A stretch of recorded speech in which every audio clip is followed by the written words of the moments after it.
Yo, what's up, Link? GG's on your first, dude.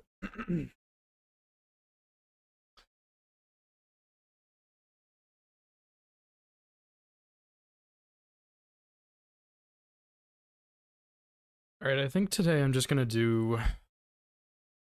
I'm not gonna do any, like, practice or anything. I'm just gonna do one full run and see how it goes. And then... I'll go from there and see how it is. Because, yeah, Um... After the practice yesterday, I feel pretty good about this run.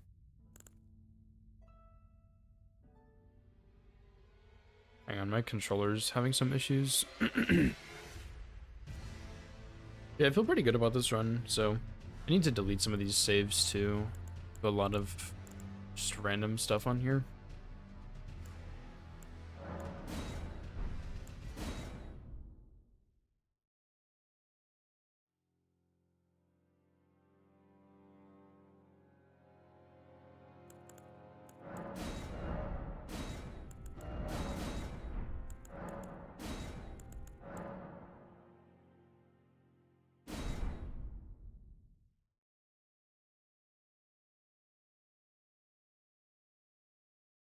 HP bar now shows XX.X%. Yo, that's pretty cool actually.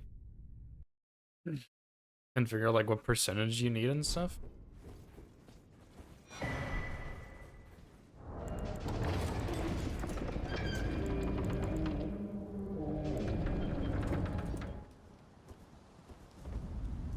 I need to update my ER tool. I think it's just been a couple of days, but yeah, there's like a update available on it.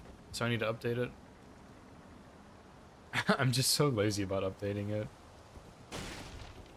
I have version 1.6.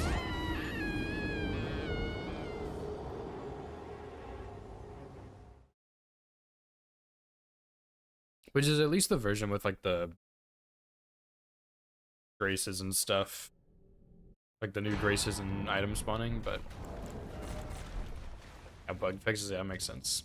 I figured that since the update I don't have came out so long or so quickly after the one I currently have, that it was probably just like some small stuff like bug fixes and nothing major.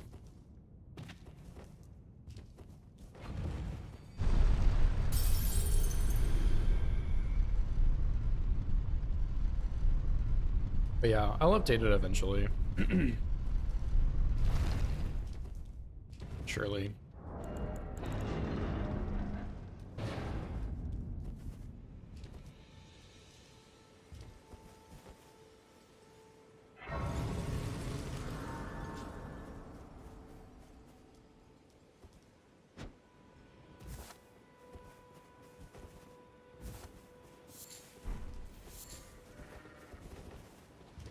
Also really hope that I can go ahead and get this run today. That'd be pretty cool if I could get it today and maybe start like a Death's Poker run or something. That'd be awesome. Yeah, I read the whole thing yesterday. It's really not, it's not too bad actually. It's a pretty solid route, I think. I guess we'll find out, but I think it's pretty good.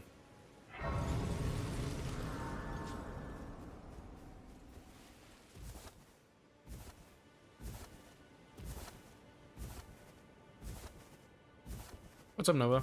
How's it going?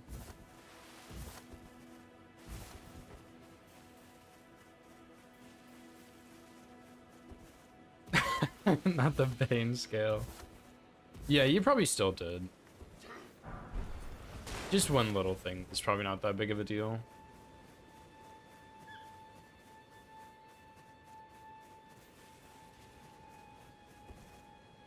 Alright, see you later, Link. Thanks for the lurk, dude.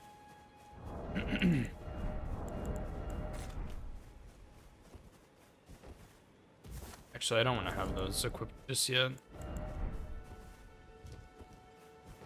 Yeah, I imagine, like, forgetting one thing is probably not gonna put you in the failing range. Probably not good, but... Is this one pass fail, or was this also just graded. I can play turning root to aid you. You need O to the foot. Then summon me. Ah, I bequeath. It will summon torrent. Treat him with. Pass fail. Okay. Yeah, that is true. There's the one thing, but I don't know. I mean, like, you probably did just fine, to be honest.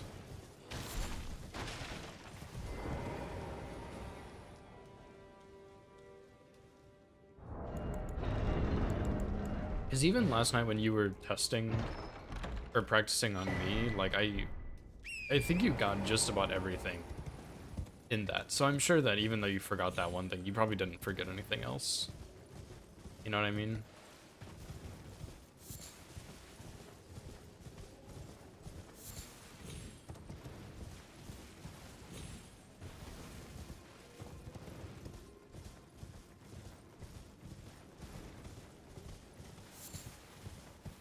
Bubby.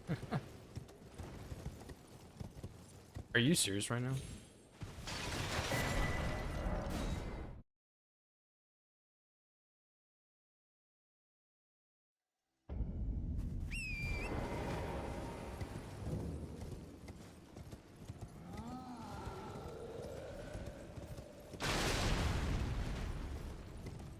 Yeah, people are really just redeeming them. Blank got it this morning. No, it still works if you're not the first viewer. It's just that Blank got it this morning, and I think he got it yesterday too, actually.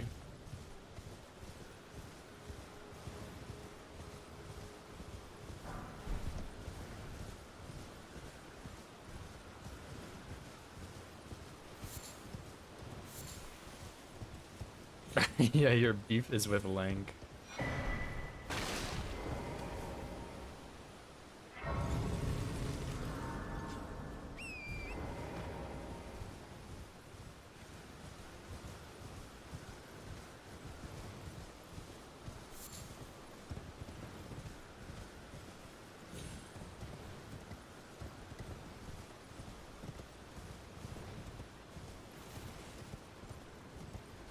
But also, to be fair, you're...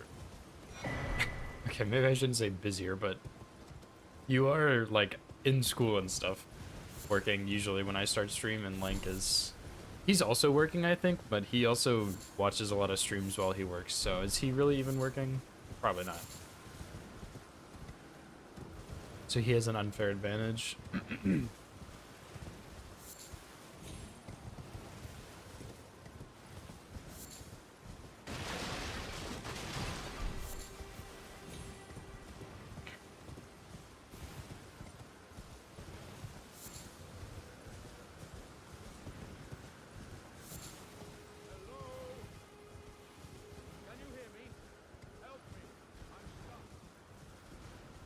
Really, my path to the green turtle talisman doesn't really matter that much. I never actually picked this up on Hitless before.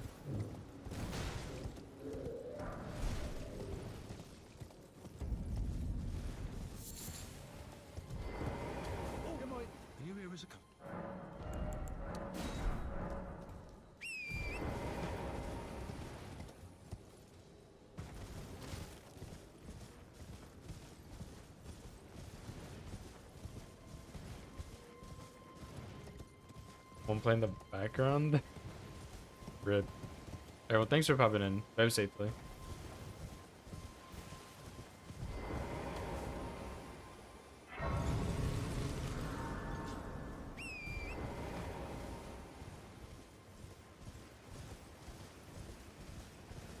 There's some skeletons in there. I think you can just run, like, all the way around, and this is fine. Wow, 3 mosquitoes, though, is pretty brutal.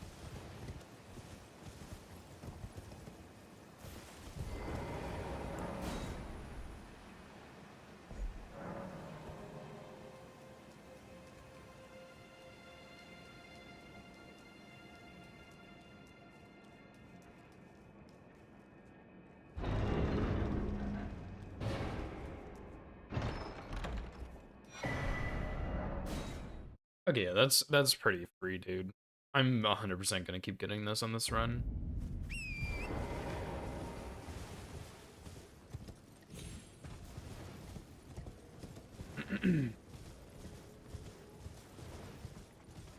Yeah, it's when I am doing the jump build, I'm not even doing charged R2s. I have nothing else for my talisman slot, and I think that'll help because jump attacks do take quite a bit of stamina.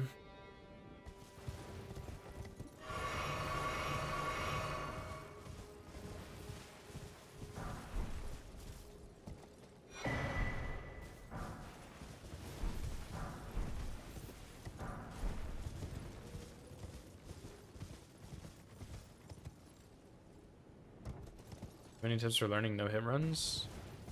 For your first run, you should probably watch a guide to kind of get a general idea of what you're supposed to do, but I would recommend you really practice the bosses a lot until you're very comfortable with them.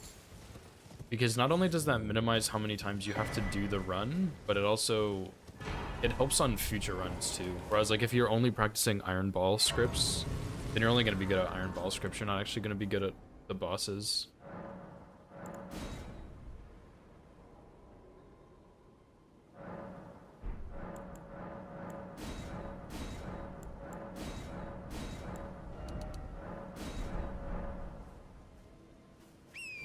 And honestly, I wouldn't worry too much about the running sections. Most of the running sections are pretty simple in this game if you're using stealth.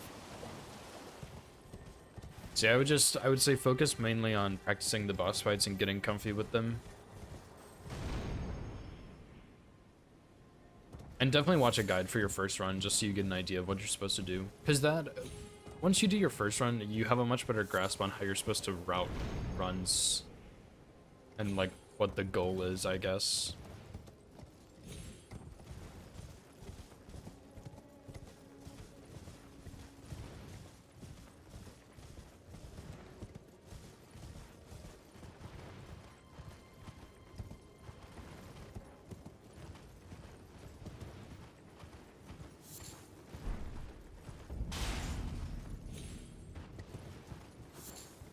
I'm actually gonna grab these boluses here, I think.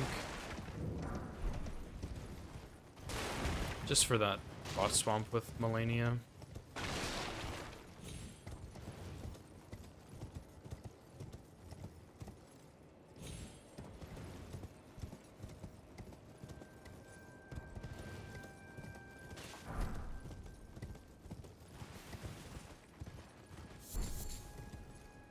I suck at bosses.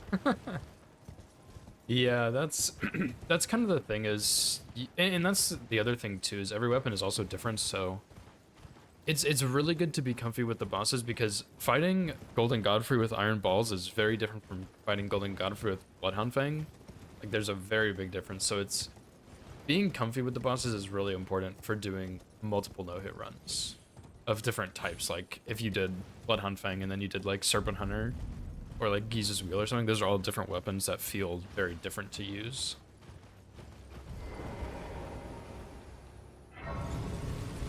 Cause yeah, it was the same way when I first started doing no-hit runs, is I was really good with Serpent Hunter and Iron Balls, and that was it. And then I slowly over time just ended up practicing the bosses a lot. And I got a lot better at them.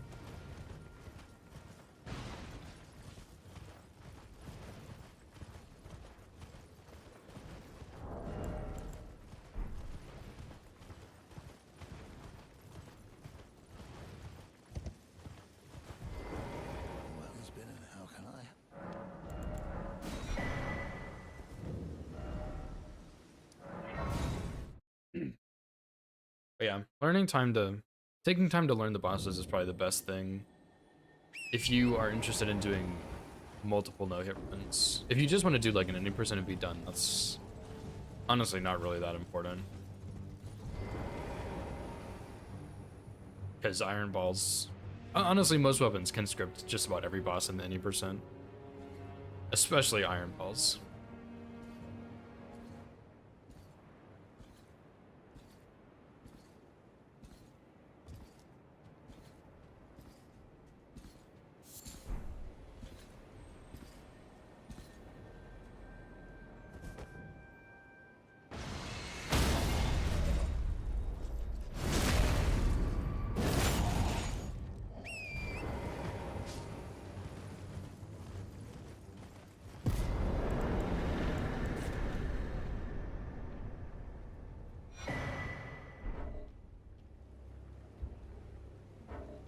I like the aesthetic of a big sword. Yeah, that's fair.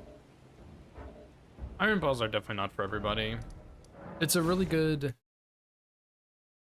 weapon, obviously, and it's a very good intro to no-hit, but it's definitely cool seeing people do slightly off-meta stuff, like even Serpent Hunter's becoming significantly less common, and Bloodhound Fang too. Like, both of those aren't really as popular, so seeing stuff like that is really cool.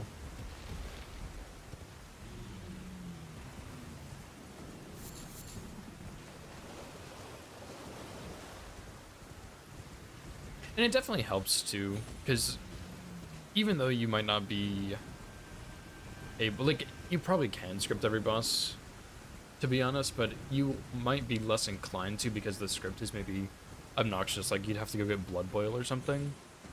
So then you just end up learning more fights than you would on an Iron Ball route. Because honestly, with Iron Balls, like, the only real fight you're fighting is, like, maybe Malekith and Golden Godfrey.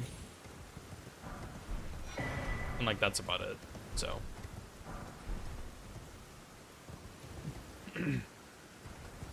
Yeah, Iron Balls, like, honestly, I haven't verified a ton of runs lately, just been busy, but yeah, pretty much every single first run submitted for Elden Ring is an Iron Balls run.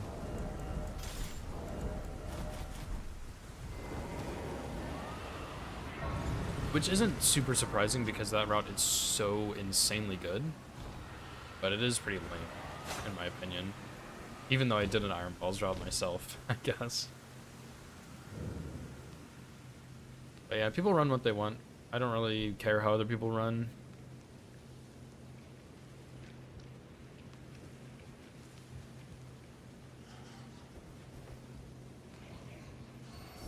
People just do whatever is the most comfy for them. And a lot of times that's just Iron Balls.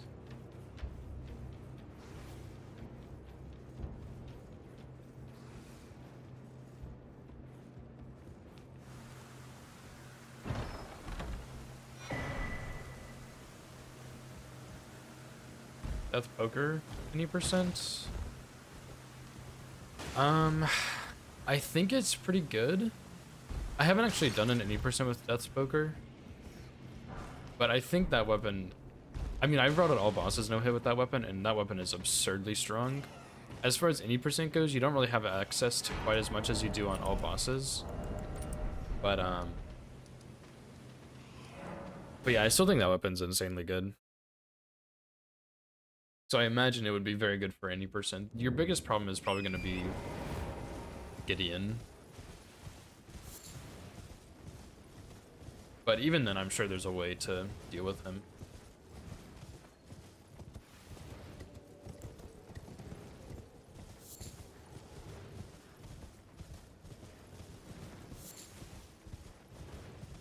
Maybe Olympies too, but with the all bosses route I have, he's fully scripted. I just don't think you can really do that on an any percent as easily. But yeah, like even if you didn't use Shackle on Margit and Morgott, I think you still get enough punish windows there for it to be fine.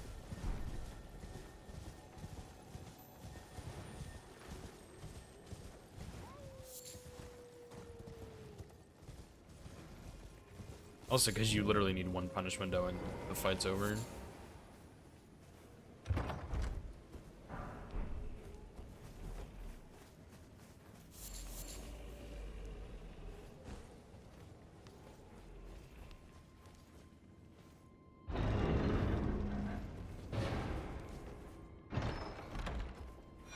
Yeah, Omenkiller Cleaver is pretty good. I'm doing a jump attack build on this run for like the second half of it.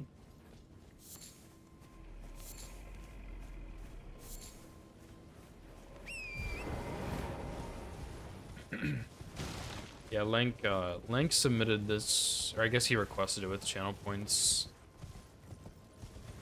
And I routed it yesterday, and it was really fun, and it looks like it's really good.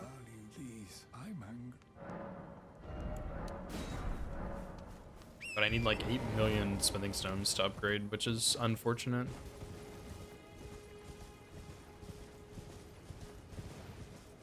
But honestly, this build is so much fun. It doesn't matter. This build is really good too. Very fun and very good.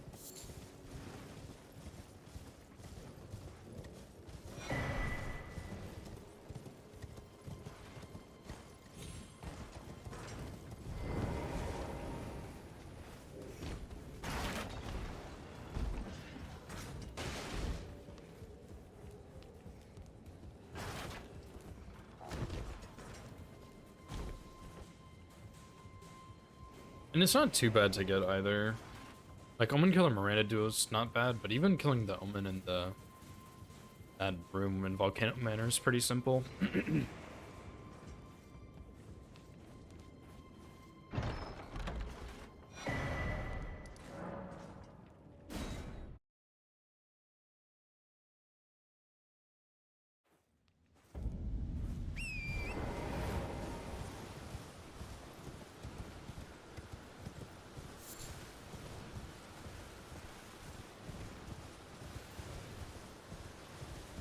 Wonder how this weapon would be on an any percent, actually. Probably, like, honestly, it'd probably be pretty good. Just Cragblade Charge R2 build.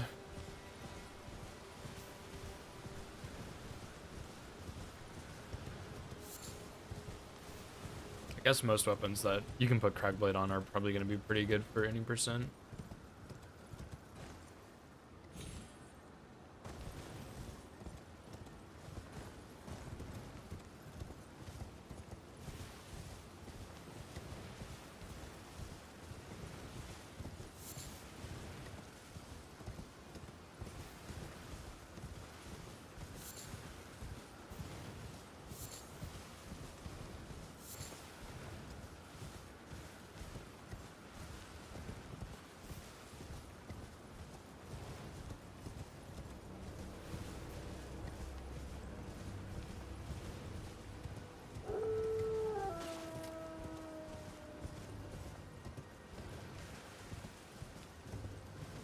Well, I think this run is just a little bit longer than I would like, because I have to upgrade both Cleavers, which just takes a little while to go get the extra smithing stones.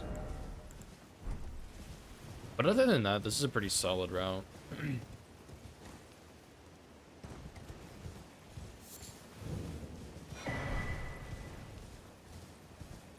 I also probably should just not bother with the Sacred Tier.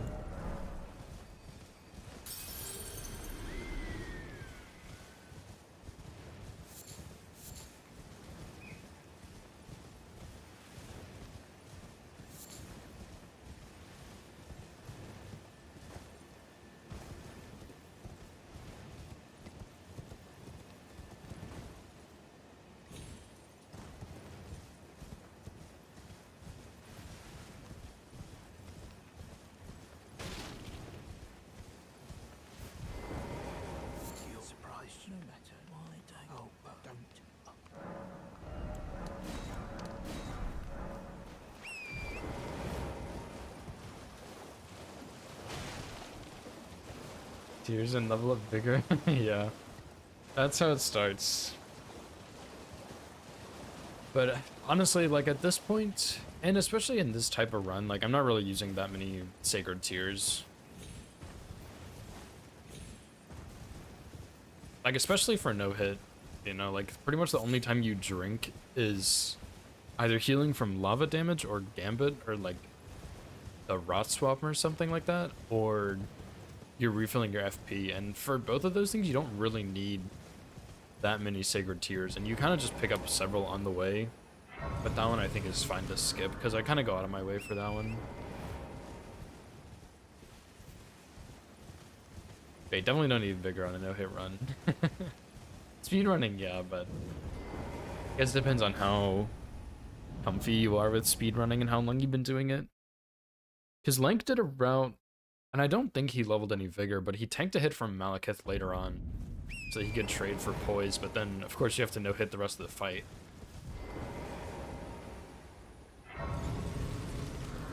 Are you running the, Bloodhound Fang speedrun route, or the Deathspoker speedrun route?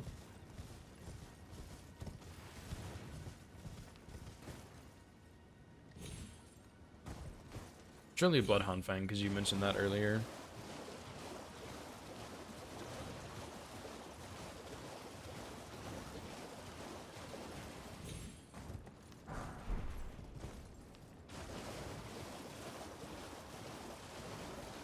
Yeah, Death's Poker, that route looks miserable. Most of the speedrunners I've heard complain about it too, because it's just such an RNG route with how the boss fights go and stuff. I remember watching someone do it, probably Forza or something, and it was just watching that Virgin's kill just made me want to vomit. Like, he just stood there and L2 spammed the whole time pretty much. And it's like, wow, this is just garbage. And like, obviously there is some skill in it. Like, he did dodge a couple of grabs or something like that, but for the most part he just sat there and spammed L2 R1. And it's like, wow, that is so that is so stupid. But that's, I mean, that is just Death's Poker for you. That's what that weapon is made for and what it's good at.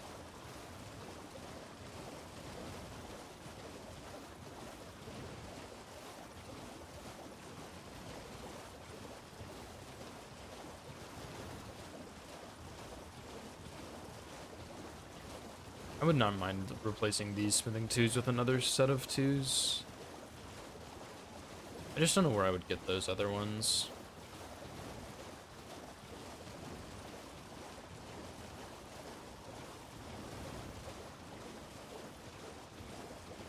Oh, maybe I should go to the shack. Wait, those are 3s behind, what's her name? Not 2s.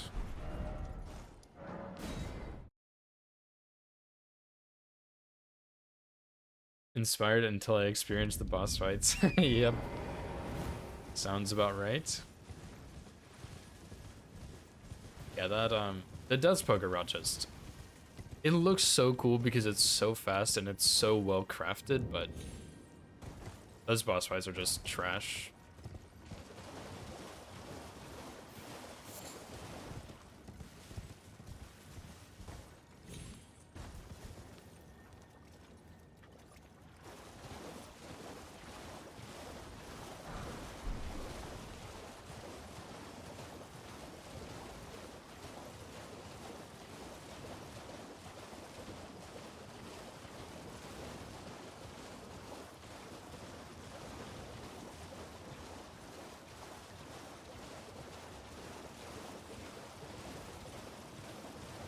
Best time in any percent?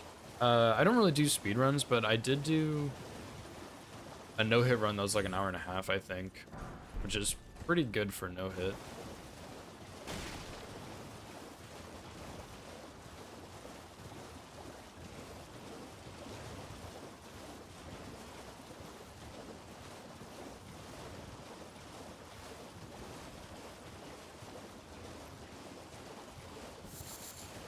I think I'm also going to come back and do this part later. I think I should just go ahead and go to Altus and kill Omenkiller duo. And then I'll come back once I have plus 12 Omenkiller. So that way the scarab will be easier, and if I need to kill the Albanuric next to those smithing 2s, I can.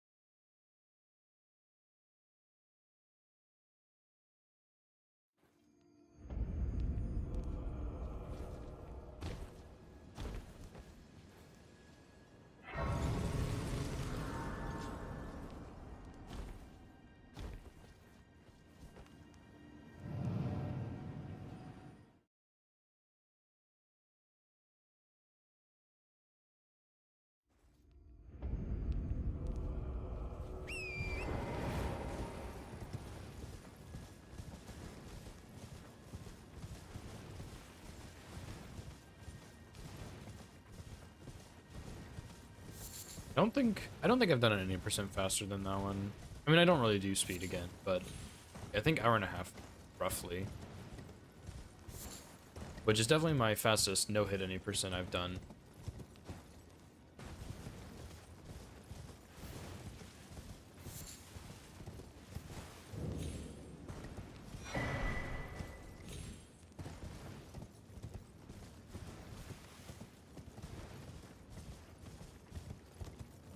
Yeah, that's true. I guess like the speed run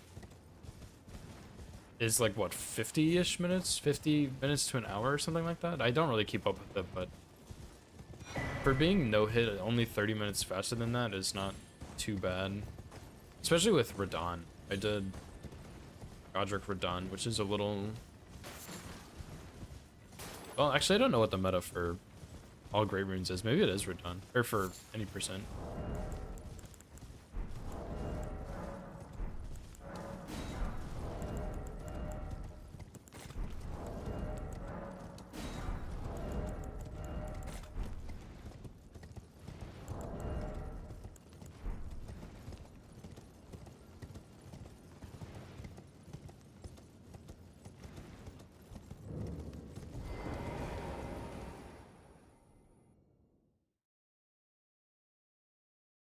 I have been tempted to try the speedrun any percent with Bloodhound Fang, because I was watching Lank do it, and it looked like it would be really fun, but at the same time it looked really tricky, so it would probably be good for me as a no-hit runner to do it, but oh well, here we are.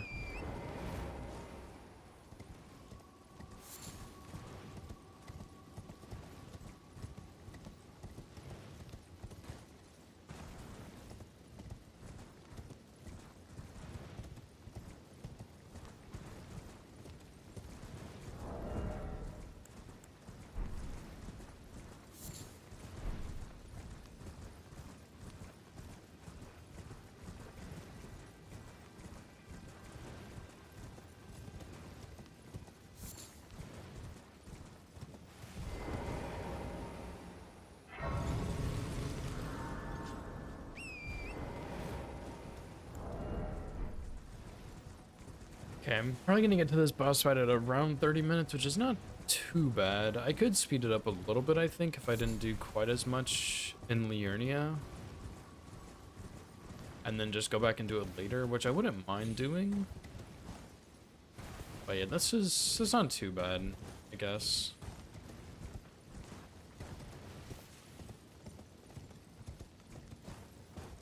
I think I need 23 strength for this. I really need to remember how much I level up here. It's kind of important.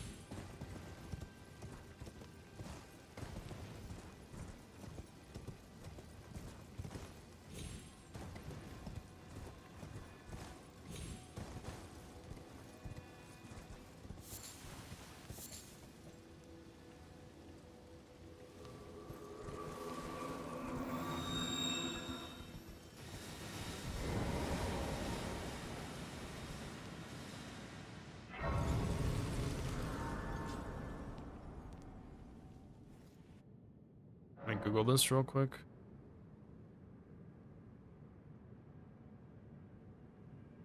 I think it's 23 strength. Yeah.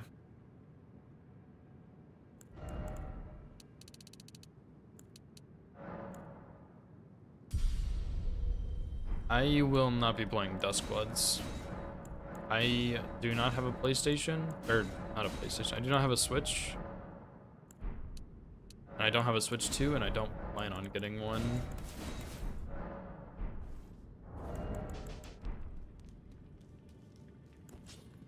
Honestly, I think FromSoft is just trying something new with Duskbloods 2, and well, actually just regular Duskbloods, I guess, not Duskbloods 2.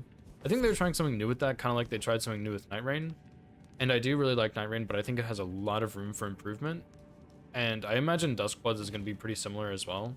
But I never played Bloodborne. I didn't have access to it till recently, and I'm just not. I'm not interested in buying a Switch 2 for $500 and then buying the game on top of that for however much it's going to be.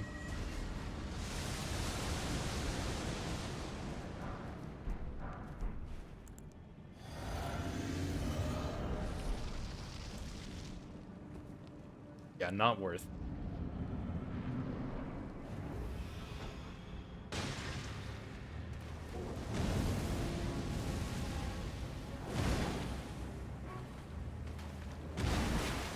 Oh my gosh, I thought that was an attack. From the flower.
Ah, that's so obnoxious that you would do this twice in a row.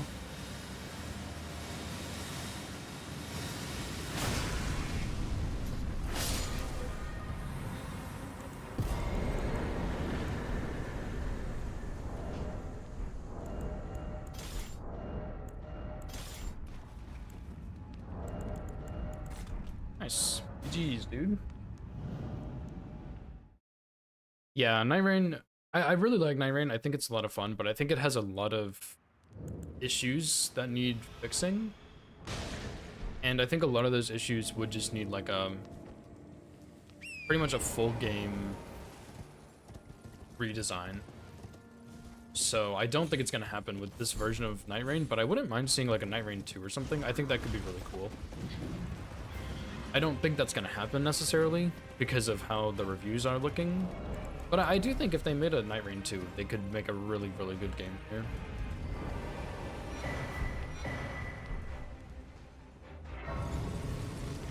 Yeah, there is a lot of bugs in that game, even now, however long after release, like what, 6-8 months or something? 7? So yeah, there's a lot of bugs still that should have been fixed a while ago that haven't been fixed, and I think the biggest flaw in the game is that the gameplay loop gets very old very quickly. Like, it doesn't matter what Night Lord you're fighting, the gameplay loop is the exact same every time. So, it's just... It gets old fast. And I do like the Deep of Night mode. I like the idea of it. It's like a mode that gets harder the further in you get, and I'm glad that they made it so you can go back depths now. That's something they should have had in the beginning, but they did add that at least. But even then, the gameplay loop of that mode is the exact same, and the only way that it really gets harder is that the enemies one-shot you and they're tankier, which is harder, but it's not more fun necessarily. It's kind of boring, in my opinion.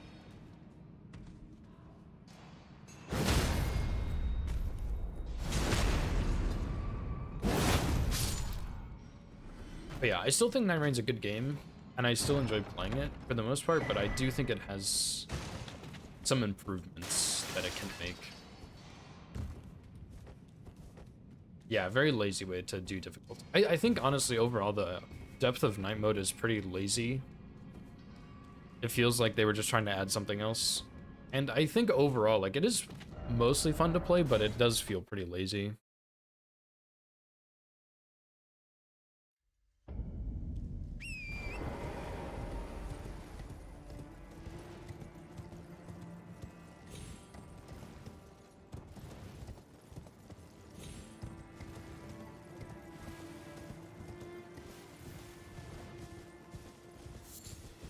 Like, I think only on this last patch or something, they fixed a bug where when you get the Augur invasion and your flasks restore FP, they wouldn't.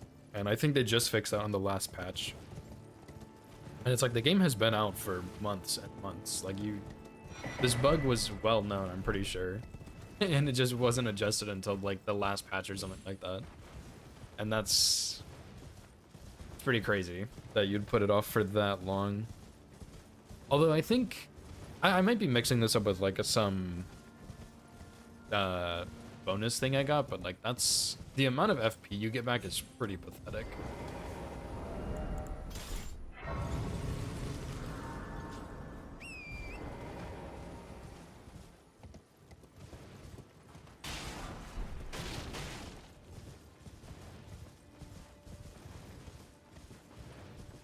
Yeah, that's probably true, is it would have been a better game, but I think part of it is that they're... Like, Miyazaki is not going to be around forever, so, like, they're trying to have other people have projects to work on so that they can continue his legacy. I do agree, but I think that's what they're trying to do with Night Rain and Duskbloods, because those are both kind of, like, spin-off games or something. Maybe that's not the right word, but more side projects, I guess, than anything else.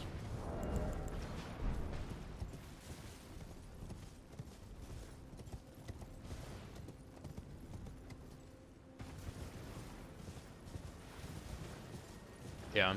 Yeah, I mean, otherwise, why would they be having other people make, or like work on the games to that extent, right?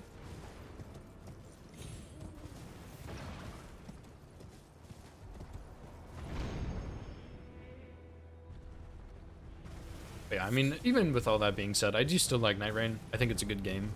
I just think it has a lot of room for improvement. And I hope they learn something valuable from this that they can implement into their future games.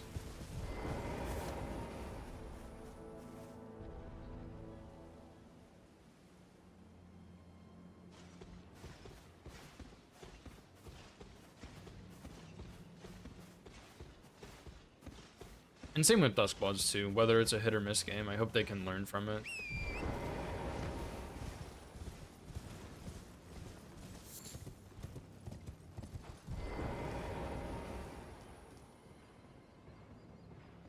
Dark Souls? Yeah, I wish they... That's one of my biggest things about Night Rain is they should have just done more. Add more weapons, add more bosses from other games. Like, that was one of my biggest things, is like, they could have just added more and it would have been better. Because, honestly, like, some of the choices from the previous Souls games is weird. Like, first of all, even choices from Night Rain I think were kind of strange, like, or from Elden Ring, excuse me. Like, Revenant, I think... Of course they made Revenant bigger, which is always a bad sign for a boss. Every time they make a boss bigger, it's worse. So Revenant is in the game. I think Revenant doesn't really have a place there. But then, like, Wormface is a really weird one too. That boss is not really that good. So it's really strange to me that they added Wormface. And then, like, Freya. Freya had potential to be cool, but, like, her head hitbox is just tiny. You can barely hit her, so that one's a weird one. Who else did they add from DS2? Smelter Demon? He's okay, I guess. I kind of like what they did with him with his fire and stuff, but, like, Dark Souls 1, they added Gaping Jaw and Centipede Demon, which... Centipede Demon's fine, but Gaping Jaw's kind of a strange one. It's cool that he still has the tail cut mechanic, but... Yeah. Yeah, Golden Hippo too.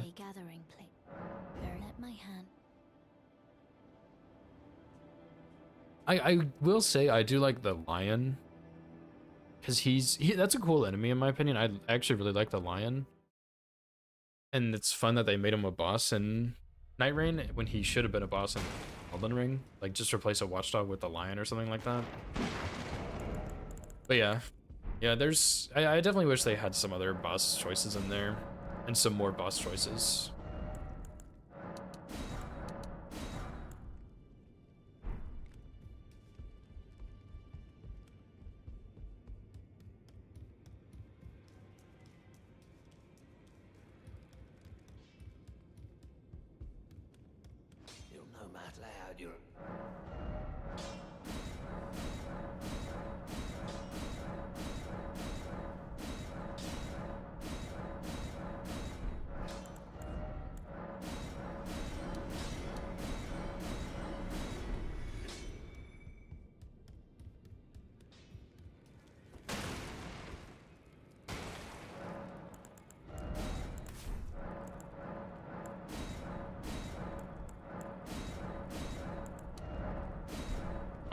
I don't really need that much blue on this run.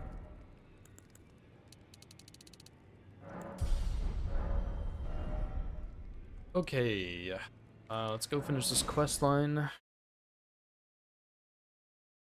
Then we can go Manor.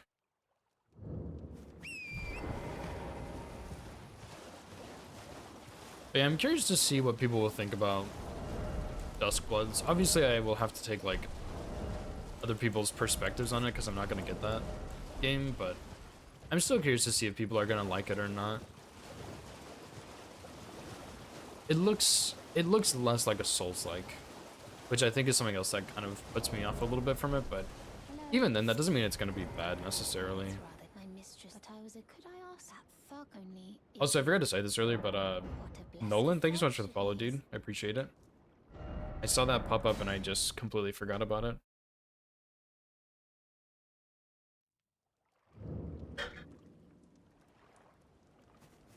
What are you trying to start? Show me, and I'll consider. I'm not in love with you first.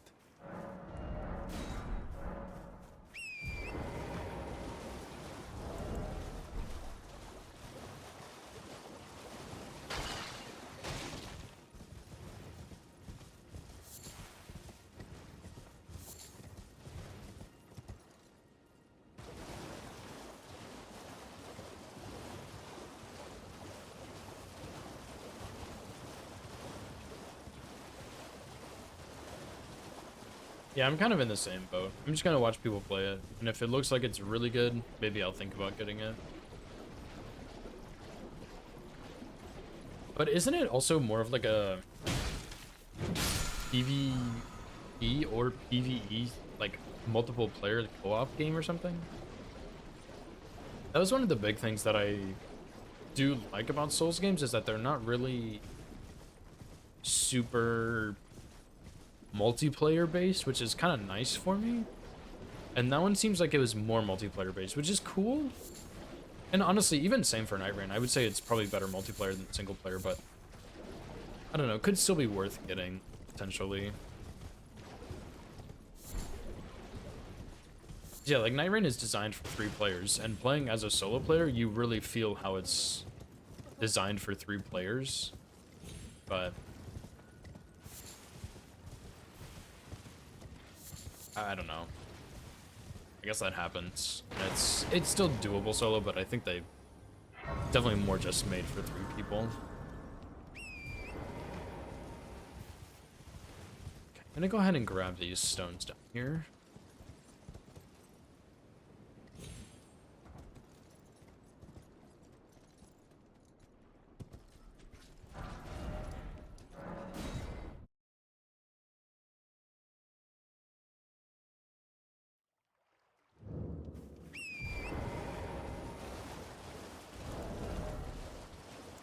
So I need 6 more 2s.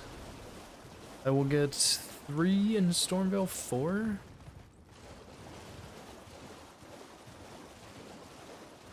So I would only need 2 more 2s, which I got from where? Oh yeah, dropping down in Stormvale. Okay, so those are the rest of my 2s. Please. Oh yes, thank you. Did I think forget I had how 4 nice ones. you are very to study such, please. I think I have enough.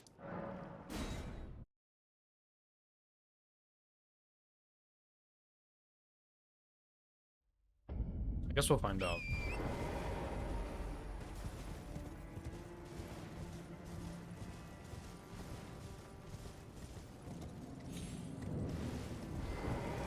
I knew you. I hereby take my hand. If I will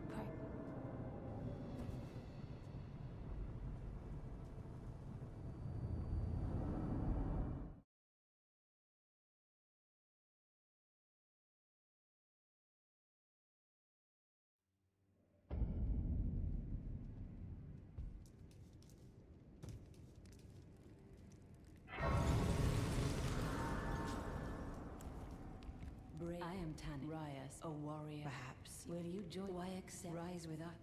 And now you believe the drawing room, but be sure.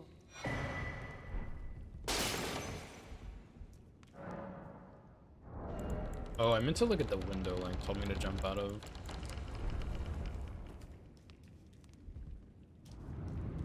In this building, and I just kind of forgot.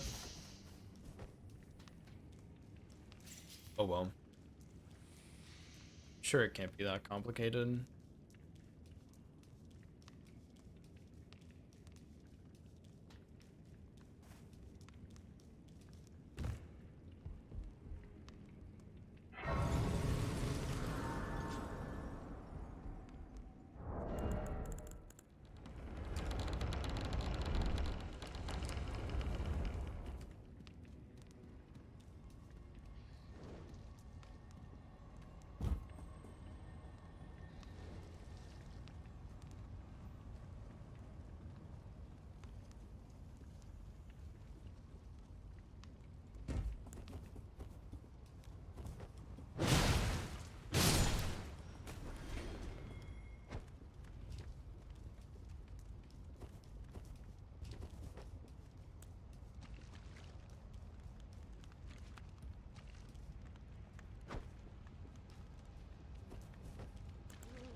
Really, you didn't walking across there, buddy?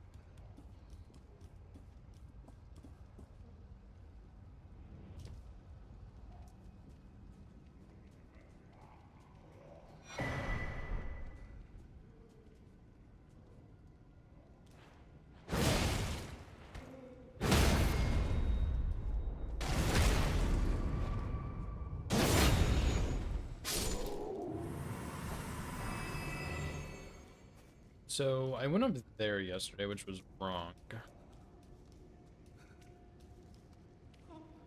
I guess it's this way, but isn't there a snake out here? It likes trying to get me killed, dude.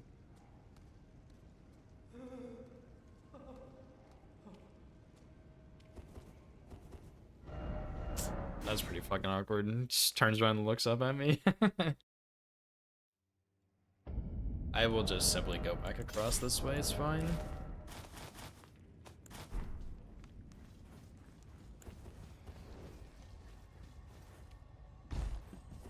Yesterday I did something weird and I couldn't make it work. That looked a little sketchy, and then that guy just turned around and looked up at me.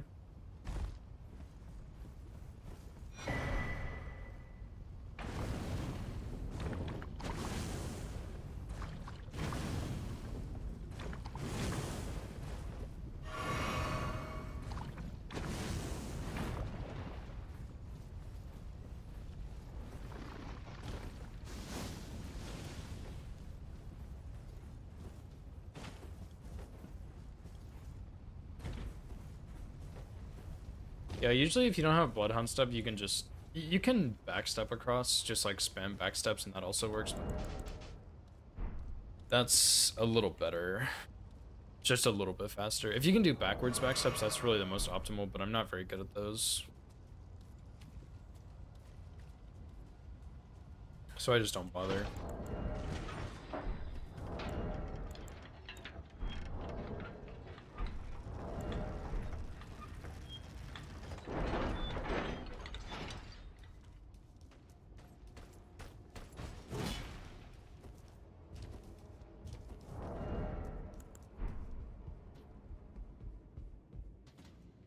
Okay, here we go. Guess we'll use this flush here.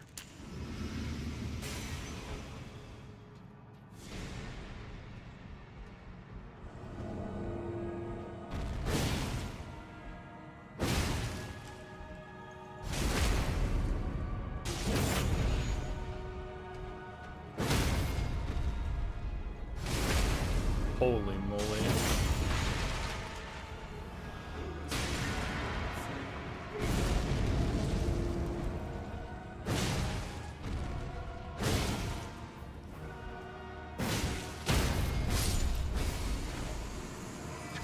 That flesh made a large difference in damage. Oh my gosh. Well then.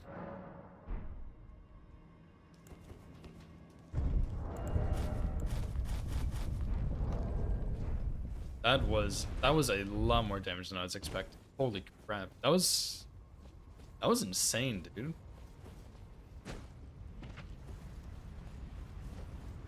Throw a bleed grease on there and you might genuinely be able to one cycle him there.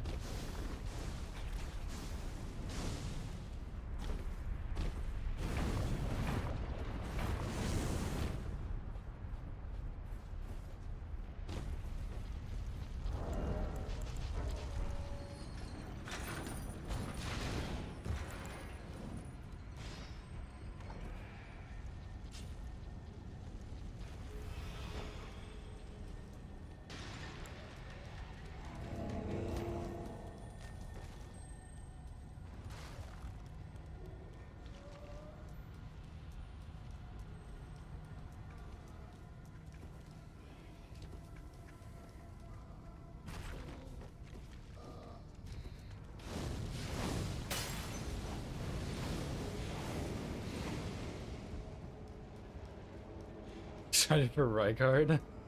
I hate Rykard so much.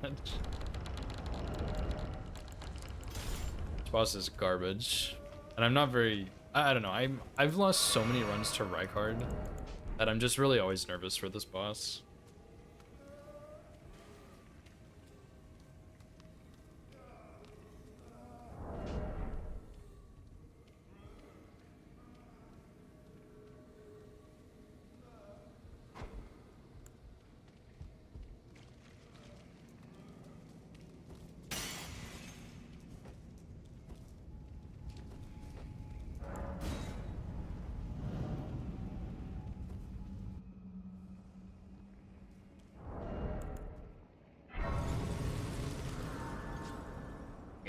Yeah, I mean, he just...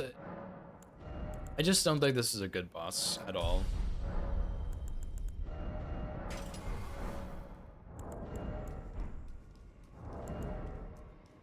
Let me go put endurance in here real quick.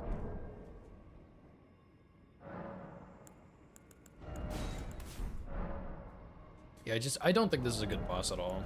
I don't like fighting him. I don't think he's a fun fight. I don't think he's interesting. I don't think he's a good boss. I do not like the boss. And it sucks that he has a great...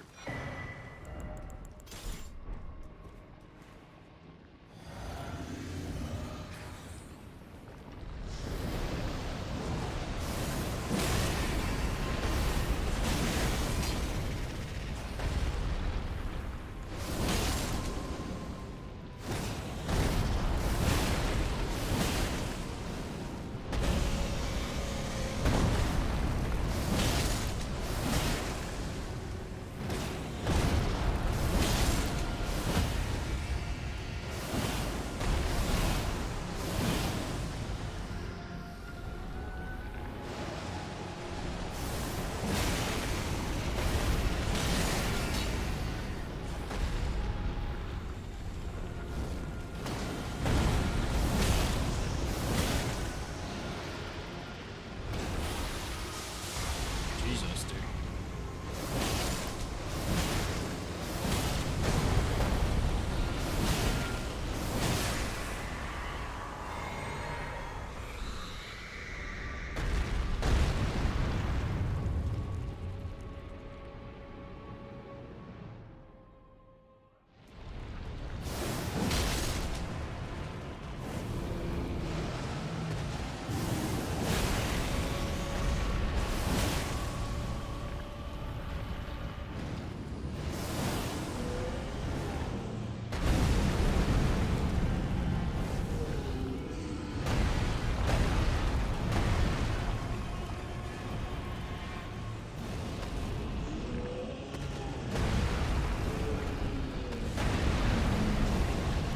One,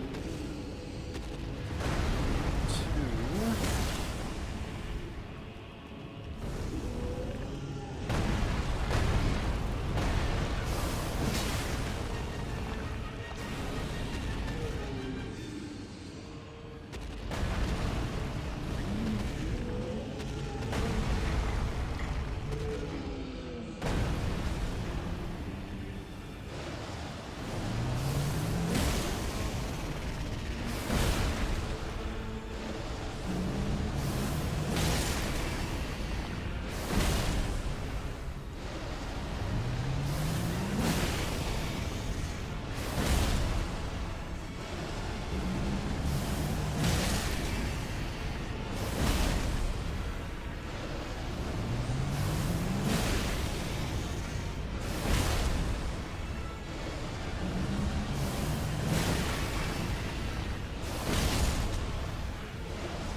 Right, nice.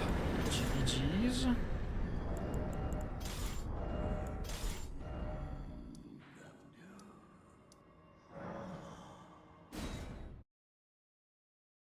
Thanks. I have practiced this boss a lot, but I do still lose runs to him occasionally.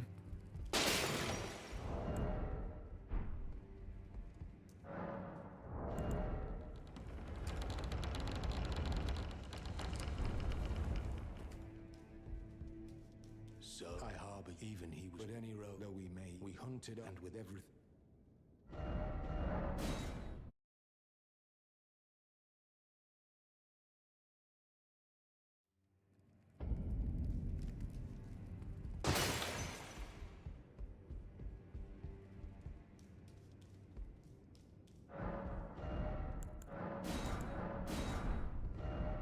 Okay, get both of those, and then I go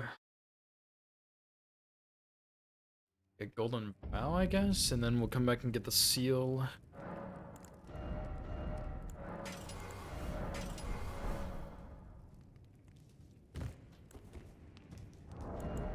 And Howl, too. I can't forget about Howl.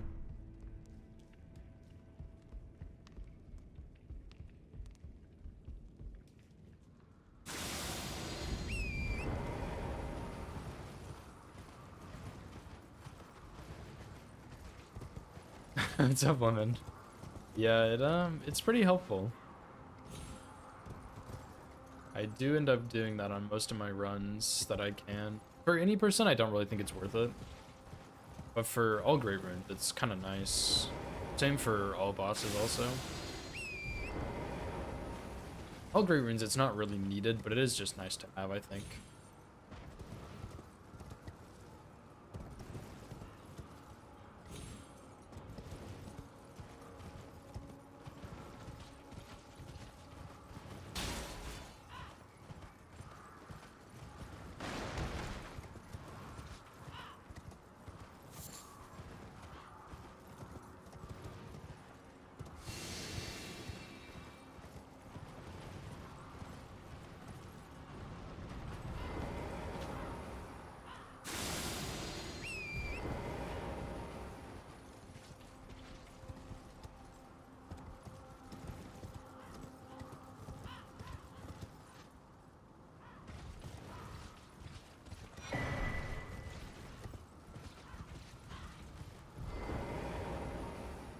But even then, you can always just two-hand your Gambit weapon, and you don't need no skill. It's just a convenience thing.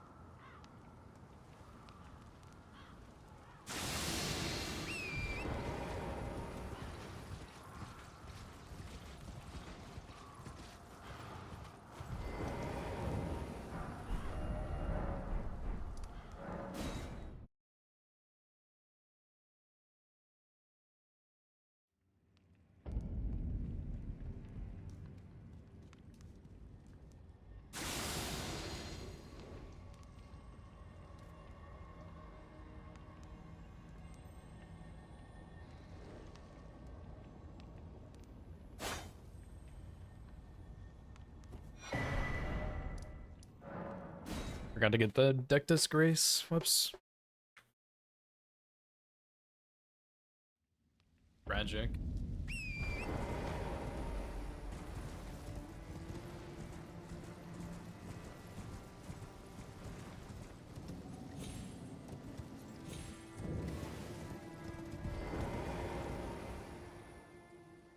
Opinion on Dark Souls 2? I really like Dark Souls 2. I think it's a lot of fun. I know a lot of people hate on that game, but honestly, it's a really good game.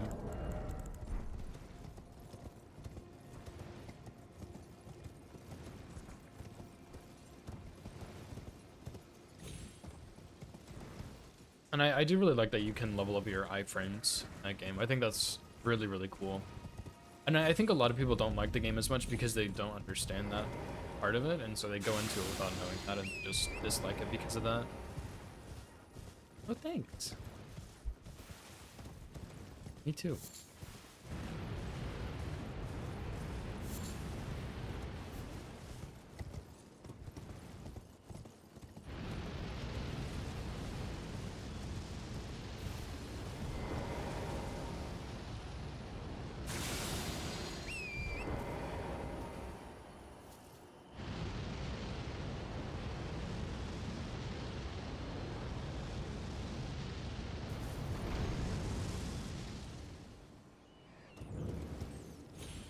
Yeah, that's also true. There's so many strafes in that game.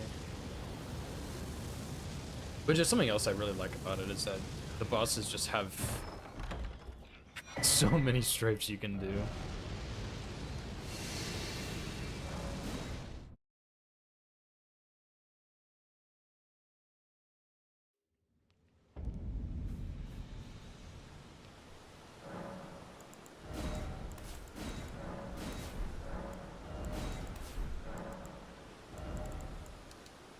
Okay, do I need anything else here? I don't think so.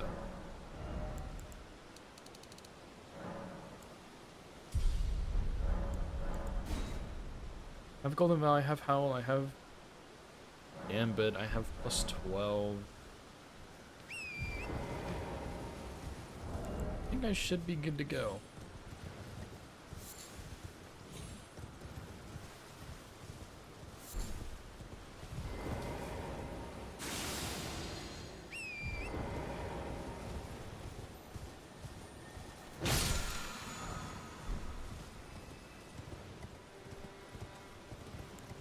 Oh, I didn't equip Golden Vow though.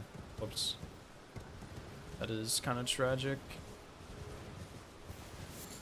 I swear I did, but I guess I just didn't.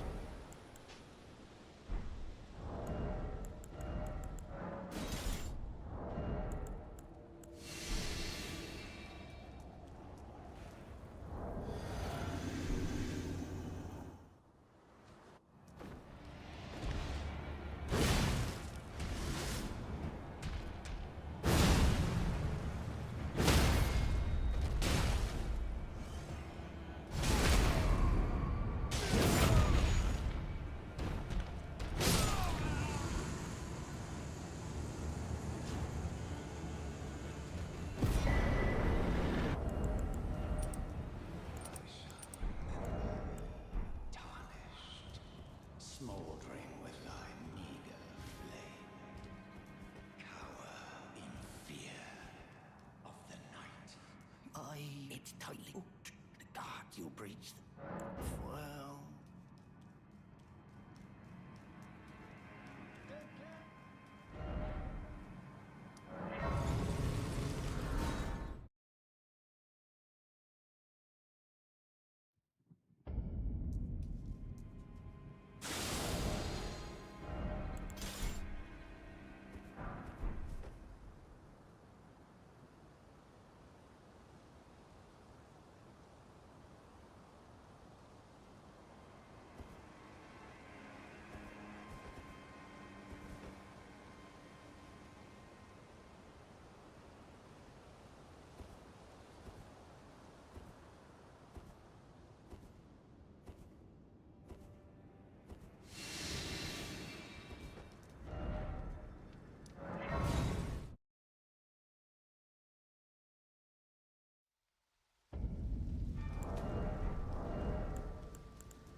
Ah.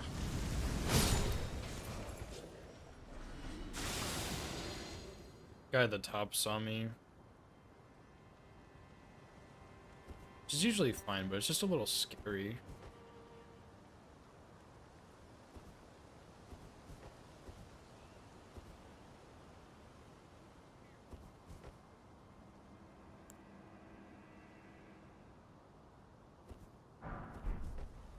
I should come back and get these twos later, or these ones later. I don't know why I get them. Doesn't make any sense.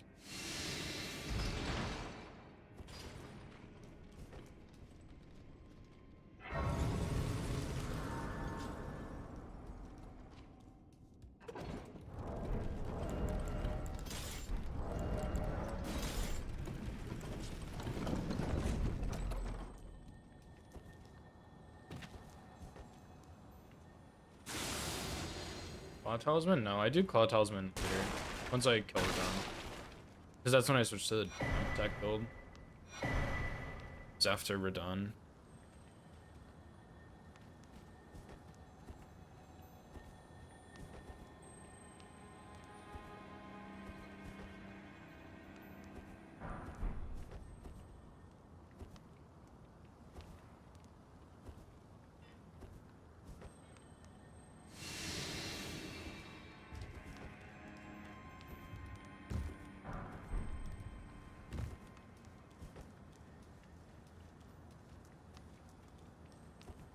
Seamless routing? This is seamless routing. What are you talking about?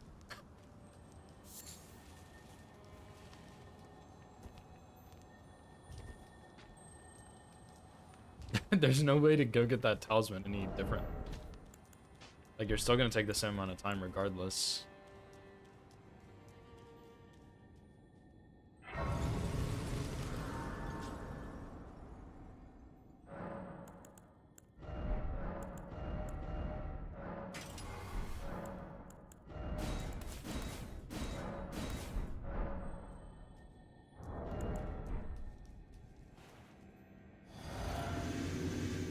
Well, you have to go through the courtyard either way, though. Like, you still have to go through the courtyard. I mean, I guess you could go left in there, but then you have to go back across the courtyard to get to the Grace and Godric.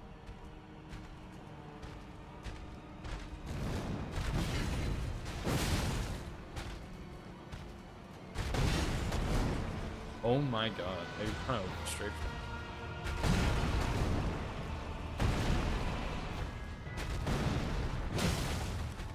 Oh, oh well, it's kind of scuffed, but it's fine.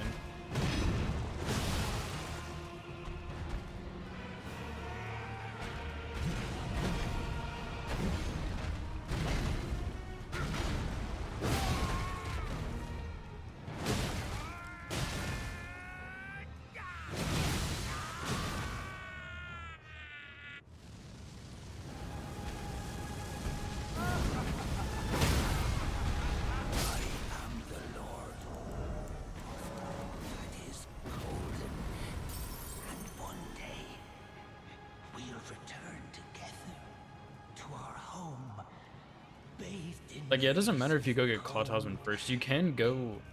Like, you still have to go across the courtyard. It doesn't matter how you do it. You still have to go across the courtyard twice.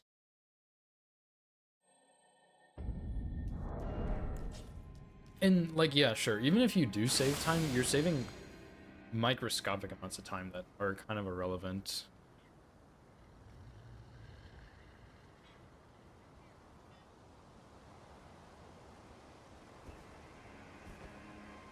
Yeah, Godric likes to talk. So does Gideon, too.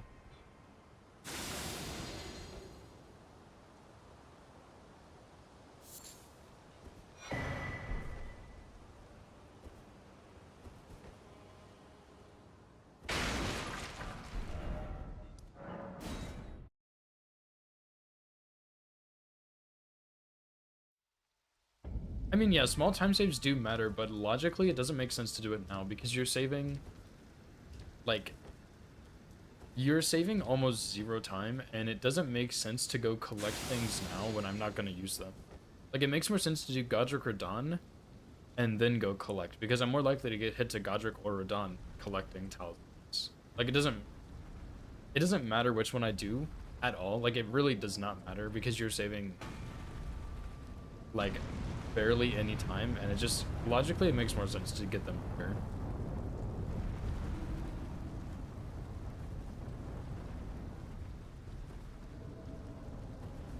Plus, it's not a speed run. Like, this run's already fairly efficient. It doesn't need to be unnecessarily fast.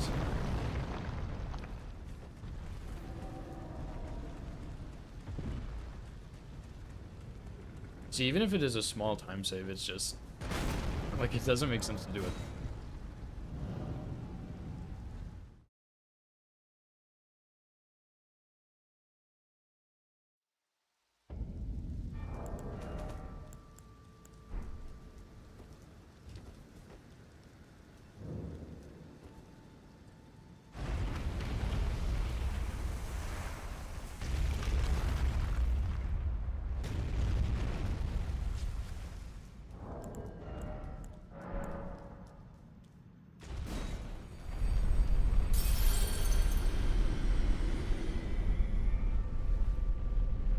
No, I didn't. I mean, you might be able to if you go to Snowfields first, but I'm not gonna do that. It's just overkill. As funny as it would be, it's just so unnecessary.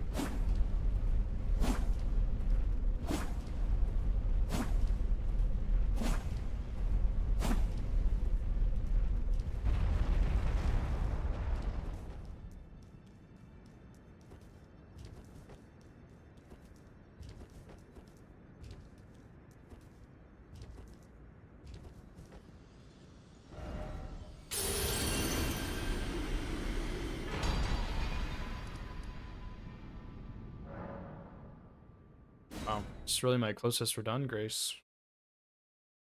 Man, I need to file my fingernails. This one's like kind of messed up somehow.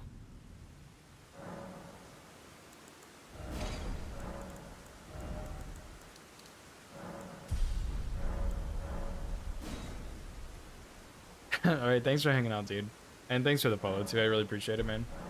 Good luck with your college work.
I think I'm gonna make it nighttime here again. I don't want this guy to shoot at me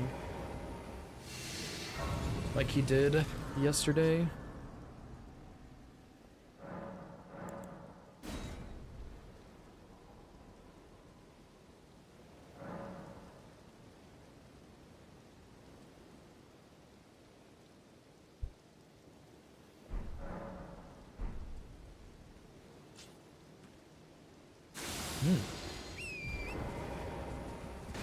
My girlfriend got back from school just a few minutes ago and she brought me some drink. But this is really good.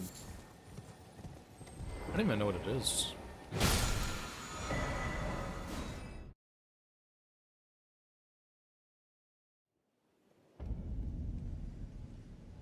Yeah, she does usually.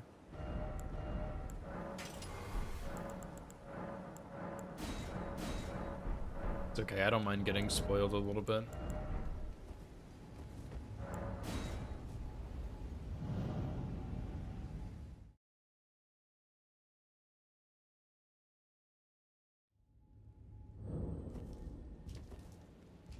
Bingo season 4, I believe, or season 3, whatever it is, I believe it starts on the 3rd.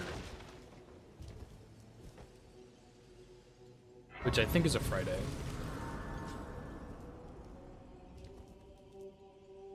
Pretty Little Princess. It's so funny, dude. My brother, he's also dating someone, but nah, dude, he is like actually a princess. It's less so in the sense of like she spoils him, but he's the passenger princess, which is hilarious. Like when my girlfriend and I go out, I always open the door for her. But when he and his girlfriend go out, she always opens the door for him unless they're at her parents' house, and then he opens her door. And it's just, it is so funny to think about.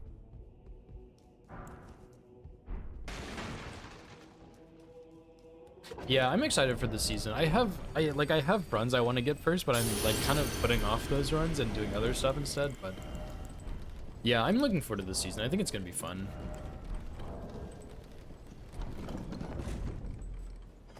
Sorry, my hitless runs bore you.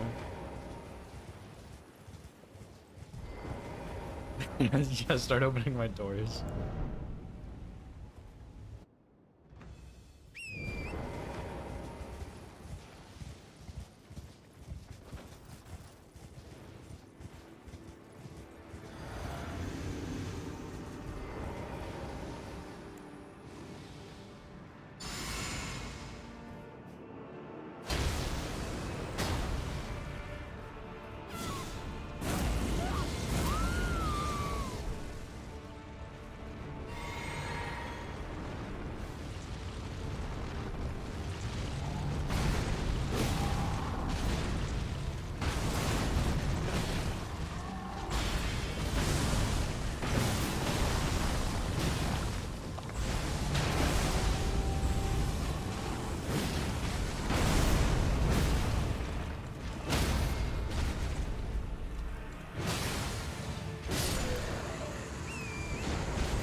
Big bleed.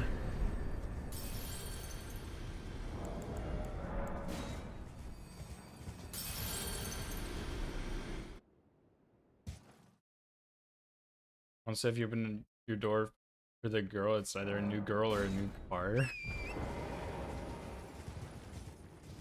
I mean, I I don't think that's true, but sure, I guess. Yeah, it's pretty good. I tried it. I mostly got foam, but the little bit of drink I did get was pretty good. Pretty banging, as the kids say.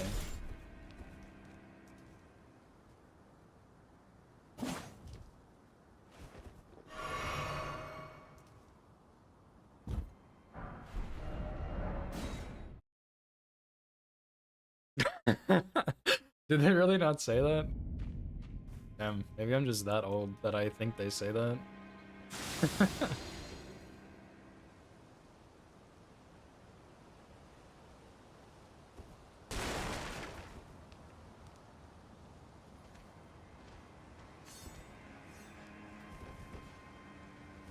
2 years is new then, I guess.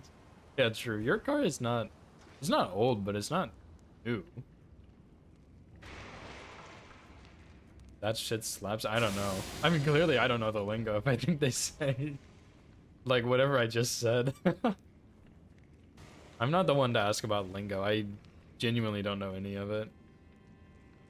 Nova used to work at a children's hospital, so she would see a lot of children, and she would be able to keep up with the lingo, and she'd have to explain it to me.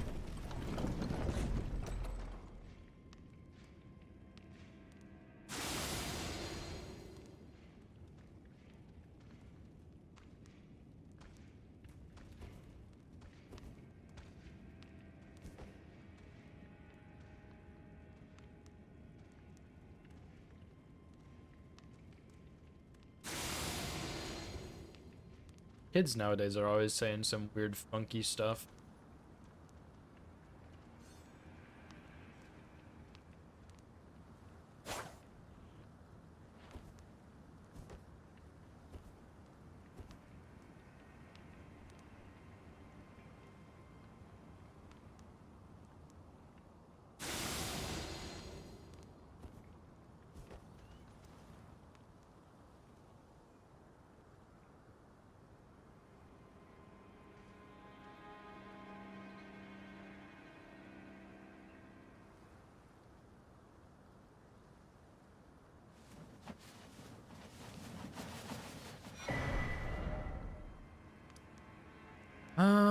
Okay, I think that's everything now.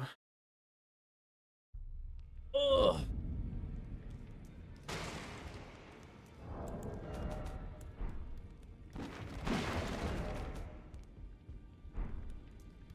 No, I got all the twos, don't worry.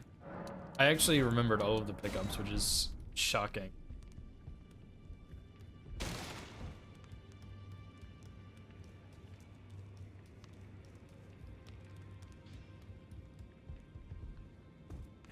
dispose of I'm a new man now. I actually remember things.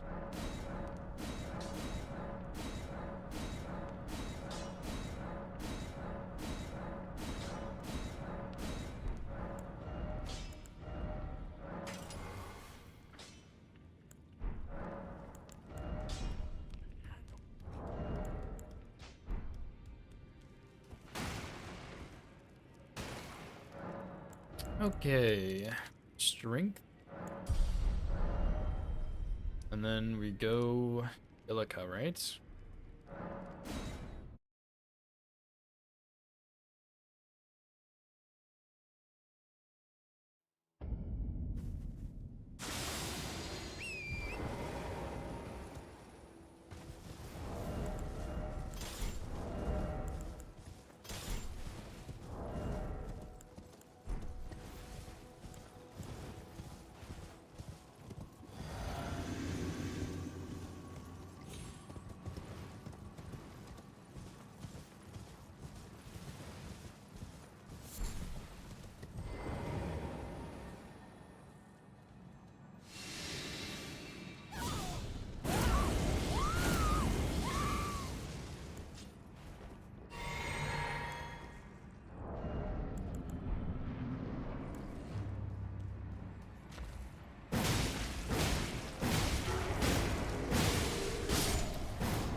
Dude, I'm just so close to this rune pickup. Or to this level up, I mean. Okay, and I did survive this fall yesterday, so if I die, I'm getting scammed. Didn't take fall damage yesterday, but that's fine.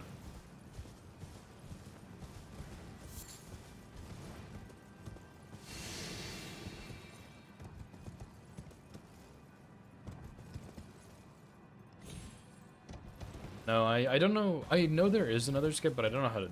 And I know it's more dangerous.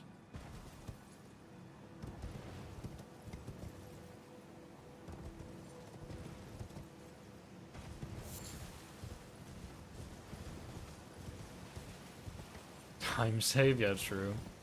Let me risk my entire run for a small little time save.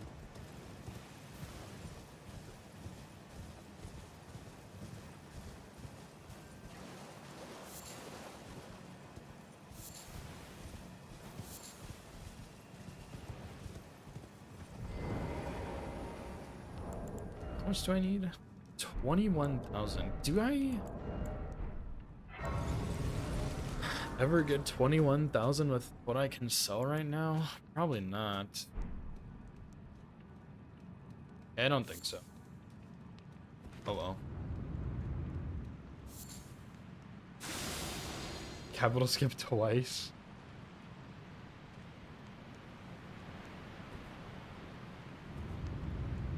If I felt like doing the skips was actually valuable, I would probably do them, but I feel like it's a waste, so I don't bother.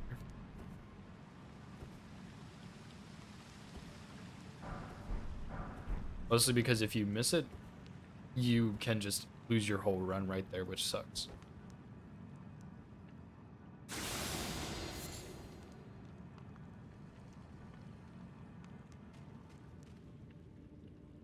Or you just save it, and then it's stressful and you're not really saving that much time.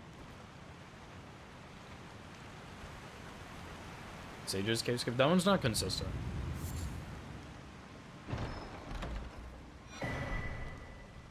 At least I don't think it is. Maybe it is.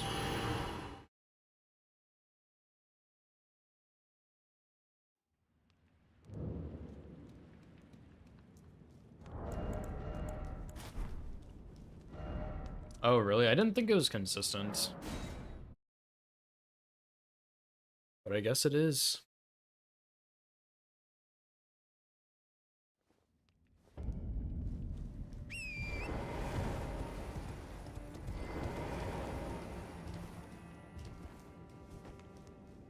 Oh, I didn't get my talisman. Ouch.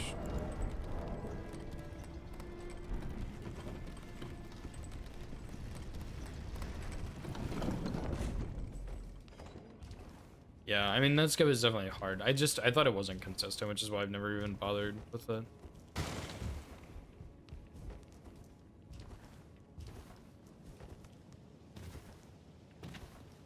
Surely it's not FPS based like half of the other things in this game.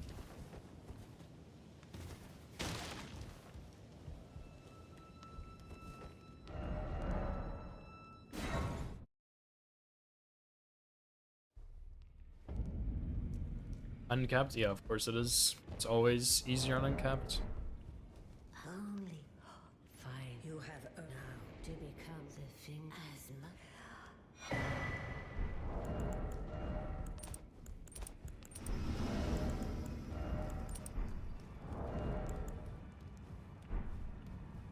Oh, I didn't. I'll be doing much. Just lay out.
I don't think I need to save my runes from Golden Godfrey. I'm pretty sure yesterday I had plenty after I sold the Remembrance and all my other stuff.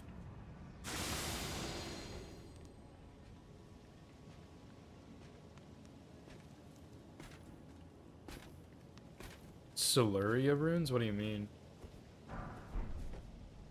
You mean go kill Siluria?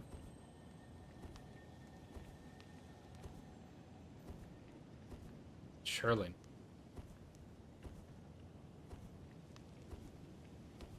Oh yeah, you're right. Yeah, I used to pick that up, but I kind of go back and forth because A, that shortcut is useless, and for hitless at least, and B, you don't really need that 35k. It's not that much of a difference.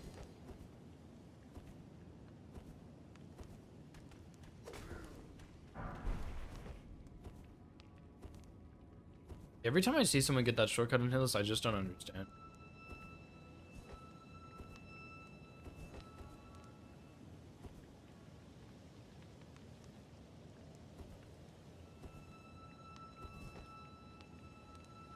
Yeah, I guess you do skip Avenue Balcony.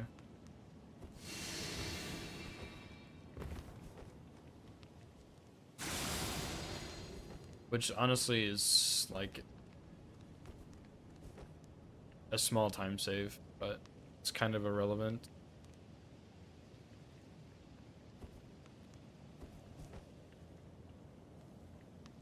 Yeah, I think like if you're getting the shortcut, then you just skip Avenue Balcony and it's like a little bit faster. But even then, like I'm not fully convinced it's faster because you have to go all the way up the elevator and then all the way back down.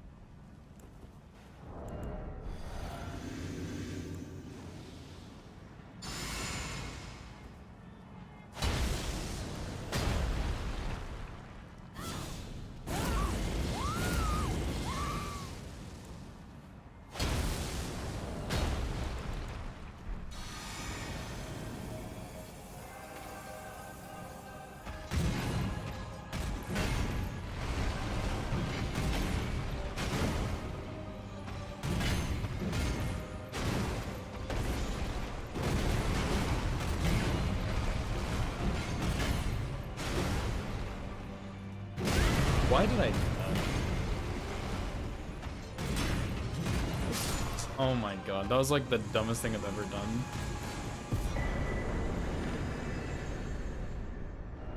Why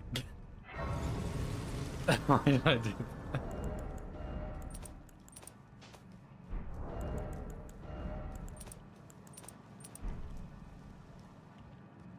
Well, that's pretty tragic.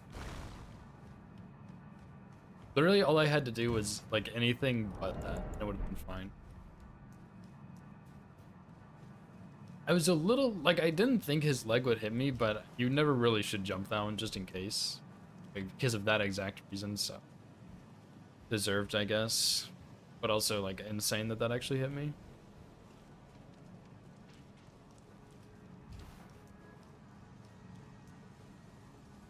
Well, this is the baseline anyway, it doesn't matter. The nerves are gone, so we can have PB1 hell now, of course. It's all tactical.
Such a clean Morgott too. What a shame.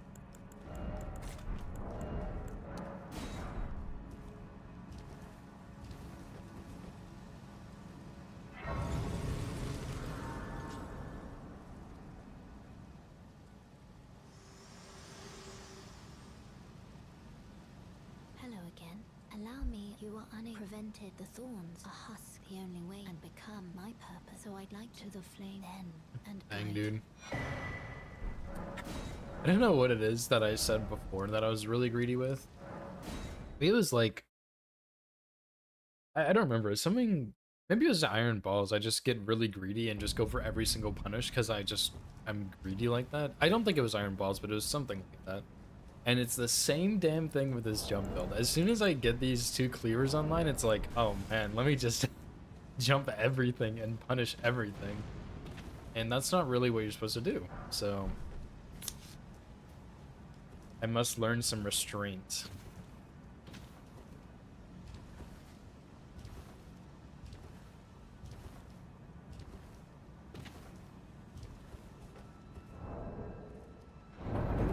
Yeah, we're like maybe halfway done.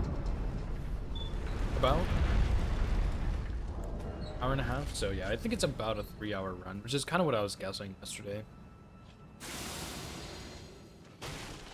Because I skipped a lot of running sections, but I think the run only took about 2.5 hours. Which of course, like, we got to go get the cloak and get all the upgrades and stuff.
And the amount of times I see people do like weird stuff right there is so crazy. It is so consistent if you just sprint through there. But I see so many people just like throwing kukris, trying to distract. Maybe they kill one of the guys and then try and bait out the other one or something. It's just so weird.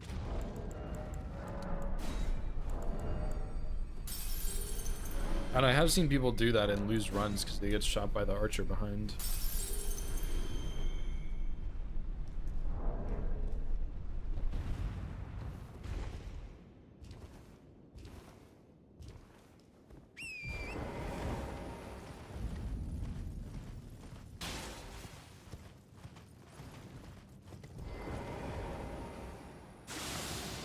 I don't remember who it was, but I did see someone lose a live run there.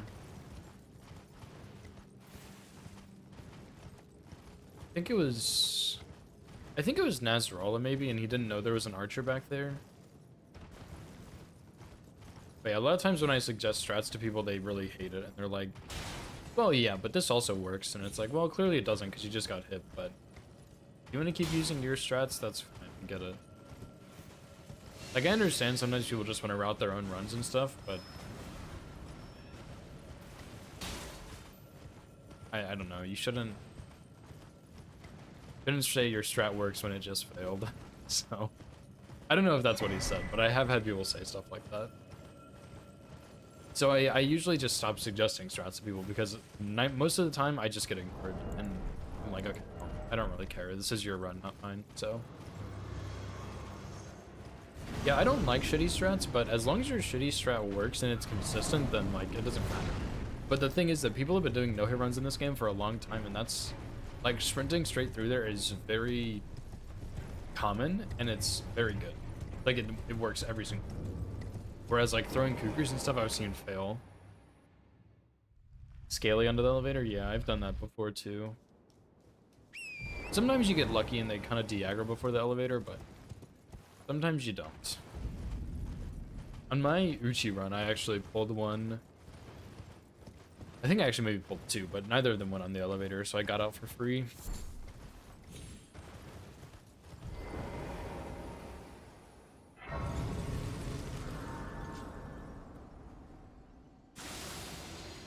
Yeah, there's crouch back there. I just did it wrong in my Uchi run. I did it right in the trial run, and then I did it wrong on the actual thing.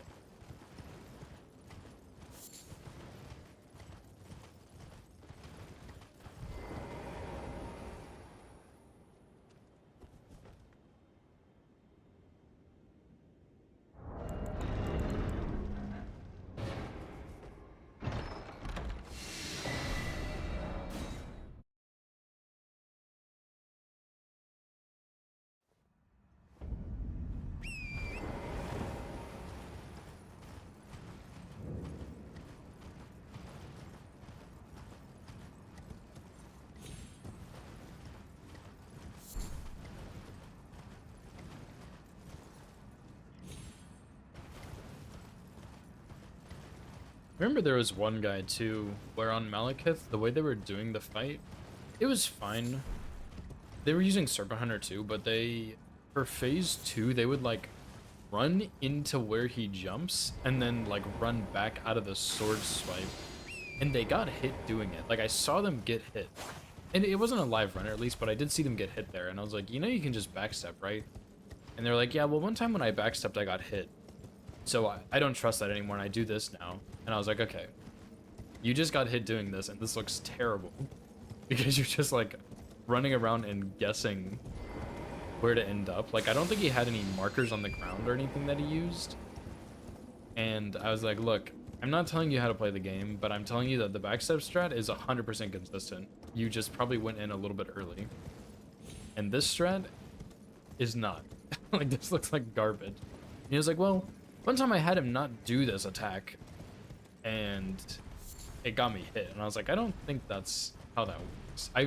I've fought Malekith a lot, and I have never seen him not do his opener attack. I have seen him do some weird stuff, but he's always done that opener attack. And of course, maybe it's just one of those like super ultra rare cases that I've never seen, but even in a case like that, something like that is almost bound to never happen again, so it's probably not gonna happen. But hey, like, I just shut up. Like, I don't care. It's not my run. If people don't want to take advice, that's fine. Like, I have no problem with that. Yeah, I usually take a few steps back. I usually backstep and then take a step just to be extra sure.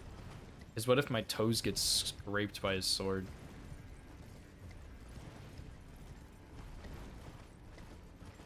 Break at the end of his dialogue? What do you mean? Like, walk forward?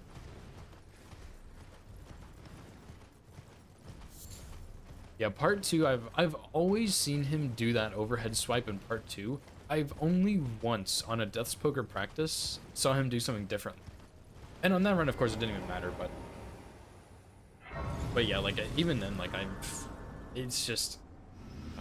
Oh, bug out and do another attack? I think I've seen that, but it's... Maybe not, but that's something that's so ultra rare you don't see it. What's up, Keel?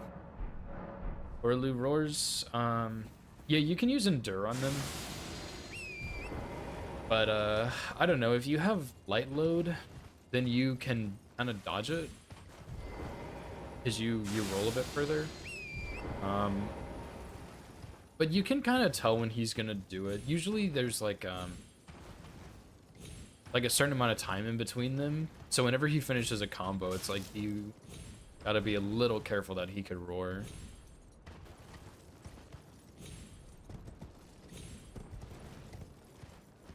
I'm not really sure how to answer that, to be honest. I fought him enough at this point that I can kind of just tell when he's about to do it.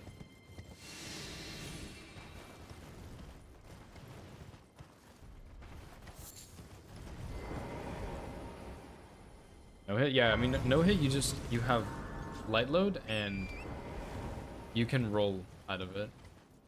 You can't iframe the whole thing, but you can roll out of it. And yeah, you can also use Endure for no hit. It doesn't do damage.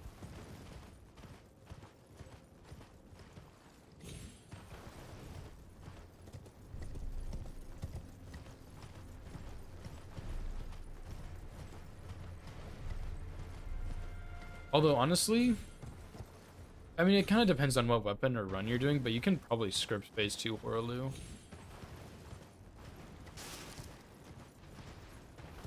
If that's something you're interested in.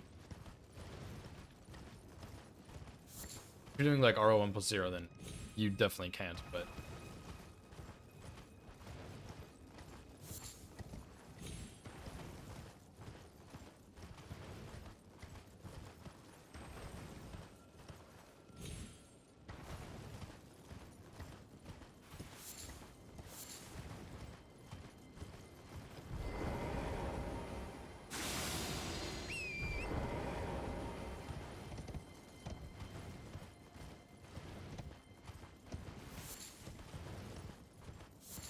Yeah, I mean, honestly, the best way I know how to say that is just have light load and just don't stand on top of him. Because if you're standing right on top of him, I don't think you can outspace it with a roll, but if you're just a little bit away from him, you can. And then just don't over punish attacks and just back up a little bit and be ready for the roar.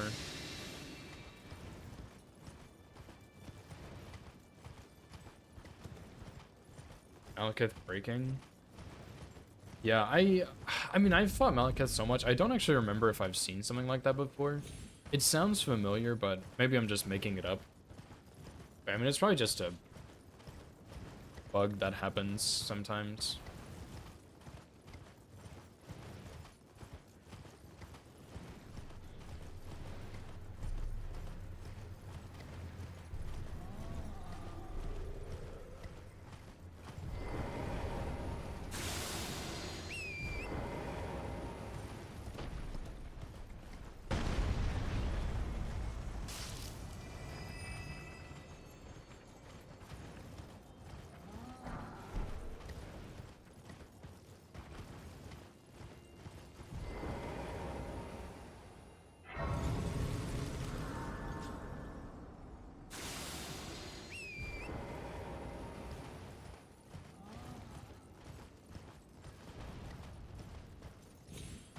Yeah, there's also kind of a pattern for the Horaloo roars. I don't know how to explain it. It's more of just a feel. But once you practice him enough, you kind of get the feel for when he's gonna do it. You can expect it. It's one of those that's kind of like Noble Presence, where it's best to expect when it's gonna happen.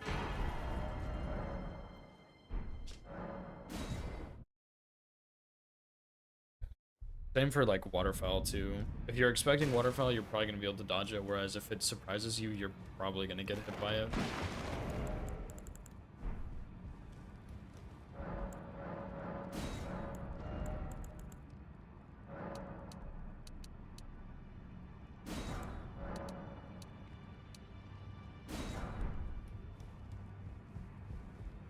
Yeah, yeah, exactly. Roar's on a timer and just kind of get the feel for the timer. No. Don't pay me, I just lay out you.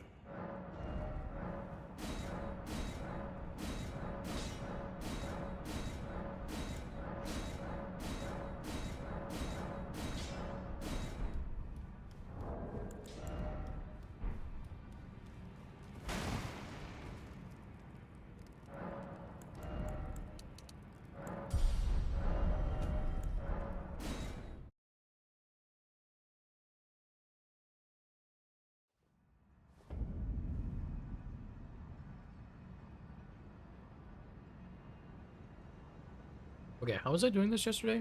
I don't forgot. Break ankle, sleep.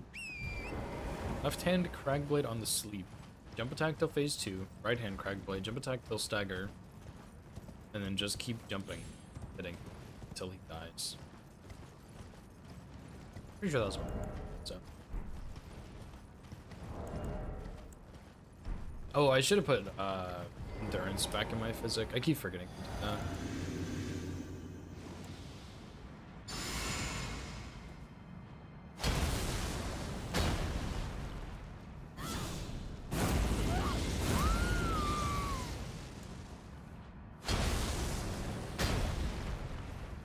Honestly, if I'm gonna do it like this, it probably makes the most sense to Cragblade first.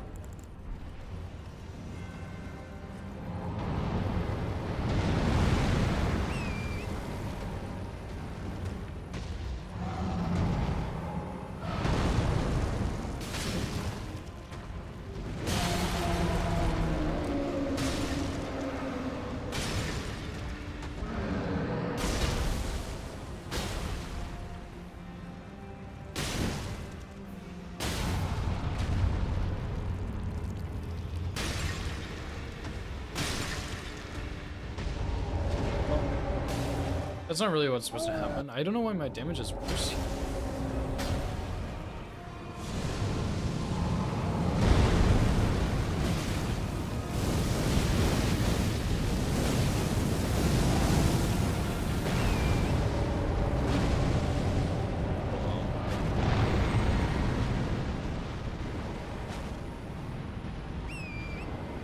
What happened, dude?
Yeah, I don't know what happened there. That was crazy.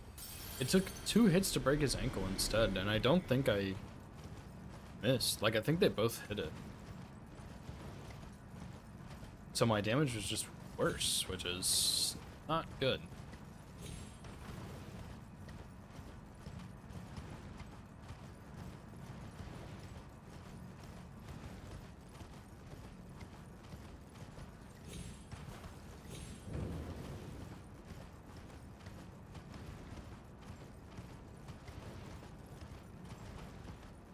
Oh well, I guess. Yeah, because I ended up getting a stagger in phase 1, which kind of broke the stagger in phase 2, which... Like, it really just all broke after that first hit. I just don't know why that first hit was so much worse. I upgraded. I should have about the same strength, if not more here, because I have strength tier. This world and death, are you to commit? Let my... Oh well, doesn't really matter.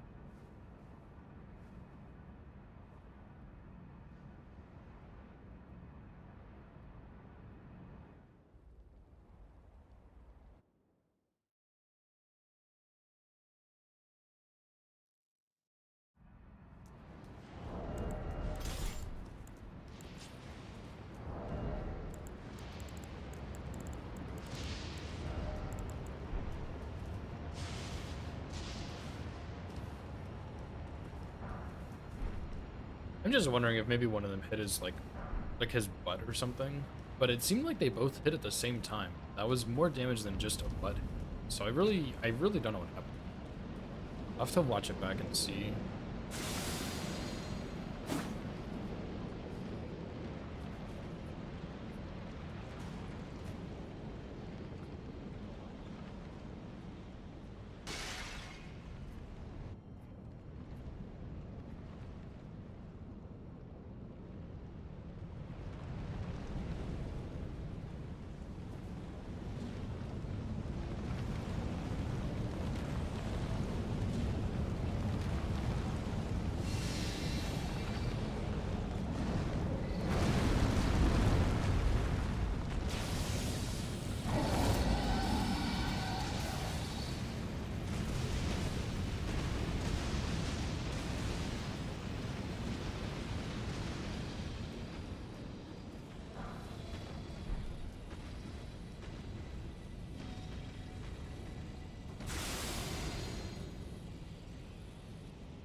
Nice one.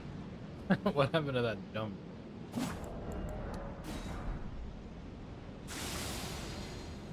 Maybe I should have just left Fire Giant in phase 2. Called it a day. It wouldn't have gotten me a stagger, but it would have been more damage at least since something went wrong.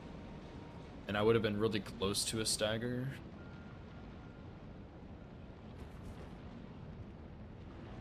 So it wouldn't have made the fight. Like, it wouldn't have saved it, but it would have made it go a little faster at least. I was just hoping to sleep him in phase 1, but I couldn't. Like, a second time, and then phase 2, I was really hoping I could,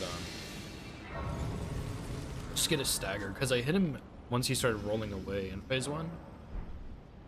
But I just couldn't quite squeeze out the damage for a stagger in phase 2. I don't think it's a big deal, though. I think that's just a fluke. I'll go back and watch it to see what happened, but yeah, I'm really not sure.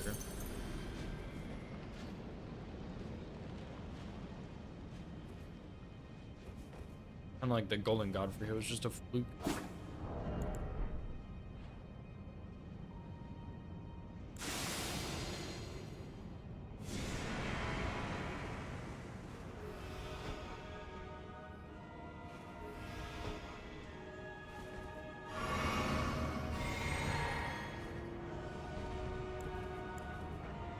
I need to switch this back to endurance.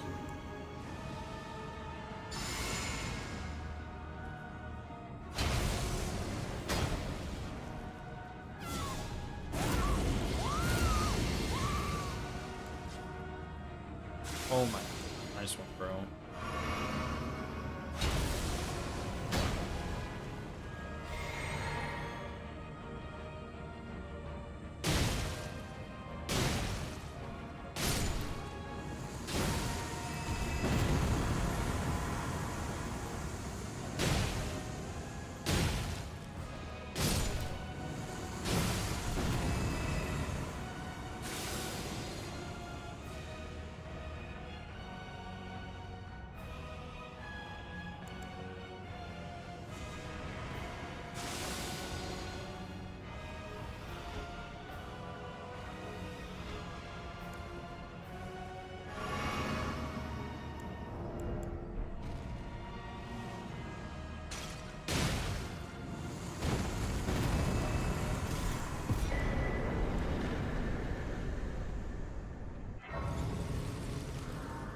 We may as well go ahead and do bird section, right? I don't see why not.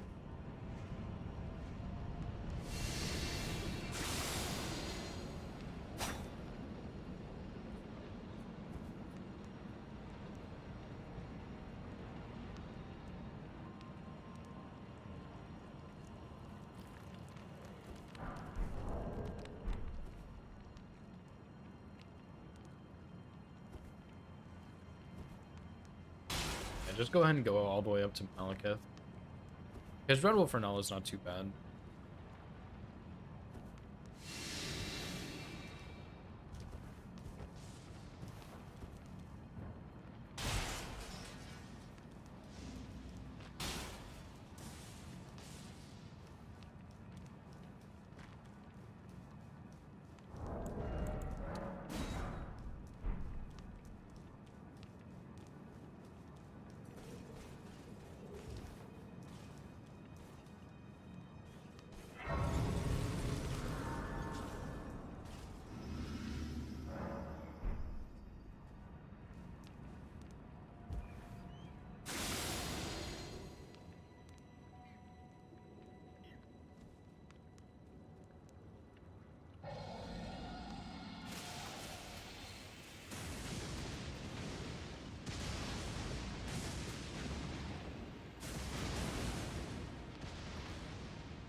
Honestly, if I wanted to, I think I could probably put Red Wolf Renala a bit later. I don't think it really matters, honestly. Like, it's kind of all the same anyway, but if I wanted to, I think I could. Okay, now we need 21 of these. And then we need 20 of these.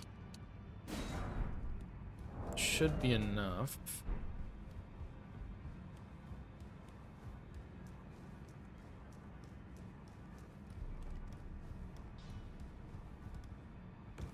Okay, you're up.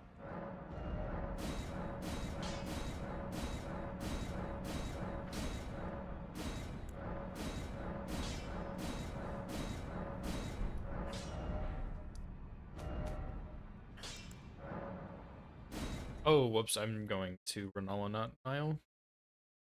Jumping the gun a little bit.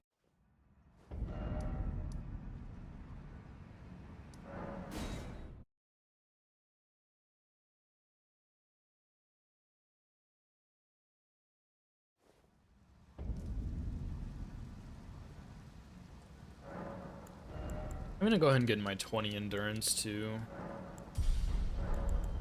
I'll put this back in here, which I won't need until Millennia, I guess, and then we can switch it back after that.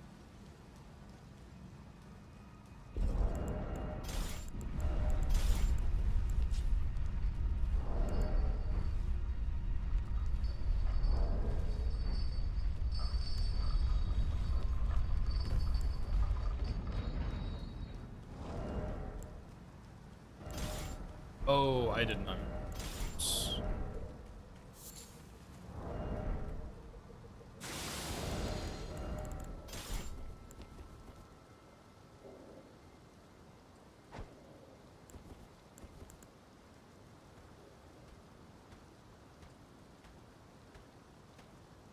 Oh, my L1 did not. Here. It's a little bit concerning for the future.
Oh, that's so sad.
I'm actually gonna level up if I can.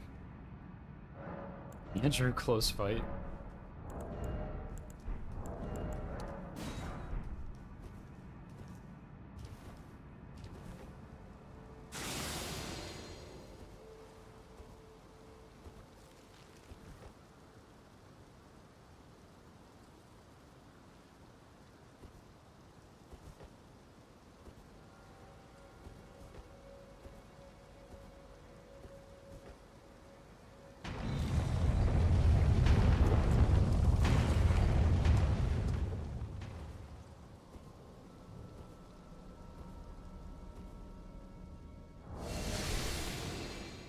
Man, this build is so damn good, dude. This is so much fun. I'm gonna have to do a casual playthrough where I do like a full-blown colossal jump attack build.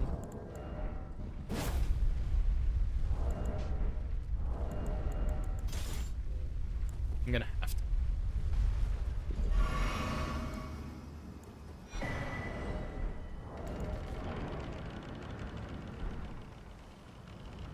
Oh.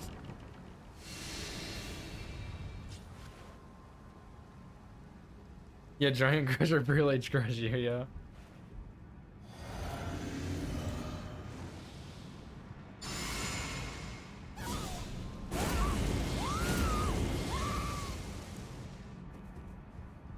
It'll probably be so much fun because you can put like Sacred Blade on. Well, actually, can you put Sacred Blade on the hammer? I don't know.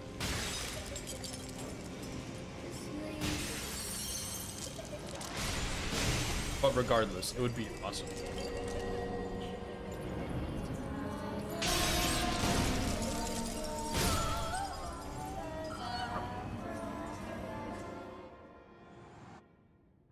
Yeah, true. You could do Sacred Flare.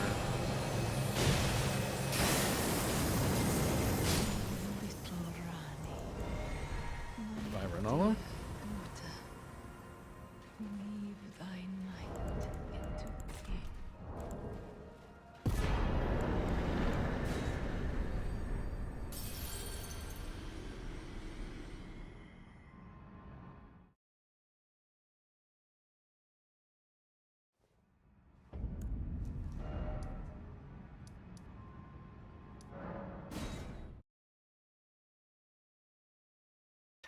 I don't know, dude. There's something so satisfying about just fucking walking into Renola, just jump, and she's dead.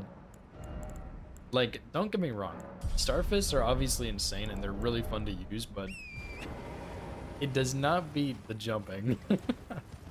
This shit is amazing.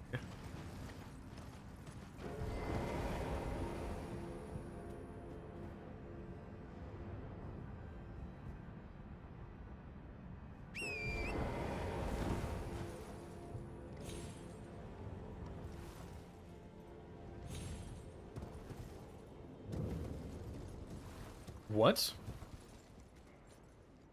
Oh.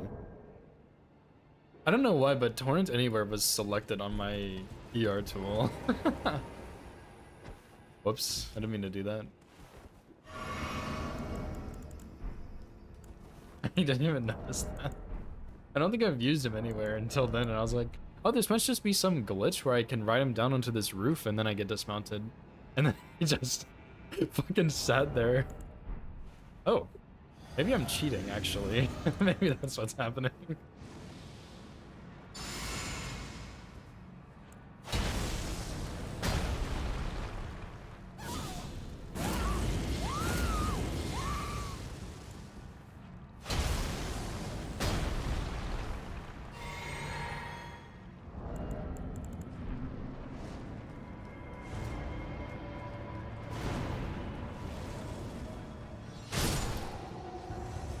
Bye, sir.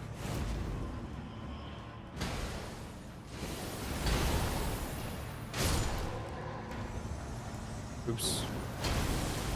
I meant to reuse Howl, which I think I had. I just. Probably doesn't matter.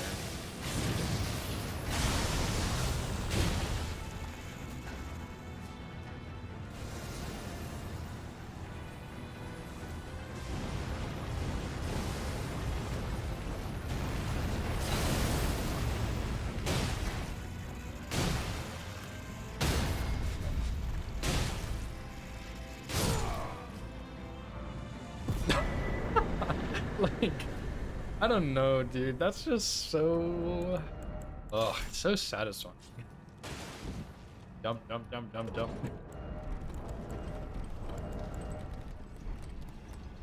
Satisfying and stupid. It's so stupid. But man, is it fun. If you're not jumping, you're doing it wrong.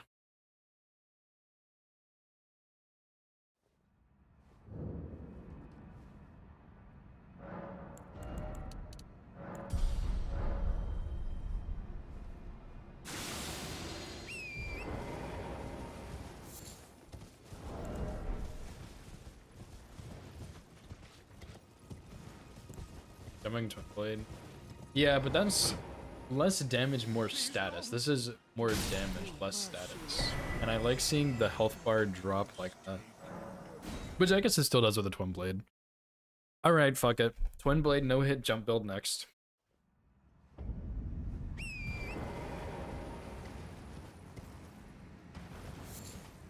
Like, this shit is awesome, dude. And it's not even that bad to set up. The worst thing about doing a Twin Blade no hit build is you would definitely want to get Lord of Blood's Exaltation, and that is just not gonna happen.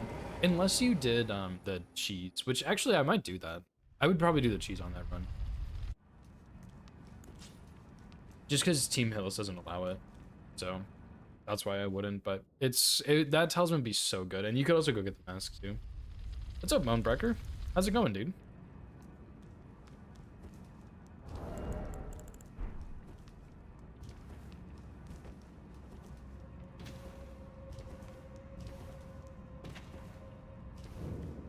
It's going.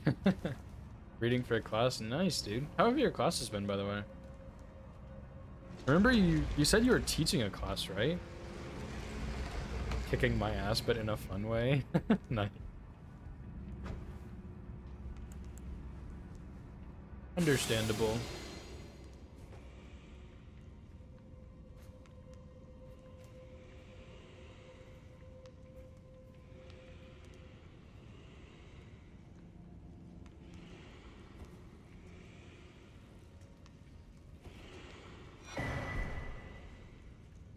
Two classes on Fridays called Morality and Justice. Nice. How's that? Very similar experience, but back in good old 2nd grade, my teacher let me teach class for like 15 minutes. It's pretty awesome. Some of them call me a teacher.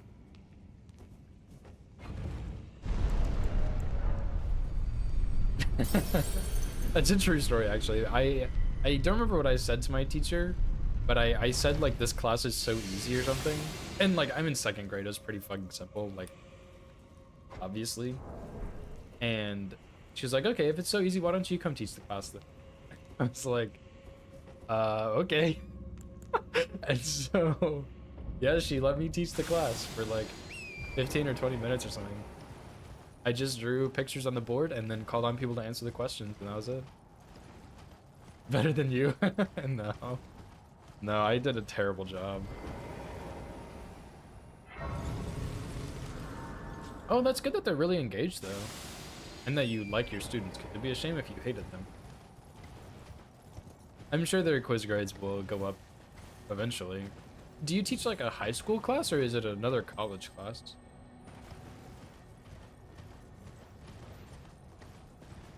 Something similar in 8th grade? Yeah. Like, I knew what I was talking about, okay? It's just that what we were talking about was, like, super simple. We were talking about, like, fractions. Like, we were learning about fractions. And so I would draw, like, the circle and color in a fourth of it, and I'd be like, all right, what is this? All right, Joshua, what is it? That's 1/4. Yep, good job, buddy. All right. Who wants to come up here and draw me 1/8 of a circle? Like, just stuff like that. It was very, very... College? Oh, nice. Undergrad, yeah. That makes sense. I feel like it'd be so weird if you were teaching people who are, like, learning the same as you. But yeah, that makes sense. 1/8 of a circle, yeah.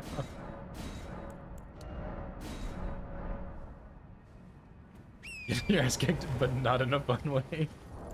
There's only so many people who can get their ass kicked and say it's fun. That's all I'm gonna say. But yeah, I'm glad they're enjoying the class. I think that's a good sign that they're at least enjoying it, you know? I'm sure their quiz grades will go up eventually. Probably just unrelated. Difference of squares? Yeah, I don't know what that is.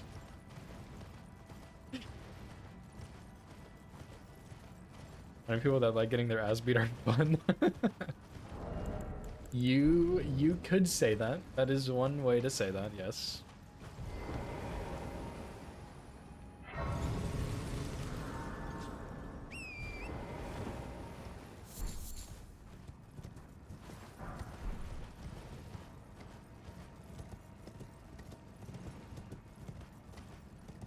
I don't know if I would say that, but whatever floats your boat.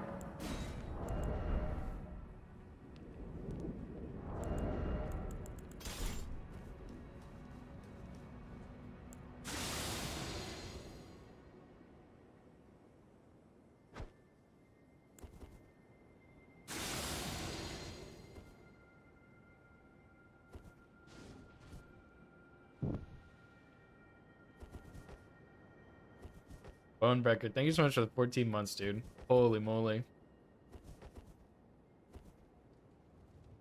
I really appreciate that, dude. In a row too. I definitely thought there was a bit of a break there, but I guess like you did it like 6 months in advance or something last time, right?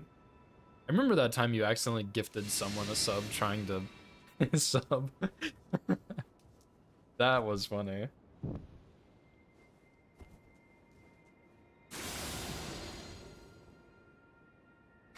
Uncle Nimmy. Thanks for the follow, dude. I appreciate that.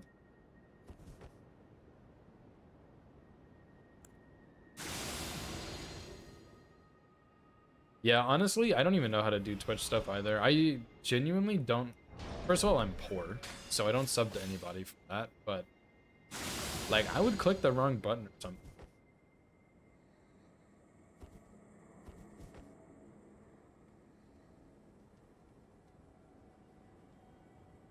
Maybe you are a boomer.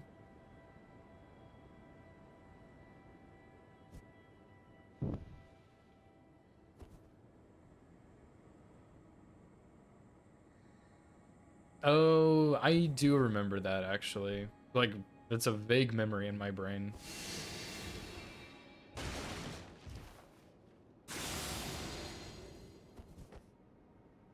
Yeah, also, Bonebreaker, I don't know if you're on mobile or PC, but Twitch on mobile is like a disaster shit show minefield. It's awful. It's, first of all, it's more expensive to sub on mobile, unless they reverted that, but last time I checked, it was more expensive on mobile. And then it's also like you get blasted with way more ads. I think even if you're subscribed, you still get ads. It's, I don't know how they fucked up so bad, but they did.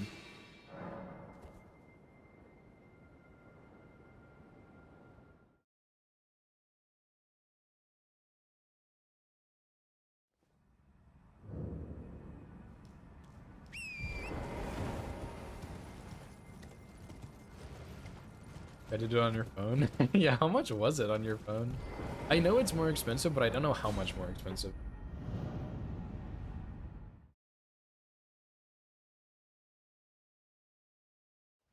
Probably only like $1 or $2, but still. And then on top of that, Google is like blocking ad blockers and stuff. Like I used to have a really nice ad blocker on Google Chrome, and they blocked it, and there's like a light version of it that blocks not as many ads that's allowed. But I honestly just switched to Firefox because I actually can use my ad blocker here and there's not as many ads. But Google's just getting absurd.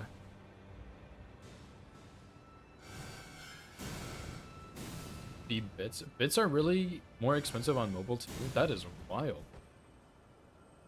1 bit is 1 cent, and now it costs more on mobile for that? That is insane. That is insane. Yeah, I imagine if gifting subs is more expensive, it's probably more expensive to just get a regular sub too. I would imagine. And I barely use Twitch outside of streaming, so...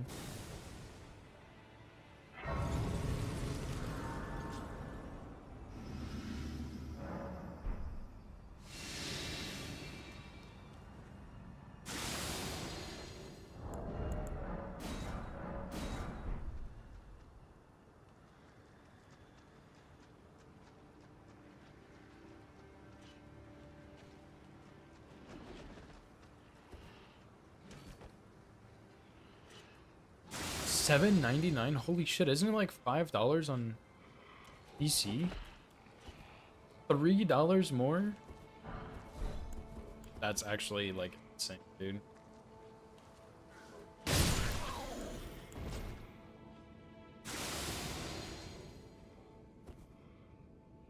$3 more. Like obviously $3 isn't a lot, but that's wild.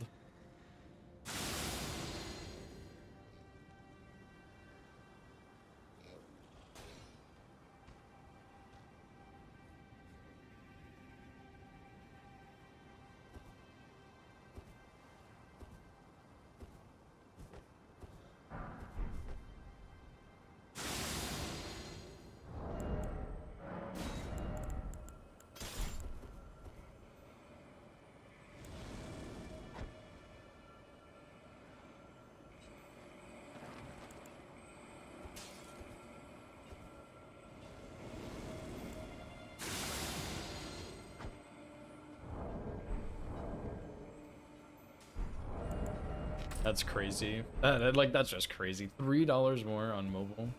And you still get ads, too. Pay more, get less. Which mobile?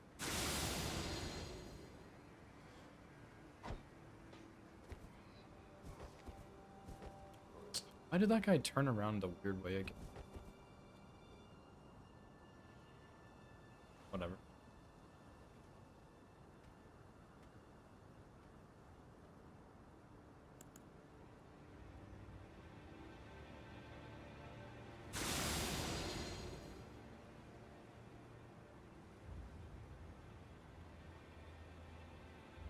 Yeah, Twitch is crazy for that, dude.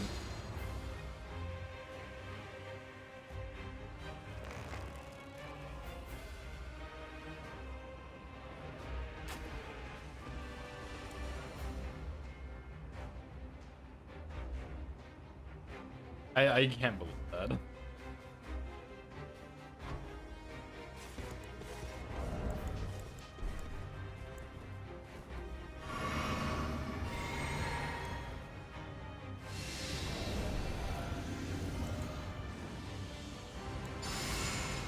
Hey, what can you do? Thanks, man. I appreciate that. Yeah, tell Goose I say hi. I haven't talked to her in a while because we've at least played a little bit, but I think she's been busy when we have been, so I haven't talked to her in a little while.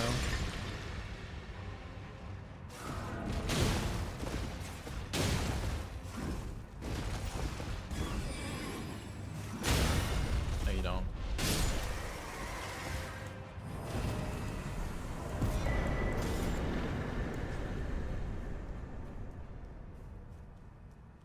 I'd be down to play at some point, but I think Dead by Daylight. Yeah. I haven't been keeping up with Fortnite either at all. I've been doing I played a little bit of DS3 at some point. I just went back to it. And I've been playing a decent bit of Night Rain since they released like a ranked mode kind of for it. But I've been playing the finals with my brother, which is like this, and Nova too, my brother and Nova, and it's just like this crazy off the wall shooter game. Oh, I forgot to go get my plus 25. Golly, this sucks.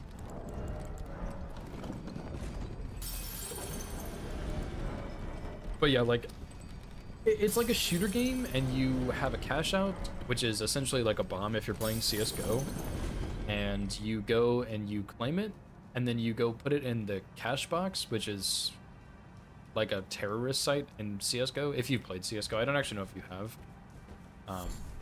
And then other teams can come and contest you for it and steal it, and if you get it, you get money. If they get it, they get money. Whoever has the most money wins.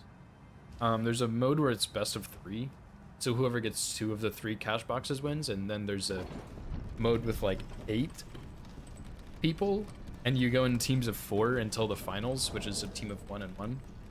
And then yeah, like it's really fun, and like everything in the arena is destructible. Buildings will just fucking explode and get annihilated. There's events where there's like a monster throwing rocks at you.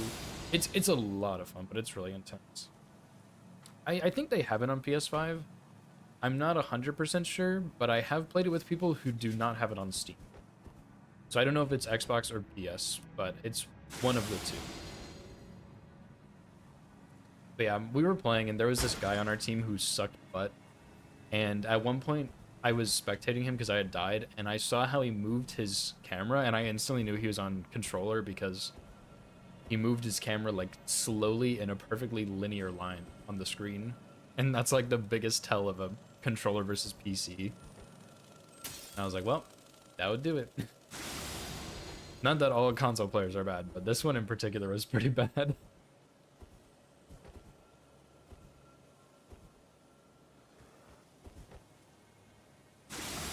The finals. I'm pretty sure they have it on PS5, but I am just guessing. But it's like a really good guess.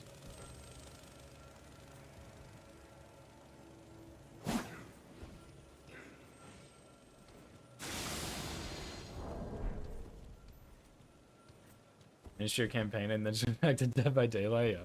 I've heard Dead by Daylight is pretty fun. I don't think it's something I would really enjoy. but I guess I haven't played it, so I don't know for sure. But yeah, I think honestly, Fortnite is fun, but it is kind of the same thing a lot. So I don't know. It's fun to go back every now and then, but it's hard to play it for a long period of time. Whereas like Elden Ring, I can play forever and ever, you know? Oh, nice, dude. Nice. Yeah, that PS4 was giving you a lot of trouble for sure. But yeah, my uncle came in. My uncle visited, and they haven't been here in a while because COVID and stuff, and we haven't seen them, so they got some birthday gifts for us and Christmas gifts all tied up, and that's what I got. Because I wanted to play Bloodborne and Demon Souls eventually, which I will surely do, instead of just playing Elden Ring all the time. But yeah. Yeah, the one from Portugal.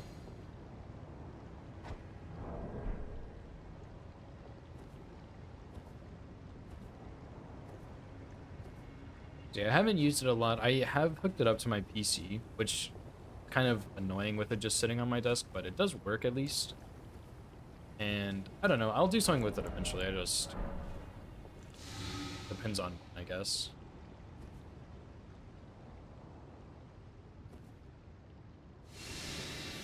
So yeah, I don't know if there's any really good console exclusive games you know of.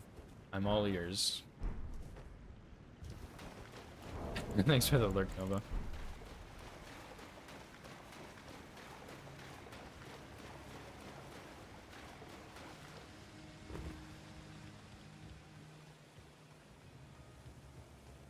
Bloodborne.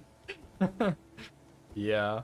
I'm gonna play Bloodborne eventually, but dude, I swear, I have only heard people hyping Bloodborne up. I'm gonna play that game and it's just gonna be like your average Souls game. Probably just because I played Dark Souls 1, 2, 3, Elden Ring, and Sekiro first, and they're all pretty much newer than Bloodborne. So I'm gonna play Bloodborne and be like, wow, this is like Dark Souls 1 and it's pretty mid. Hopefully not, but probably. With Dark Souls 3. Dark Souls 3 is good though. Dark Souls 3 is so good.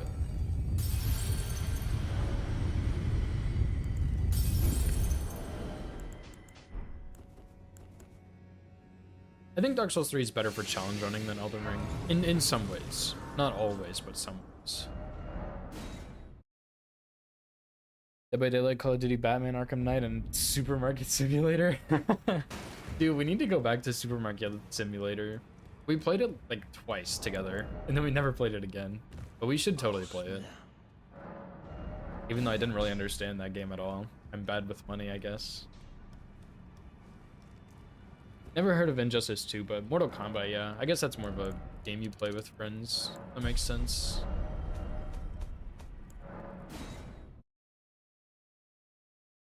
A tight ship. Yeah. Yeah, we sure did.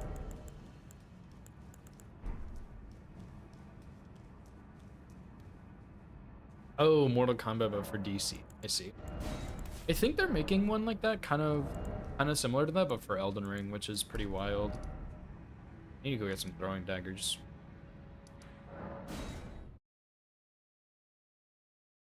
Are you serious? They're produced by the same company. That is... That's wild. Sure, I guess. I feel like they would be made by different companies, but I guess if Mortal Kombat's popular, then they could just make it again with different characters.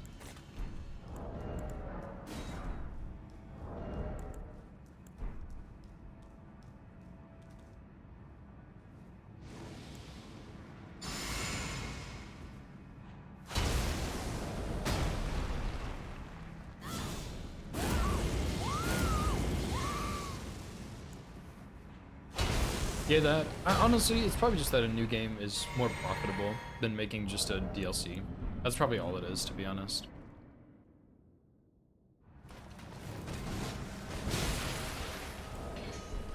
You're joking.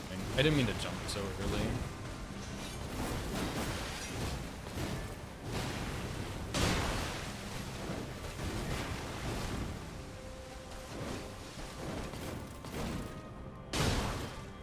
I don't think that's safe.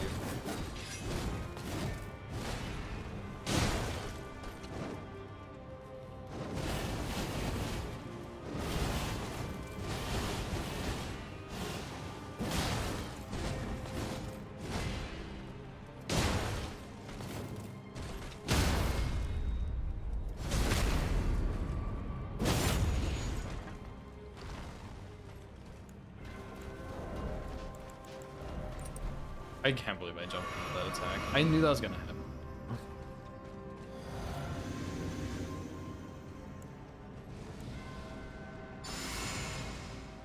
Alright, good luck with your seminar, dude. Hope you have fun. See you later. We need to hang out again soon.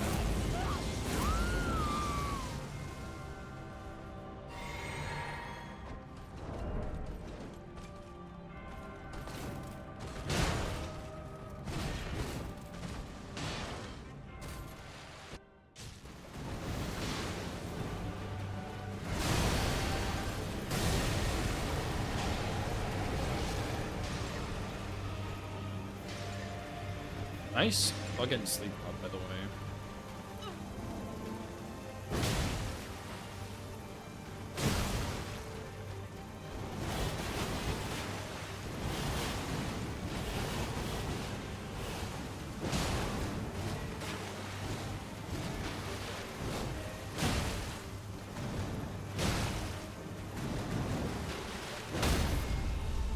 Should bleed here.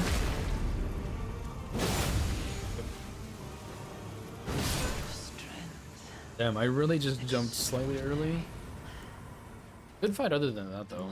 Even without Ritual Sword. Except for the part where I threw the sleep pot into Narnia.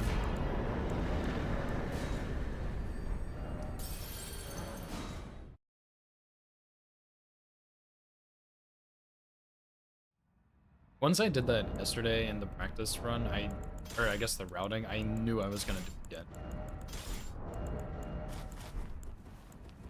And I guess that's where. At least it's on a dead run. Like my dead baseline run instead of a real run.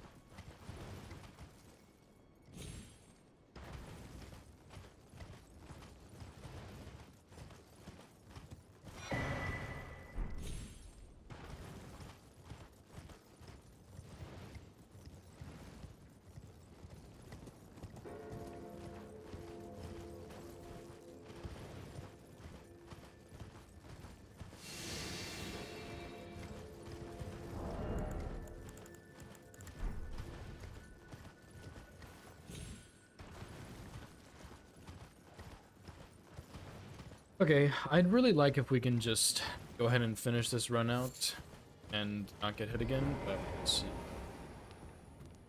There's still have Malekith left. He's probably the biggest one, but honestly, any of these guys can probably hit me. If I do want to get hit somewhere, I want it to be on Gideon and have this strat fail, so I know it doesn't work. But I think it is safe.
Crazy to think that for my All Great Runes Claw run, I was already finished with the run at this point. To be fair, that one was ultra fast, and I only needed one upgrade weapon, but still, it's pretty wild.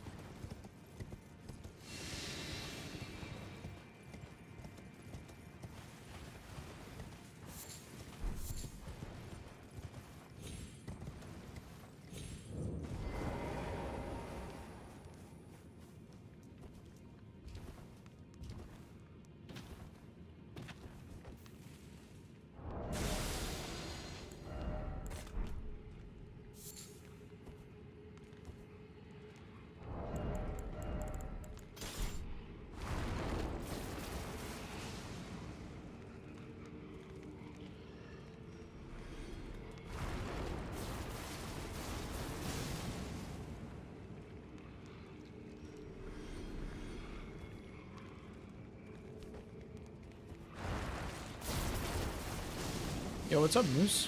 Thanks for the follow, dude. I appreciate it.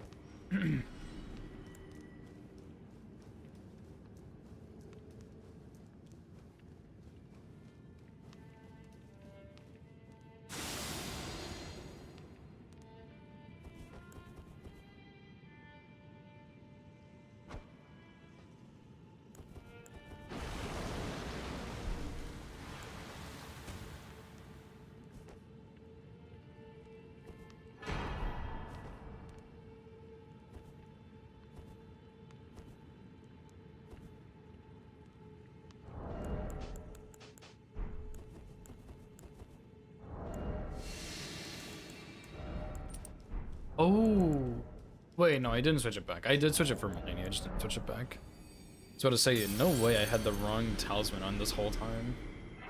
And my damage was still that insane, but I forgot I switched it. Okay, more strength. Yippee. Also, I need to switch my physic back.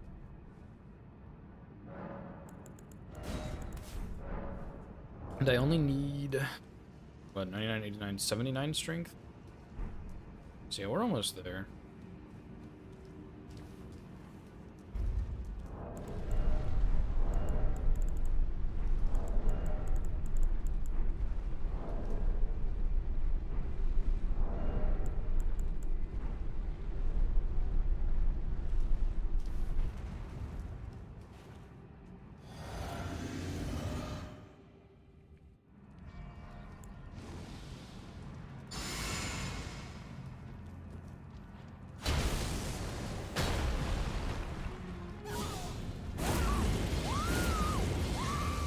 Please stop sprinting in, sir.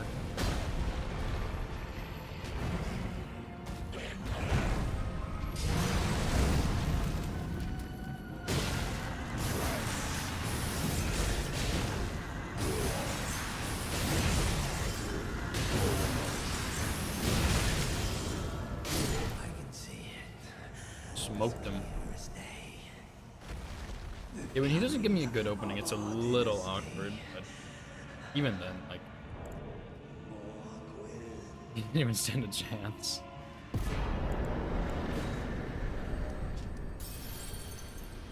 Right.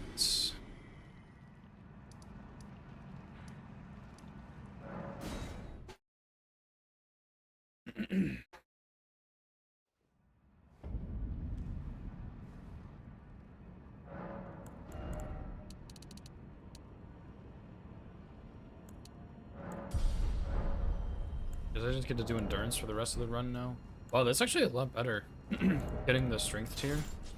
Because the axe talisman I just barely used. So it just makes more sense to get strength tier and then green spill and just switch green spill out when I need axe talisman.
Yep, that's about what I expected.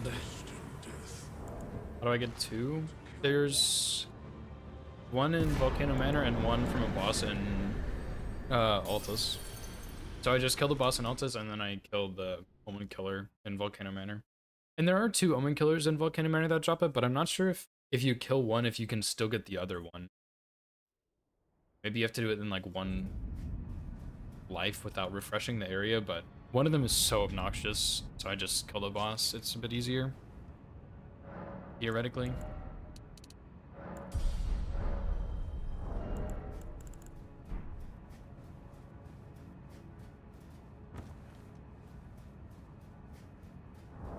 Yeah, I think I think you could technically get 3. 100% guaranteed. I'll go test it after this. I'll go kill the other Omen and see if he drops one. Because I am curious. I don't actually know if you can get 3 or not without refreshing that area. I'm not sure how that whole interaction works. Because there's some things like that in the other games where there's, like, in DS3, for example, in Lothric Castle, there's a Titanite lizard, like the little baby one. But if you kill it in one spot and then you rest and refresh the area, then it won't appear in the other spot. It only appears in both if you do everything in one run through. So it's kind of weird, but yeah, that's how it works in that game. So I think it's probably similar in this one with the cleavers, but I really don't.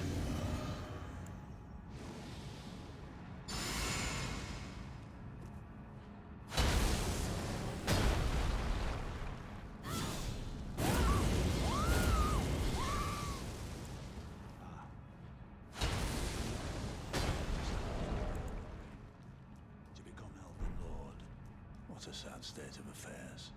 I commend your faith, but alas, none shall take my rule in my bones. A tarnished. Everything about the S3. Yeah. I saw it on like some guide thing taking you through the areas and stuff. Like I was doing all the quest lines and I used this cheat sheet pretty much, and it mentioned that in the cheat sheet, and I was like, oh, that's kind of cool. But yeah, it's the one behind the second dragon, if you know where that is, and the one on the way to the Winged Knight with the halberd. How's it going, Fausty?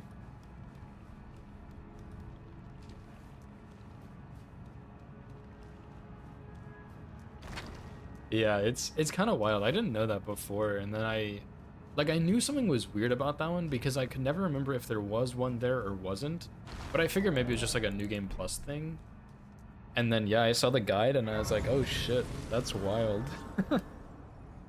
I want to say there's another instance of that, but I might just be completely wrong on that. So yeah, I don't know if the Omenkiller cleaves are kind of like that, where if you kill one Omenkiller and then refresh the area, the second one doesn't drop it. Or if you can refresh the area, or if it just doesn't matter, you can only get one. But they both drop. I just don't know how many you can really get.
By Orlu. Man, this build is just so stupid.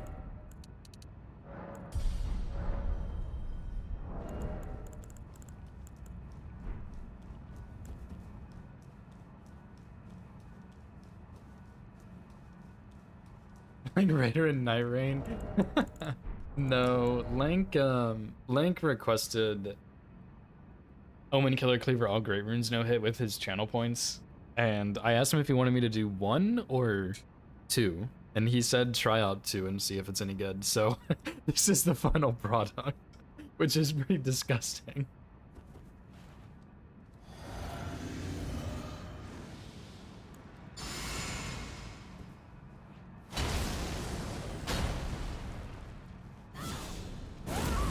I don't actually play a ton of Raider in Night Rain, to be honest. He is really fun to play, but I just prefer some of the other classes. But yeah, this is also like totally the Raider build, for sure. Like get 2 big bonks and then just colossals and go crazy.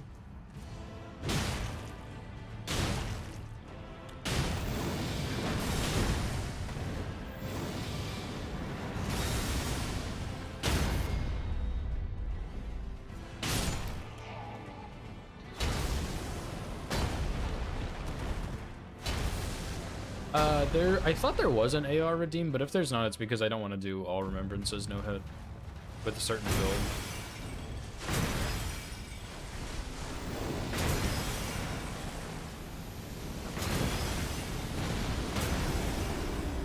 I got a double in there too, which is pretty big.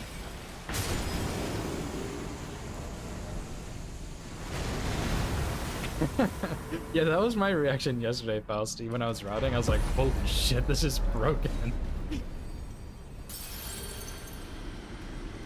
It's pretty insane. It's pretty insane. Max FPS at 30, what would that even do?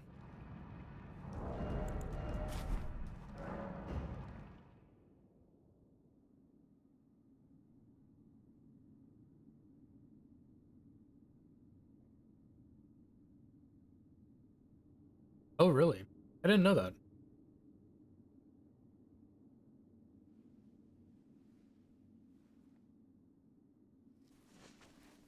I'm not gonna do that, but that is interesting.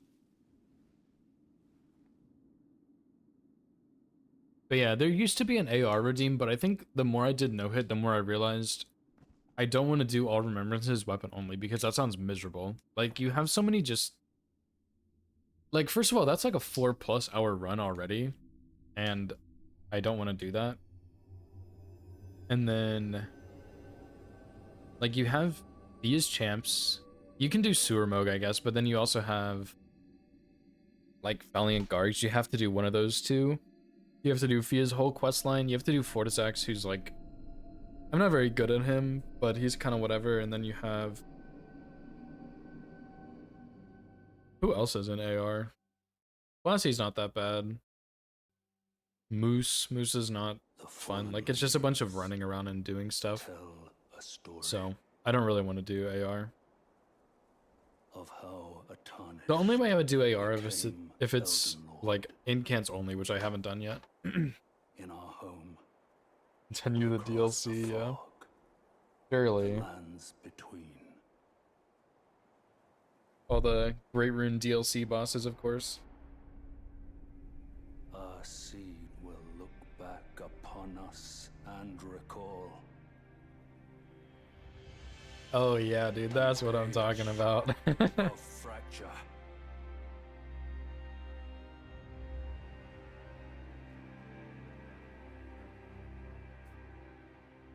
Yeah, technically that Great Rune's not the same as the others, though. It's an item, and the other ones are key items, so there is actually a difference. We had a discussion about this for Team Hitless, like a very in-depth discussion, and that one does not count.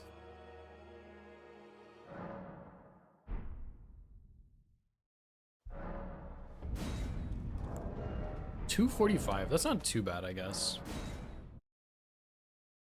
Yeah, it's just style points. I only put it on at the end there because I go right past it. So, yeah, just simply style points.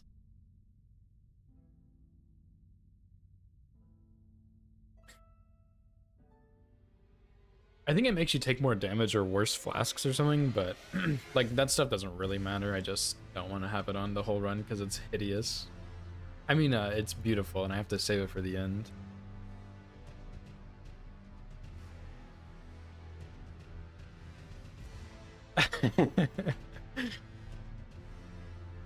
Yeah, I just misspoke. I didn't mean to say hideous. I meant to say beautiful. I am gonna run to the bathroom real quick though, and then I guess we'll start another run and see what happens. But yeah, I'll be right back. That's the next run. What the fuck? Brilliant.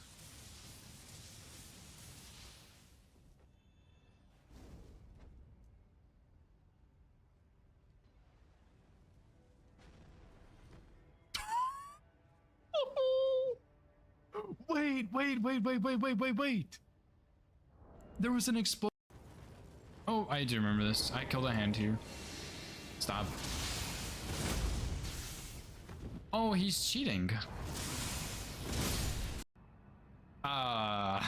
Shit.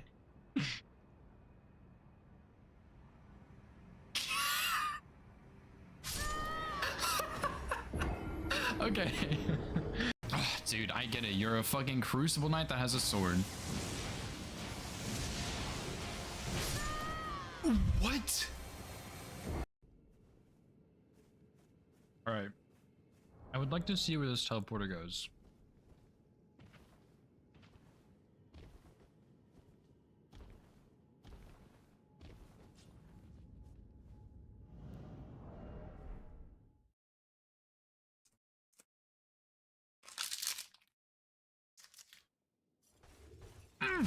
Wait.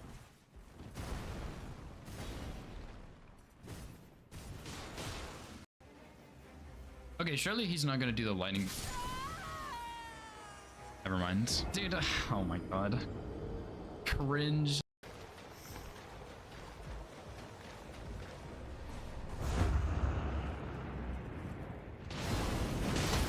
Oh, that was my fucking god. I'm gonna fucking clip that, dude. Hell yeah.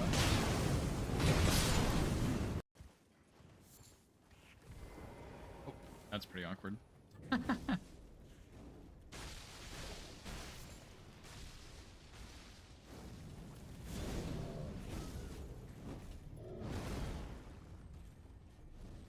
Making my way downtown. Walking fast. Eating snacks and I'm homebound. We didn't even make progress on. Like the blessings, we didn't spend any time on. Seals, we didn't spend any time on. Yeah, We basically didn't do the DLC Center at all. Square confused me at first, mainly just because after you marked imbued, I was really afraid Cronus was going to go for Blessings America to threaten that column 1. Yeah. I mean, the center square was like at that point in the match was super pressure. Yeah. Depraved perfumer. There we go. See, I knew. Okay. His attributes are not on here. Fextra life, you're fucking useless. Woohoo! Okay.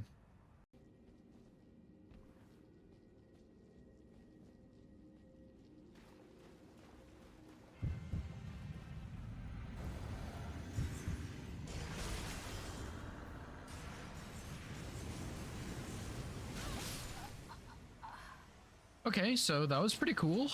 Very good fight. Really interactive.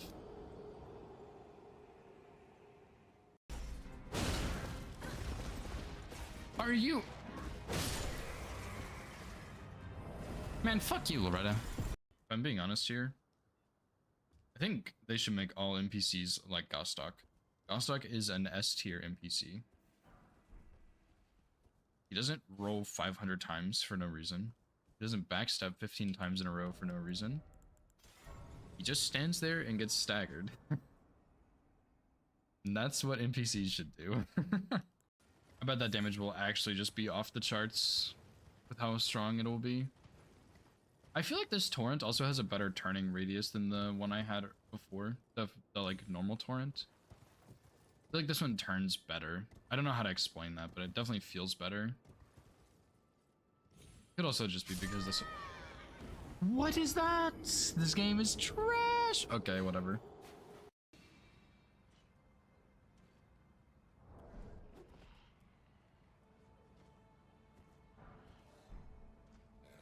I forgot about this guy. Shit. Rip. GG's to the all great runes, dude. Yeah, I need to take a look at this section. Like, who the fuck is this guy? Dude. Oh my god. This is so bad.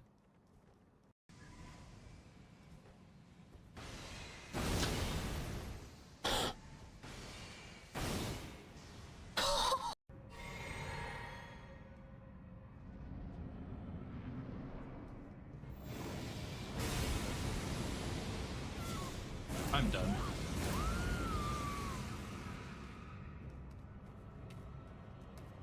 I am the luckiest person in the world.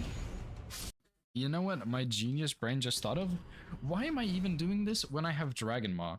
Bam, 20% bonus damage from Blue Dancer. It's just that fucking easy. He will die in one shot unbuffed. It's like, it really is just think harder. It's a game about thinking harder. You don't have to play better, you just have to think harder. Ow. Like, just bite. This weapon sucks ass for this boss, I guess.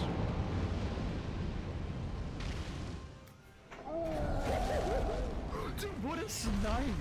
That did 2,000 damage.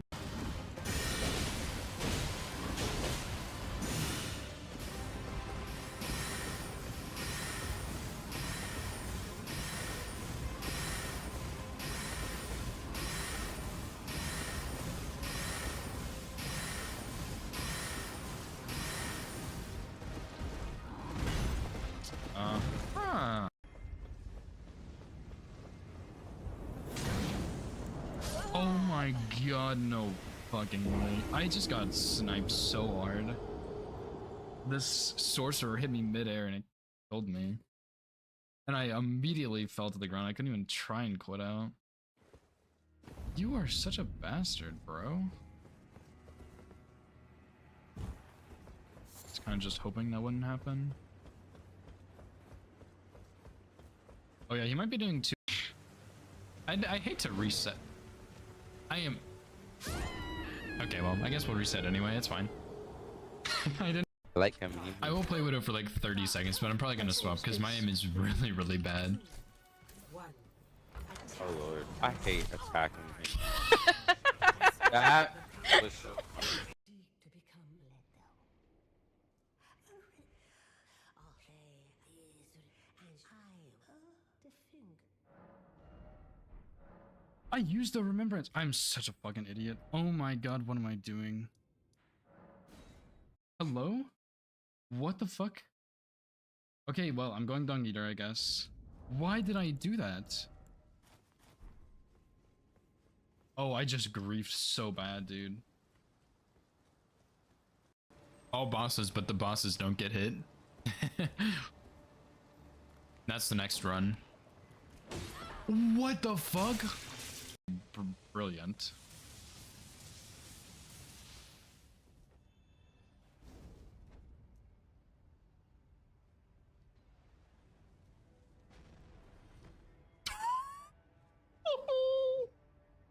Wait. There was an explosion. Oh, I do remember this. I killed a hand here.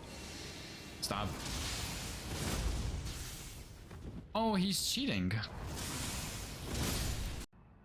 Ah, shit.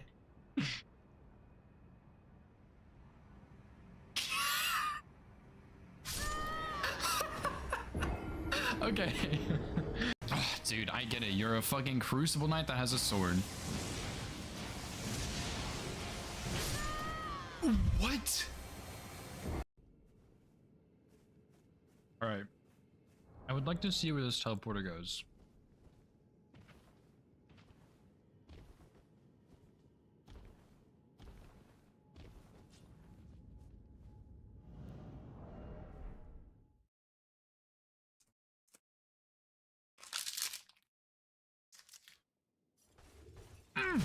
Wait.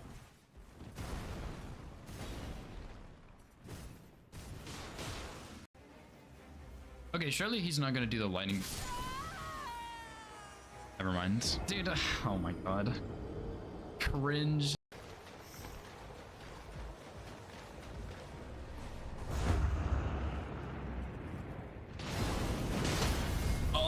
Oh my fucking god. I'm gonna fucking clip that, dude. Hell yeah.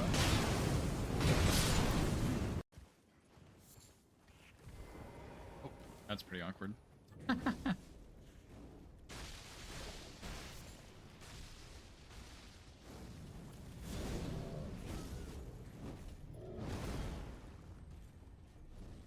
Making my way downtown. Walking fast. Eating snacks and I'm homebound. We didn't even make progress on. Like the blessings, we didn't spend any time on. Seals, we didn't spend any time on. Yeah, We basically didn't do the DLC Center at all.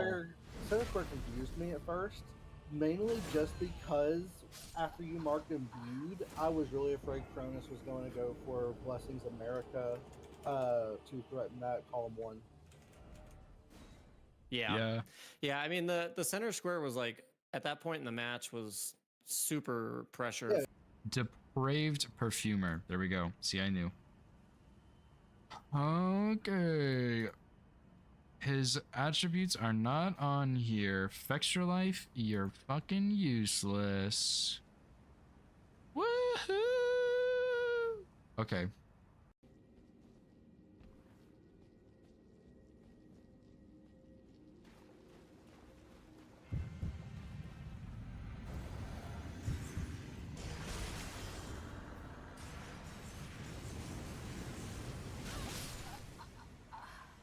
Okay, so that was pretty cool. Very good fight. Really interactive.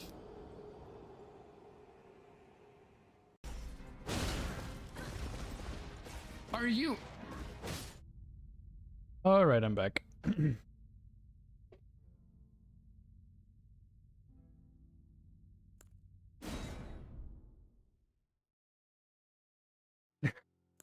Yeah, some of those BRB clips are pretty funny.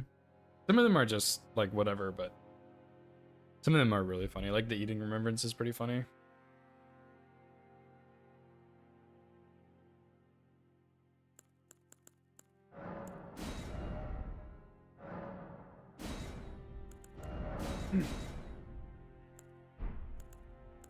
Yeah, let me reset my splits also. Because I still won. Yeah, that's true. That was the best part of that, is that I messed up so badly and I went and killed another remembrance and still got that square.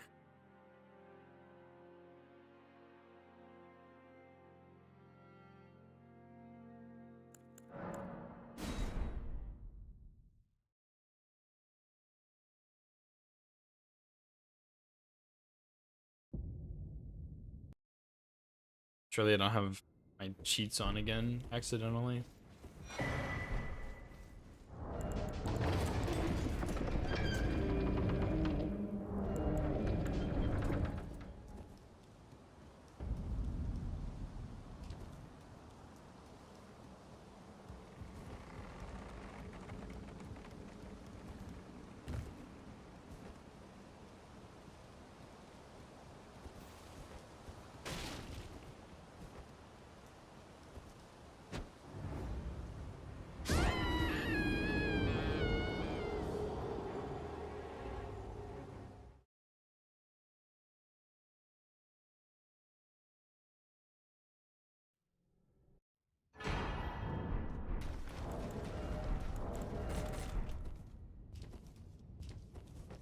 Orange, anywhere? No, I turned that off.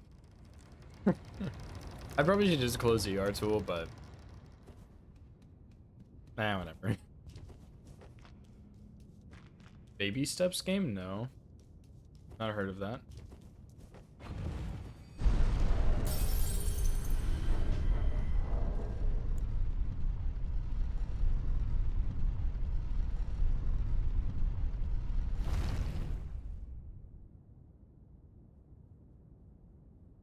Not on Steam, see?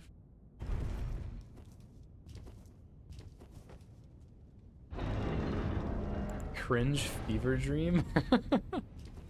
I see.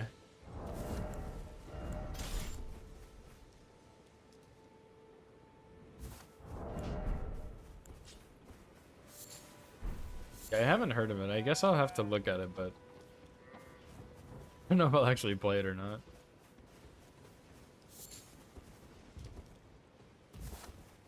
Not sure if cringe fever dream is my style of game. But I can also let you not then wine. I am Carly.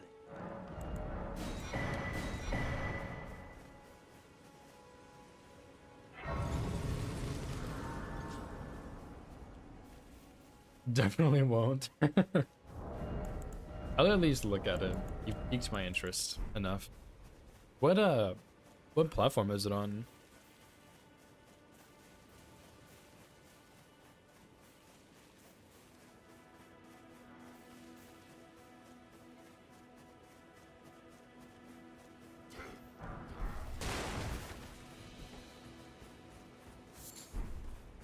Maybe platform isn't the right word, but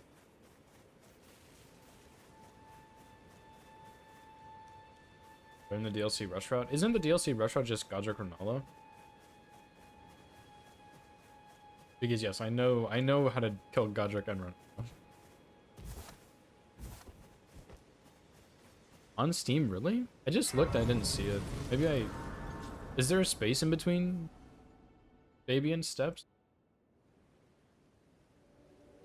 Hey sir, but you, I can play turning root to aid you. You need O to the foot. Optimize strats. Summon me. I bequeath. I will learn the optimized strats. It will summon torrent. Treat him with.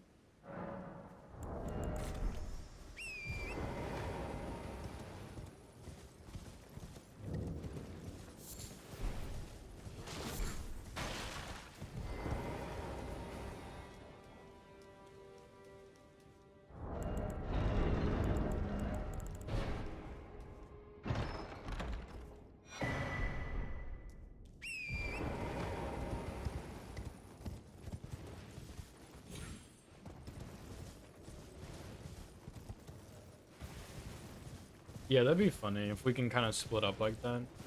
The only downside is if you go Rykard and I go DLC rush, then we lose base game rush scores if they're even on the board. Which isn't like the end of the world, obviously, but still.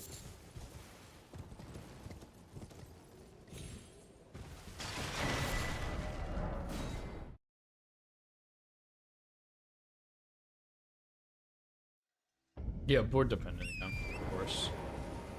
As all things bingo related are.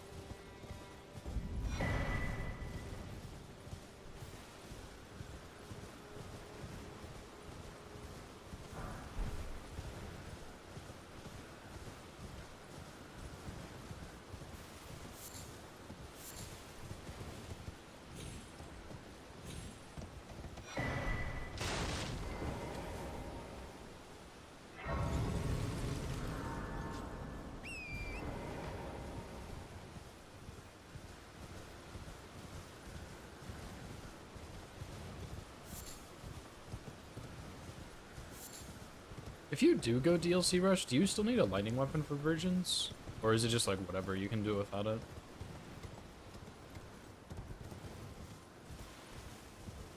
Okay. I'm not bad at the fight, it's just like, I guess at that point you would have enough vigor to be able to survive and...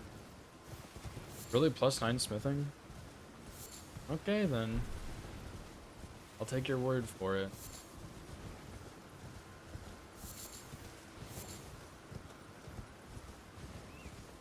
Yeah, that's true. You could do DLC smithing too, which would probably put you... You would be a little slower in base game, but it would, in the end, put you ahead, which would be nice.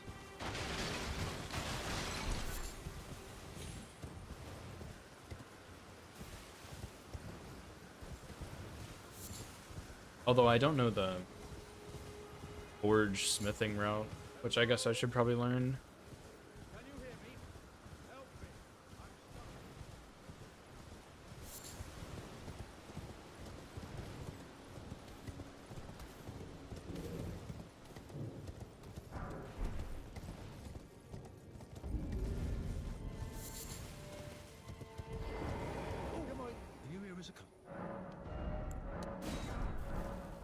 Goldfrey and Melania. Like, the fight was flawless. I just jumped a little bit early on her opener and it clipped me, which I knew I was gonna. And I probably should have practiced her, but here we are. But yeah, even then I did the fight without Ritual Sword and it was fine. Like, I still did the whole thing hitless.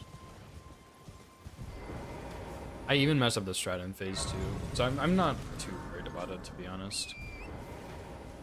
course, it is Melania. I'm gonna be worried, but you know how it is.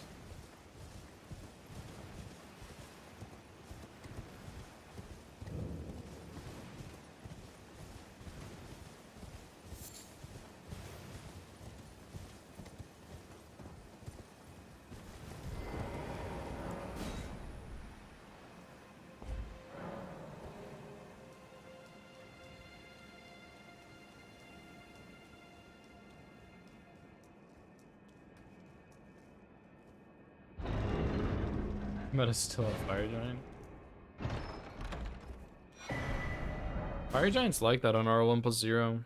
I mean, it depends on how you want to do your run, but I think she goes and gets rot pots for phase 2, and she uses rot grease in phase 1. So there's like, you have to go underground, and then if he does fire breath, you bone out, go farm some more. That would be my guess, but I'm not watching your stream right now, so.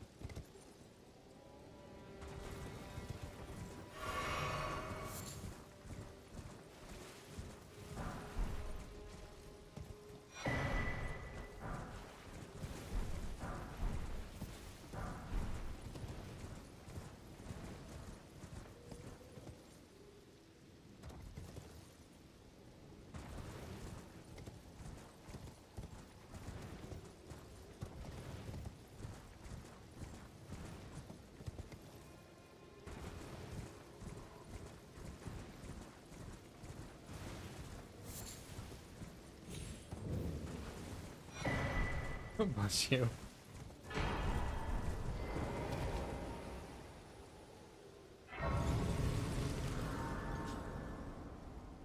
I do want to route RO1+0 though. I don't remember if it was, okay. Let me slow down and speak normally. I don't remember if it was Opie or Recycle who told me I should do all weapons any % no hit. So I am tempted to do all weapons any % no hit. I know that would be like absolutely absurd, but it's kind of funny to think about. So I might do it.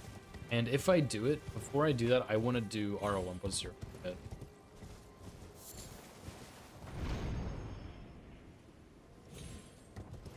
Which I kind of want to do anyway, but especially before I start the... Yeah, all weapons. Every single weapon individually do a no hit any %. Which is like, obviously hundreds of hours, but still, it'd be funny. And I know someone did it in DS1 and DS3, or at least they're working on it if they didn't do it, but I think they did. So, I could be convinced, dude. And the other problem with that is, like, I have other runs I would like to do in other games, right? Oh, there's some 400 weapons? Yeah, there's like 100 or something.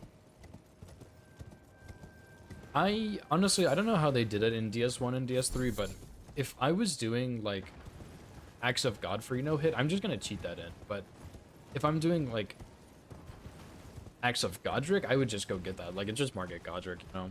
I wouldn't mind doing that. Like Starfist, I'd spawn in, but I don't know. Like, what's a late game weapon? Like Veteran's Prosthesis, I'd spawn in.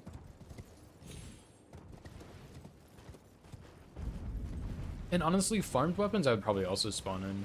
Maybe I'd go kill the enemy one time and then drop it, but I'm not gonna farm every weapon. That would be just ridiculous. Farm Noble Esnag, I probably won't, but I guess I could.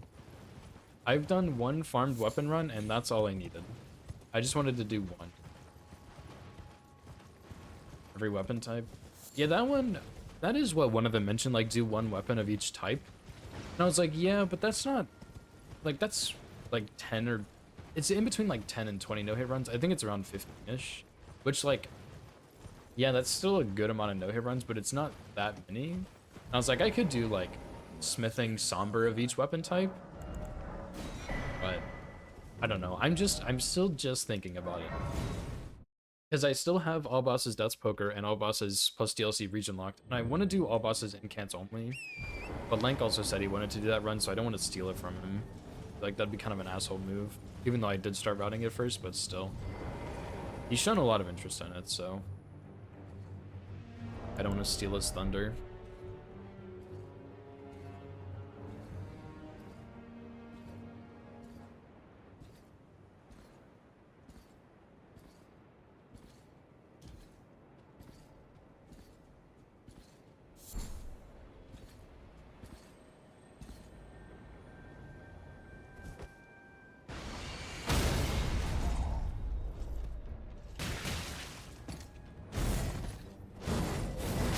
Ah, shit.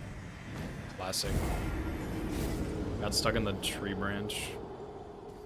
I think if I get stuck in the tree branch, I'm not even going to try and get the riposte because you just simply can't. I'm just going to go the other way.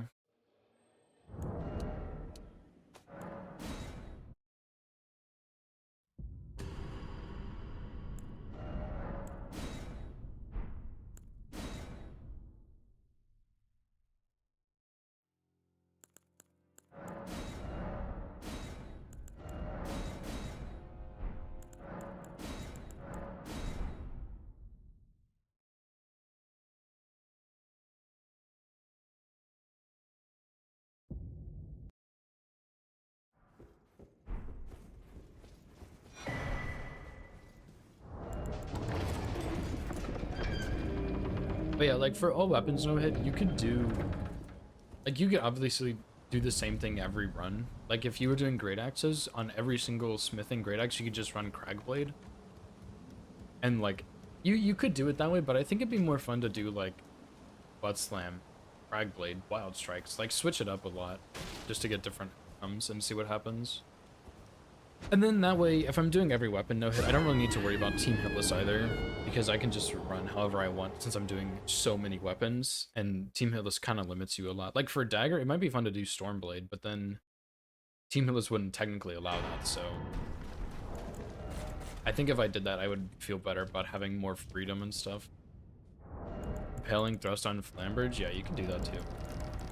Seems pretty weird, but sure. Probably like Flaming Strike would be better, but... Why Impaling Thrust?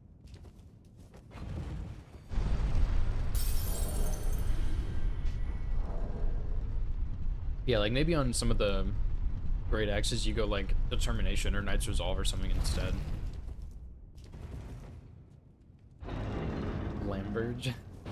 Lamberg. My bad.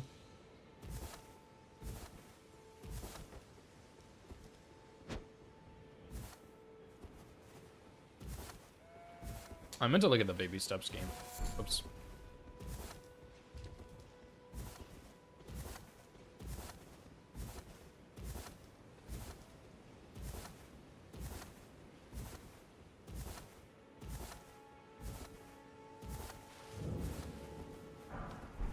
But I can also that you're not then wine. I am Carly.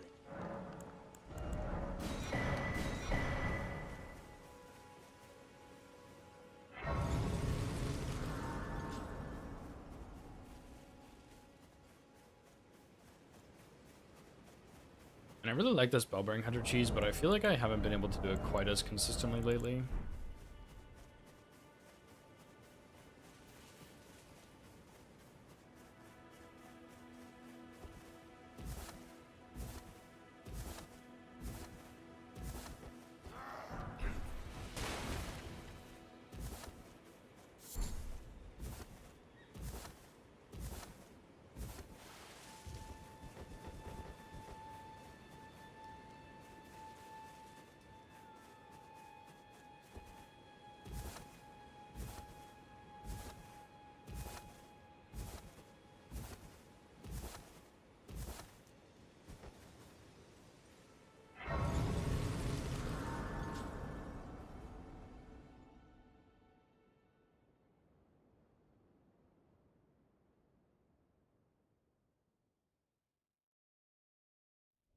Ah, here it is. Fausty, I see it now.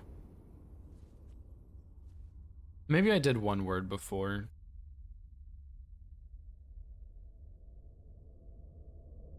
What the hell? Oh, is this like, Greetings, traveler. from beyond. Interesting. I think I understand what this is. I am Oh my Lena. god, this looks so stupid. I will probably not play that, you're right, but that is funny. What's up, asparagus? Asparagus is so highly valued in ancient Rome that Emperor Augustus created the asparagus fleet. What the heck? Yeah, that's there's I can play the turning to aid you. You need there's a game I have that Then reminds me of summon that. I don't know if it's I similar at all, but it makes me think of that. And it's called like Hand Simulator or something. And you're basically controlling a hand, or it's like one hand or two hands with like mouse and keyboard or something, and it's just horrible to have to do, and that's what it looks like. But like maybe a little more advanced, like you actually have a purpose in this game other than just like goofing off, you know? So yeah, that looks hilarious. I played that Hand Simulator like one time. My brother was playing it and he was like, dude, you should get this, it's so fun. And we played it together once, and I don't think I played it again. So that's probably how that would go. Yeah, it looks hilarious, but I would not play it very much. Even a game like Peak, that I think is pretty fun, I don't play that game a lot either. What's up, Zaron? How's it going, dude? Purpose game other than goofing off. Overrated? True. Honestly, true, yeah. That's a good point. Like, usually when I play a game, there's like a purpose. Like for Elden Ring, it's like no hit the game. For other games, it's like win, like beat the other team or acquire X goal. But yeah, just like goof off, I guess, is a pretty good goal to have in every game. Same price as Silksong? Yeah. Honestly, it's surprising that Silksong is only $20. I'm tempted to get it even though I haven't even played enough Hollow Knight. But they're both really good games. Well, at least Hollow Knight was a really good game. I really liked it. I just never finished it. So I imagine Silksong is also good. But yeah, $20 for that seems a little much. If it was like $5, I probably would.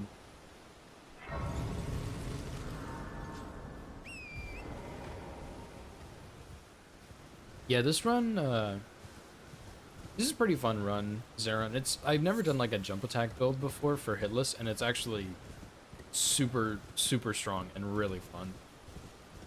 So yeah, two hits. Both were the really goofy hits. So here we are, going for potentially attempts. We'll see. Yeah, I never finished Hollow Knight. I know, I'm a traitor. I did really like the game, but I think it was a game I played when I was on vacation, like visiting my parents or something. And so when I came back to my house, I just stopped playing it. And that's the same with, what's that game called? Like the Hollow Knight Sekiro game, whatever that one was called. That one was really fun, but I only played it when I was on vacation, so I haven't come back and played it again. Work on any percent yesterday with this weapon. Oh, nice, yeah. I think for any percent using one is better. But yeah, for this one I get 2 and do a jump attack build. I just think you need more runes on this jump attack build with 2 upgrades instead of 1. So I think any percent is probably better with just 1. Whereas I get so much more money on this one, I can make it work.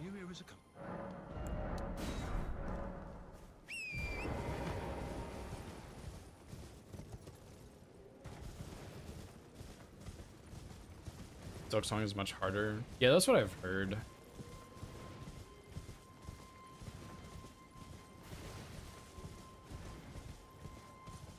Yeah, I usually get lost in games like that too. Even like a Souls game I get lost in.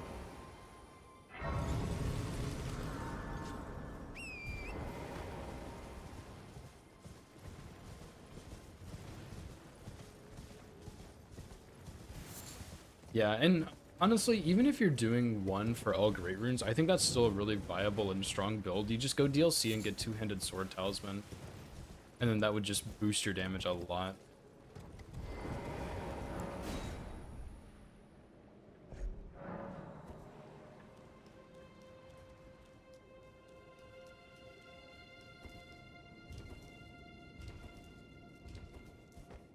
It's not fun to watch games. Spooky, yeah.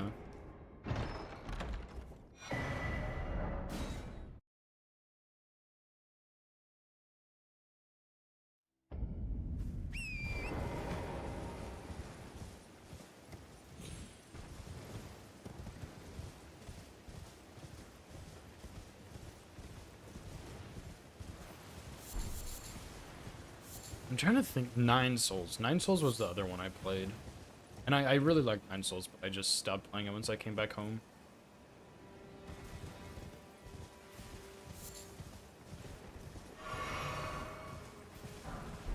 And one thing about those games that I really struggle with, and even in Souls games too, is that a lot of the times you'll find an area that you can't really access yet, and then you find the key to access that area and you go back later and you can do it. But for Souls games, it's a bit easier for me because it's not quite as much to remember, whereas in a game like Nine Souls, it's a little harder because you learn a new skill and then you have to go back to where that skill was needed, but I don't always remember where the skill was needed. Whereas in a game like Elden Ring, it's a bit easier. It's like I find a locked door and then later I find a key. It's like, okay, well, I've only found one locked door, so this key has to go there. No.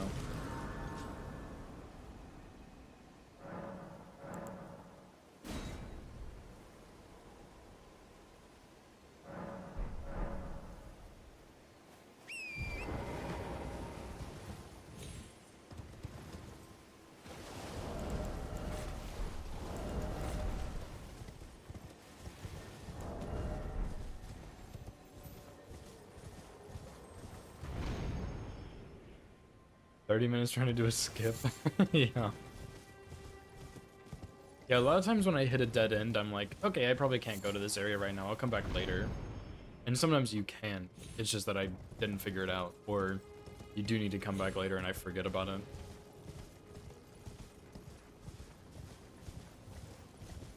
Oh, yeah, you're right. Wait, don't you have to buy the markers, though? Or am I, like, crazy? I do vaguely remember a marker, though. Forget what the marker was for. Yeah, true. I've done that in Elden Ring before. I put down a marker and then I look, I'm like, yeah, I have no idea why that's there. Surely it was important. I do that with my Elden Ring notes too. I write down something super vague and it's like, I'm sure I'll remember that. And then I look back and I'm like, yeah, I have no idea what I was talking about. This makes no sense. They are cheap, okay.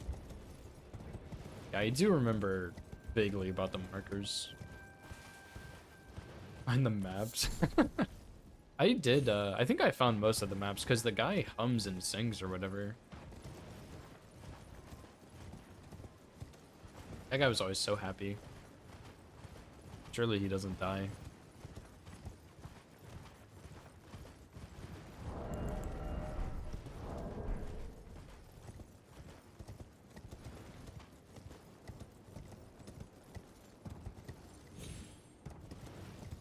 Oh, you really can? I didn't know that. That's crazy. Damn, I need to go back and play Hollow Knight, dude. There were some of the boss fights that I really liked, too. Well, beloved backtracking. I don't really love backtracking, but I think it does make games better. I'm just bad at it, because I forget. My little brain sees a new shiny thing to go head towards. And then I forget about everything I've ever done. Yeah.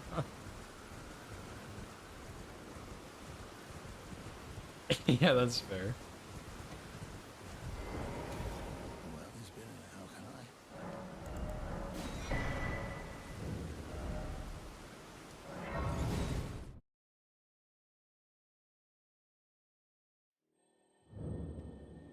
I? Yeah, that's also true. Explore the whole area without a map just to find out you missed one little thing.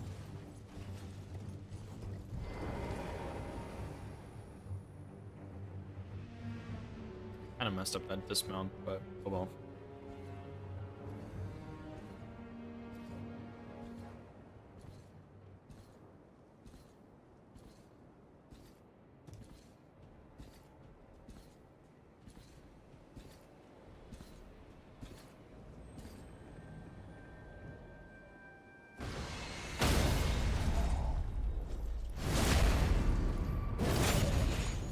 You have to fall off.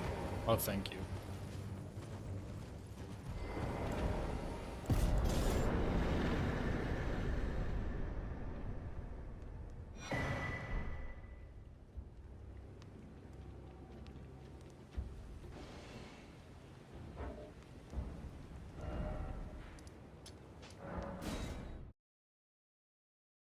It'd have been nice if they had more markers in Elden Ring. Even if you had to buy them for like 100 runes or something, that would have been pretty dang convenient. Because they give you 100, but with the 165 bosses, you can't really use all of them if you're like marking bosses and stuff. But I'm sure there's more in Holland. Just kind of guessing.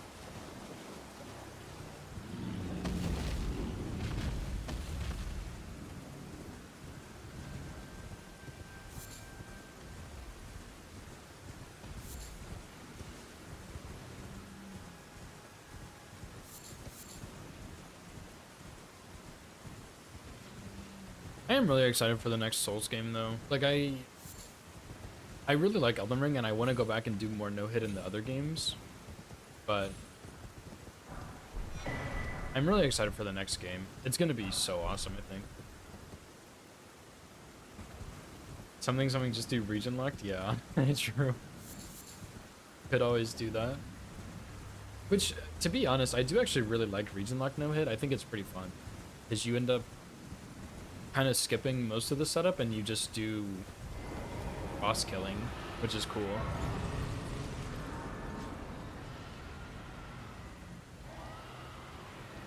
Just a lot harder, but I think it is really fun.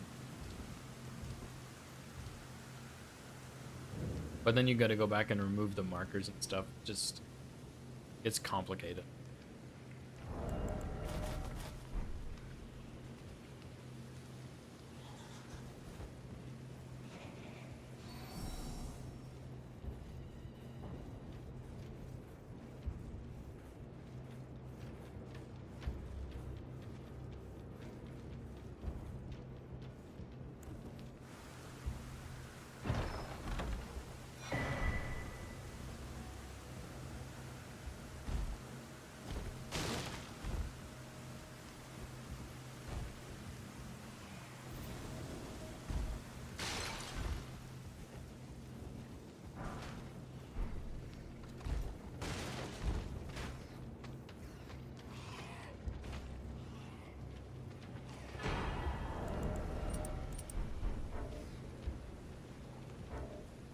Oh yeah, you might be right actually. Yeah, there is a remove all markers. Yeah, I guess simply just do that. Clear one region, remove all markers. Clear another region, remove all markers. It's just that simple. Obviously.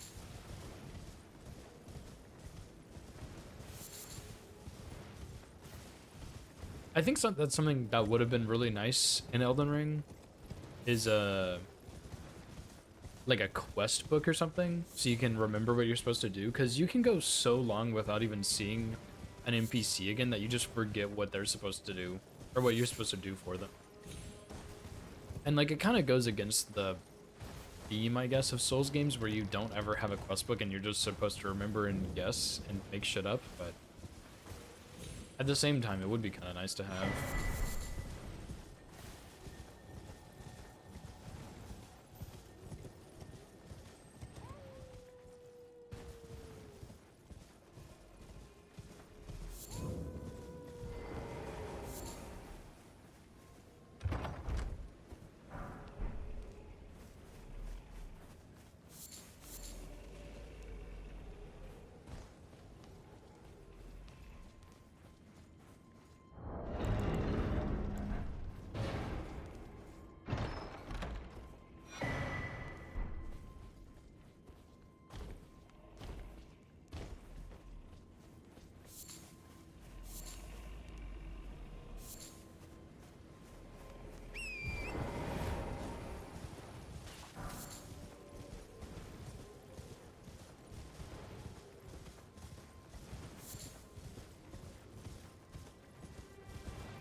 Yeah, that'd be nice.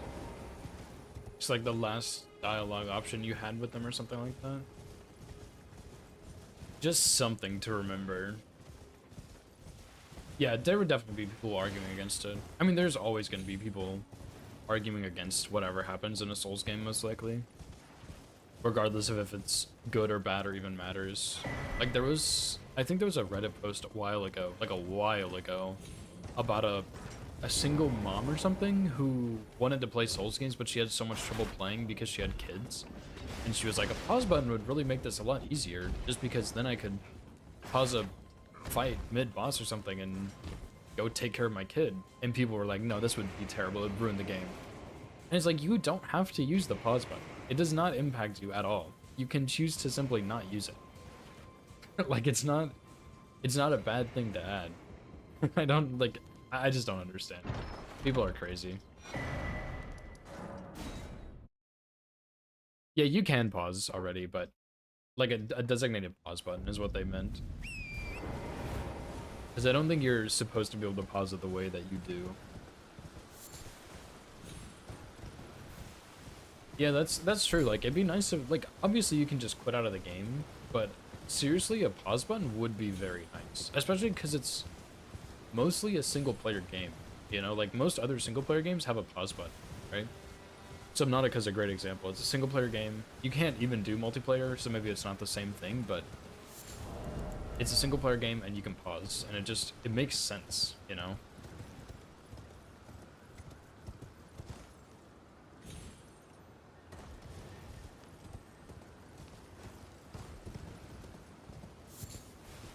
Yeah, maybe you remember, like, oh shit, I have homework due tonight, and you just want to pause the game. That'd be nice. Or if you have a kid who needs something, you can pause the game, go take care of it. And you don't have to worry about enemies killing you in Stormvale or quitting out and resetting the area or something like that.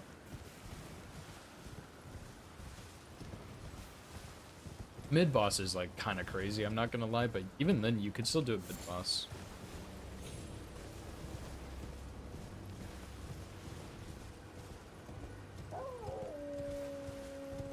Arguing with friends over a game we played, should you get a pause button? Yeah, I mean, like, the thing about a pause button is, like, sure, people can always abuse it, but it's not really a bad thing to have. Unless it's, like, a multiplayer game, then it's not really designed for that, you know? But yeah, exactly. There's plenty of examples of games that already have these things implemented, and it makes it work. And it's just like, oh, that's stupid. Yeah, you can pause in League, too, but it has to be agreed by both sides or something. I don't know how it works in Dota. I've never played Dota.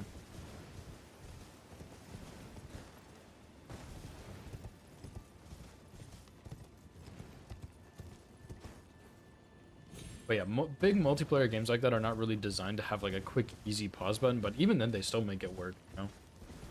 So having it in a single player game like Elden Ring would be so easy. People just hate on it.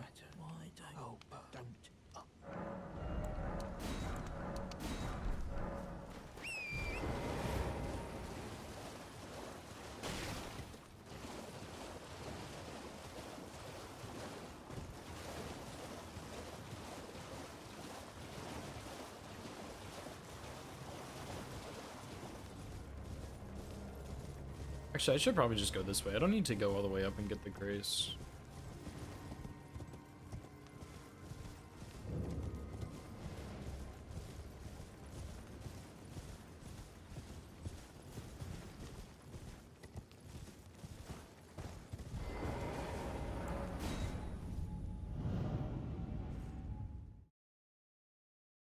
Guess I could just go to the last key or teleporter too.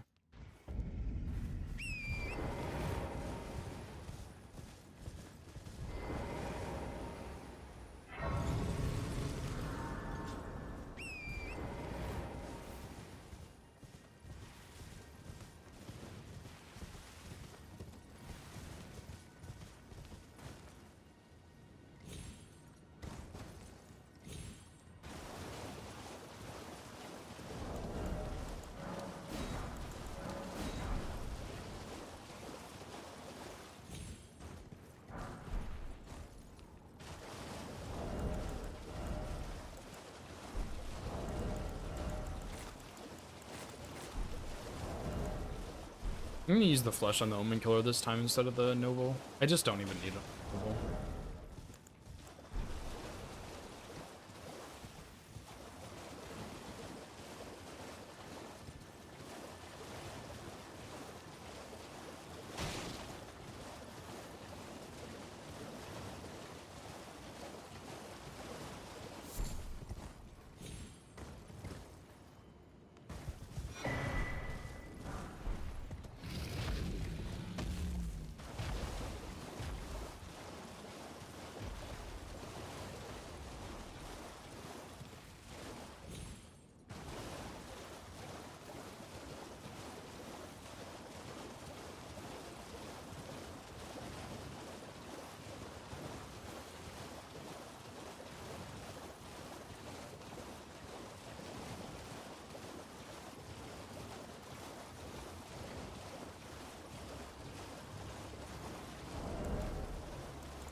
I'm just gonna go straight to Altus. I'm not gonna worry about going to, what's her name right now? So I can get there a couple minutes earlier.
Okay. Just about there. I need to get this Grace too for Howl later.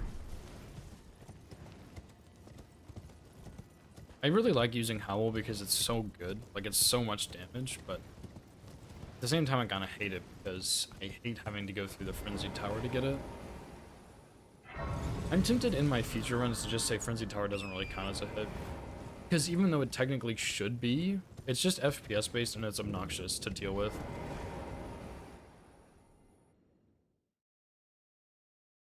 Although it is... like, it is enemies dealing damage to you if it ticks you, which is annoying.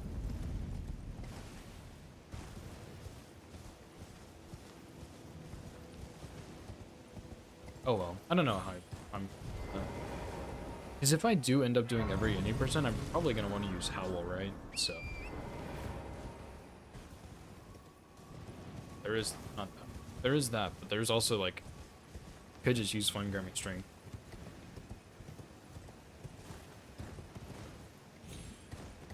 Damageless versus hitless? No, I don't think it's damageless versus hitless, because... if you get ticked, it's still damaged, right? But if you get ticked, there are technically 6 enemies at the top that are causing the Frenzied Tower. So you're technically taking damage from an enemy. Which, I mean, I guess you could argue that it's not a hit, but I just... I struggle to see that argument, I guess. Personally. Like, that doesn't mean it's not valid, but I just, personally, I don't really see it as much. If the enemies didn't stop the tower, then I would say it shouldn't be a hit because it's just environmental. But because it's the controlled by the enemies, I would say it is a hit.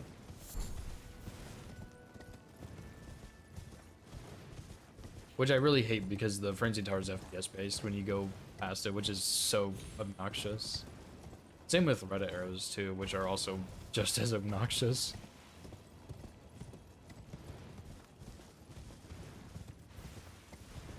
Yeah, I get what you're saying. I believe by official Team Hitless rules it is a hit. I believe.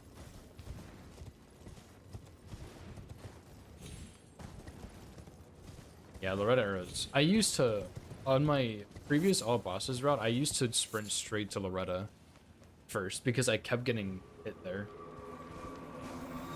Which was so frustrating.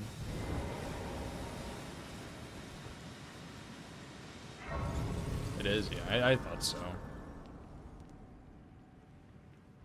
Which is just annoying, but I understand.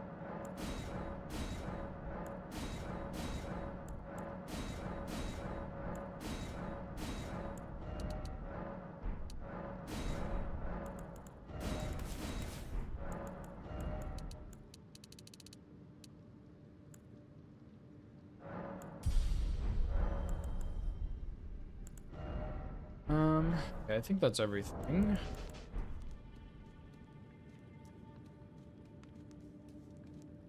Yeah, the arrows are just... Like, all the FPS-based stuff is just so obnoxious. Red arrows, Frenzy Tower. There's a couple of skips, too, I think. Just so...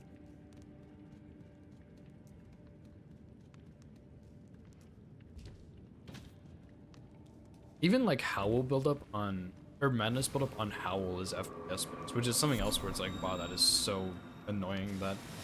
Sometimes I proc myself, sometimes I don't, and then someone who runs on uncapped will never proc themselves.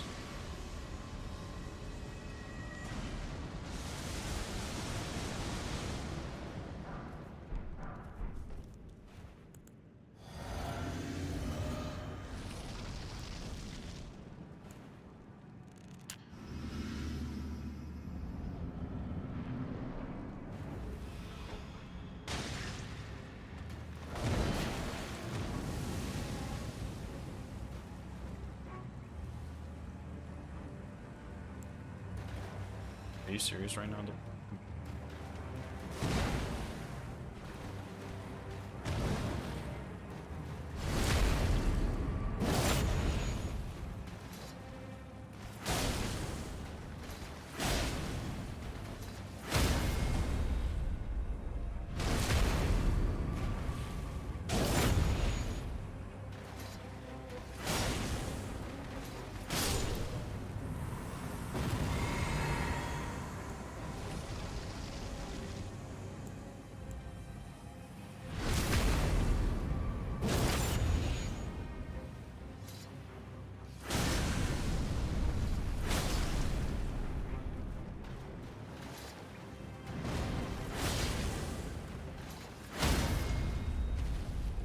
I'm pretty sure it's actually fine to do 3 there regardless, but still like playing it safe.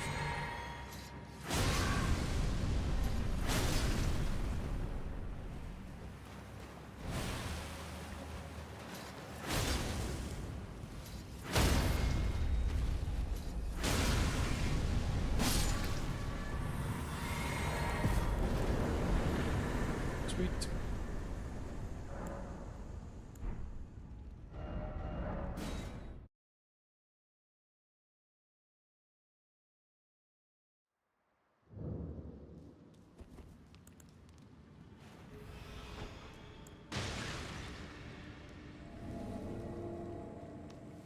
I wasn't actually sure if I would get poisoned going behind the flower there on that second attack that it did, but I was pretty sure it was fine. I just, as long as you're not in front on Helen, you're looking pretty good.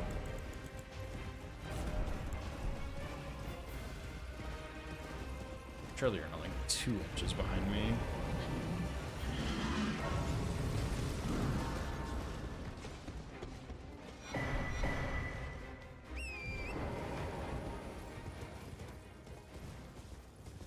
Yeah, I think I'm not sure exactly, but I think you can get 3 in one playthrough.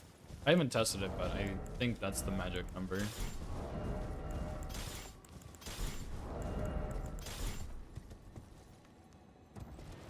I'm not exactly sure how the 2 and Volcano Mana work. Like, if you kill one, I'm not sure if the other one still drops it if you reload the area, but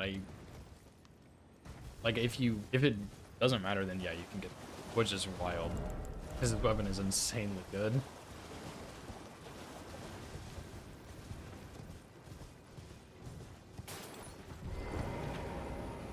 Without reloading? Okay.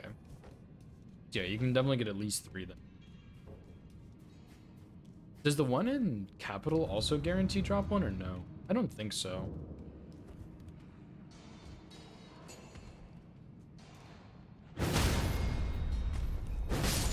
Imagine every Omenkiller just drops a Cleaver.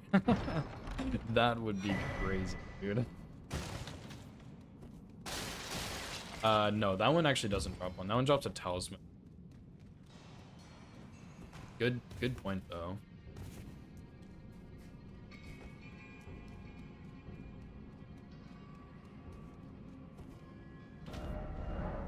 That one drops the Crucible Knot Talisman, I think is what it's called. It reduces headshot damage, which is useless for the most part.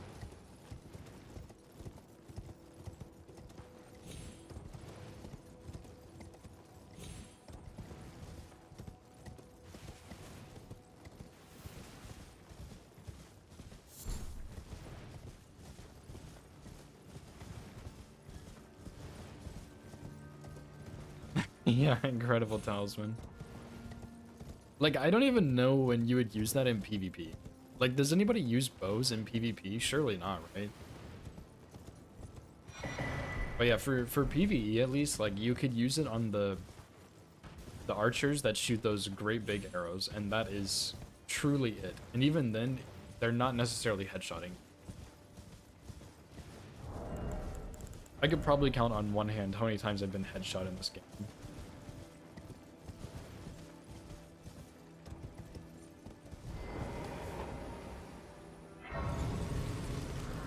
Memeing or exploiting? Yeah, that's probably true. In which case, that talisman won't matter either way. Like,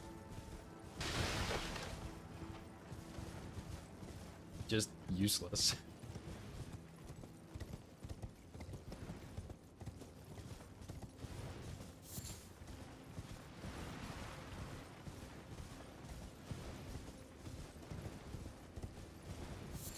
Oh, you can? That makes sense, yeah. I don't know of all the bow glitches and stuff, but yeah, that makes sense for some reason. Because there's like well, I don't know if it's still in the game, but there was the Geese's Wheel Serpent Hunter chainsaw glitch. That was pretty disgusting. And then in Dark Souls 3, there was like Gale's crossbow with a great bow or something like that, and that was also pretty insane.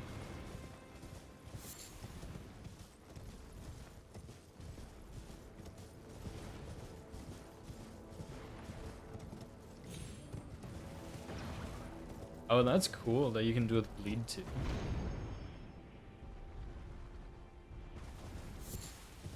Arbalest no hit run, but I get bleed because of the oh my Jesus Christ. Holy shit, that guy scared me. I wasn't even paying attention. I have seen that before, actually. Oh my gosh. Oh my gosh. Okay. That tree is a savior. Holy moly. Yeah, Seppuku plus Rain of Arrows would be awesome.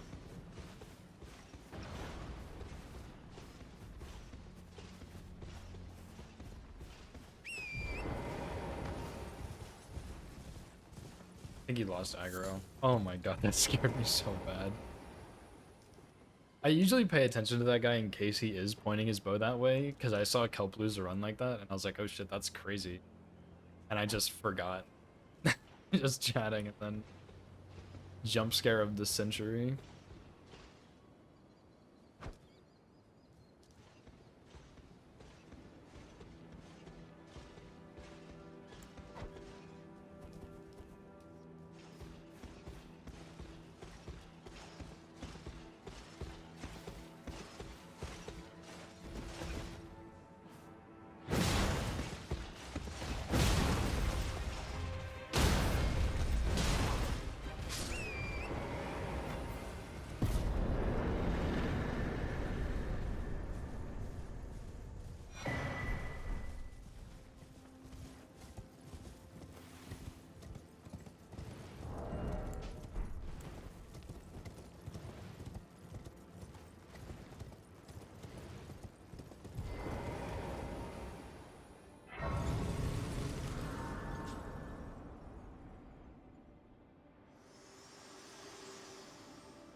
Honestly, that'd be the worst part about doing all of the weapons no hit is having to do bows, great bows, and crossbows.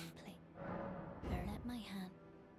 Other than that, it'd be fine. Except for like a couple of really bad weapons like Vari's Bouquet. I'm sure there's a couple others, but yeah, that'd be brutal.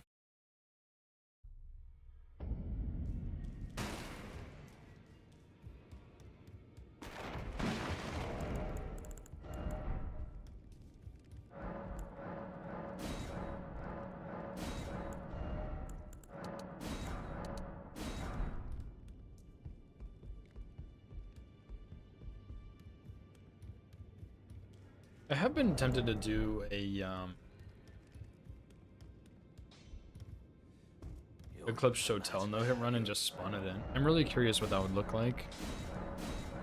Probably pretty bad, but I'm curious. Oh! Oh, I guess I need to go get the 2s in the Liurnia first. Which I did last time, but not this time. Look like Misery? Yeah. Like, it's...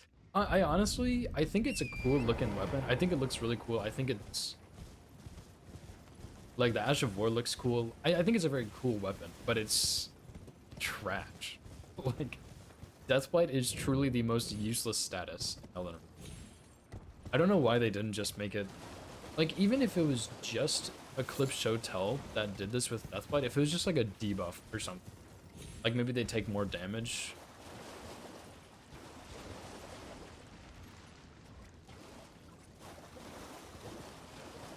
Don't mind me, sir. Not here for your eggs, I'm here for your stones.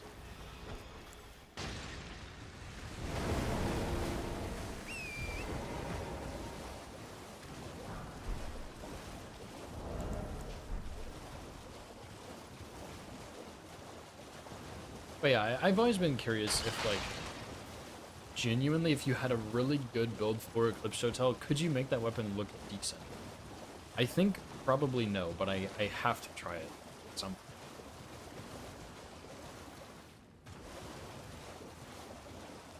point. R1 plus 0 in G7 Godfrey Go. That is pretty bad.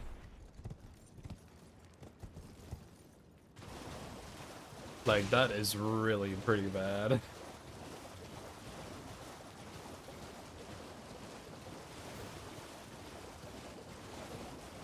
Hey, at least you tried. You know?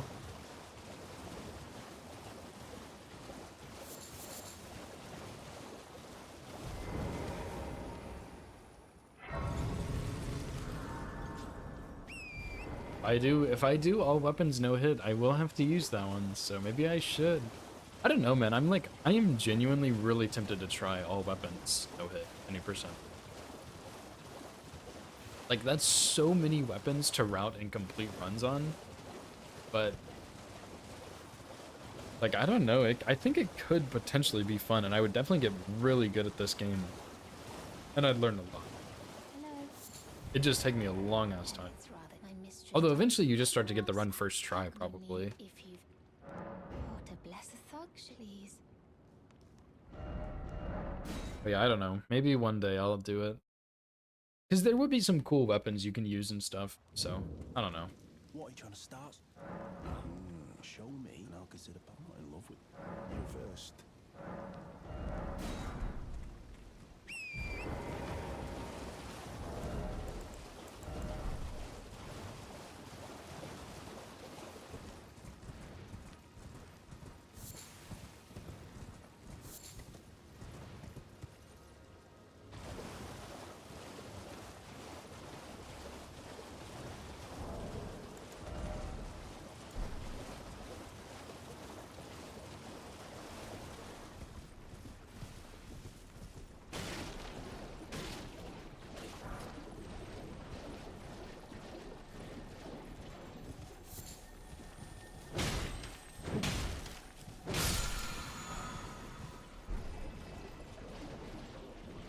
The only downside to that is, like I said earlier, the really trash weapons like Vari's Bouquet and then bows, great bows, and crossbows. Bows and great bows might not even be that bad because they at least have scaling, whereas crossbows just don't. which is still so weird. Why did they make crossbows so bad? Jar cannon would also be terrible. Jar cannon and the hand ballista. Those two in particular would also really suck. Bows do have scaling, right? Yeah. Well, like, allegedly have scaling. Technically, yeah. Crossbows actually do not have scale. Neither do the great bows or the jar cannons or whatever that bow type is. As a bow injury, you can tell me it's bad. Okay, I will take your word for it. Need to go map Y up. In DS2, bows are actually really good though, which is fun.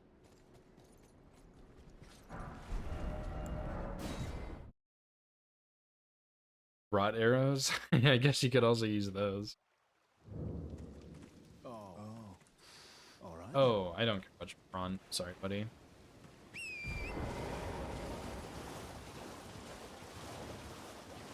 Maybe I'll do all weapons minus ranged weapons. All melee weapons, no hit. And then I'm gonna use like dagger and put Stormblade on it. That would be crazy funny. Yeah, just low damage. AR plus DLC. Yeah, there are some cool ones. The repeating crossbow in the DLC is actually pretty solid. And then I think Ansbach's bow is pretty good, right? And there's some cool great bows, like Radahn's great bow is pretty solid, right? And there's maybe one or two others. Surely I got all the stones, right? Yeah, the Ash of War on his bow is really cool. How it shoots out like 15 in a row or whatever. The only downside is it does actually use that. But it's still pretty cool. Arc Blast. That weapon sucks. Pick a better crossbow.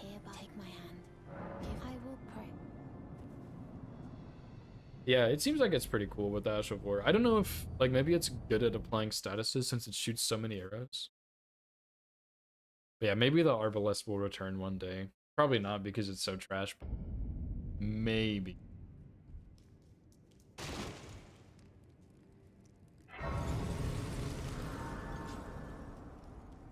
Brave. I am Tan Rias, a warrior, perhaps. Will you join YX Rise with us? And now you believe the drawing room, but be sure.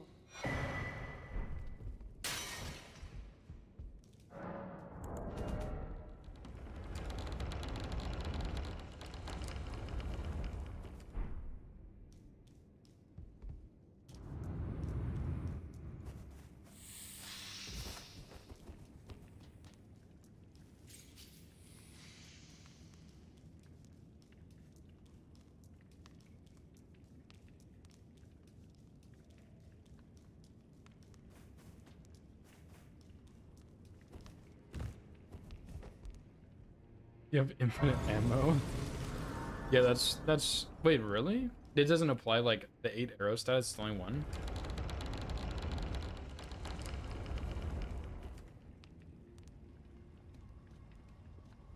I need to go get plus 12 first. What am I doing? Like, I would assume if it shoots 15 arrows, it's gonna apply 15 arrows worth of status. Whereas, like, Barrage only does 1.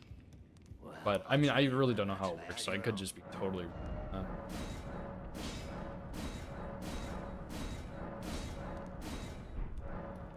Back over matter.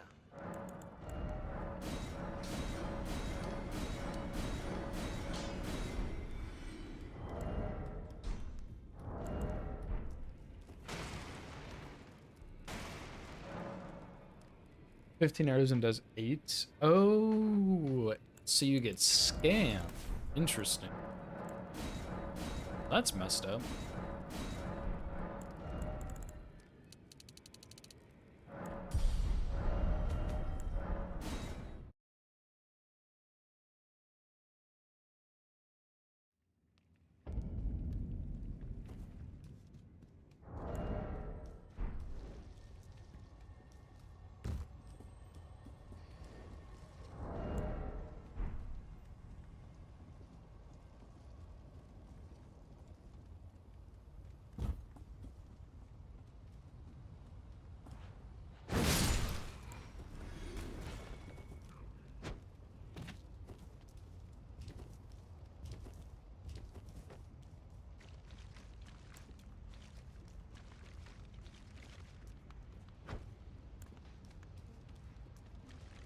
Maybe I should just come back here when I have...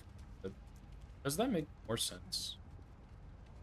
Noble Rykard, then Omenkiller? I guess I just routed Omenkiller first when I came here to see how it was. Yeah, maybe it makes more sense to do that first.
What's up, buddy? Thanks for the good luck, dude.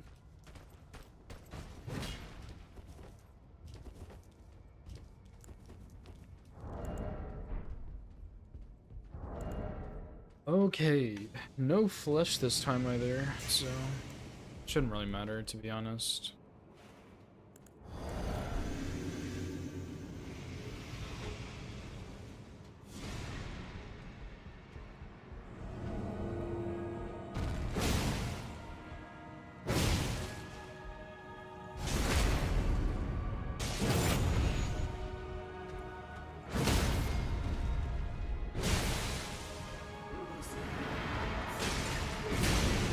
Totally got schemed there.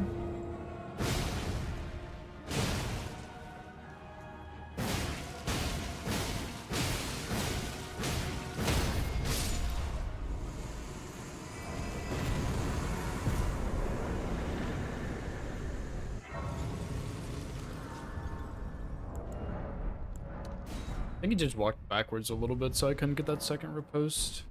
Usually he starts to do an attack. But not there, I guess.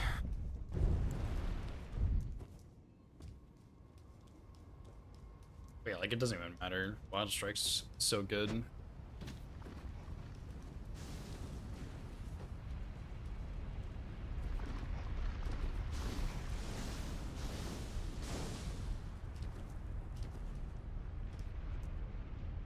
Bruh.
What's up, Sai? I'll try my best. No promises. Only the goats don't get hit, dude.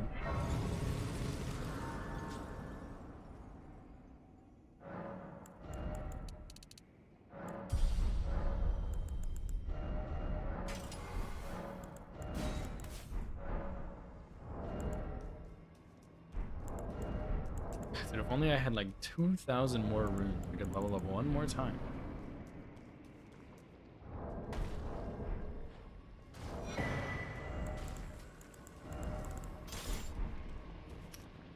I think I'm gonna take it pretty seriously. Like, once the season actually starts, I think I'm gonna take a big break from no-hit. Even though I'm not really in the mood to do that, and then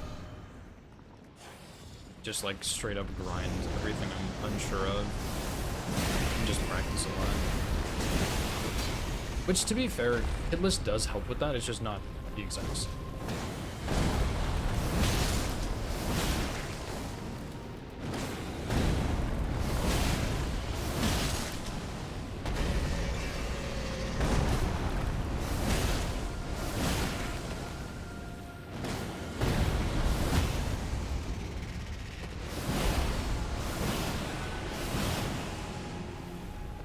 Guess I should have done 4 there. Oops.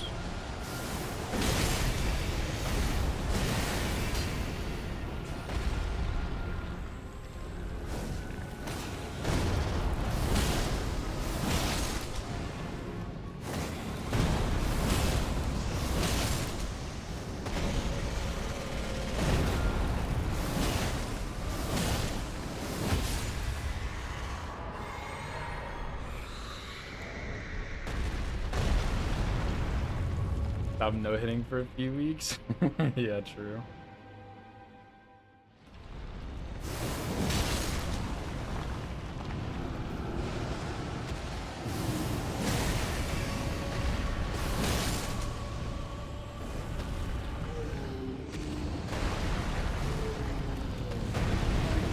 Next one. 2.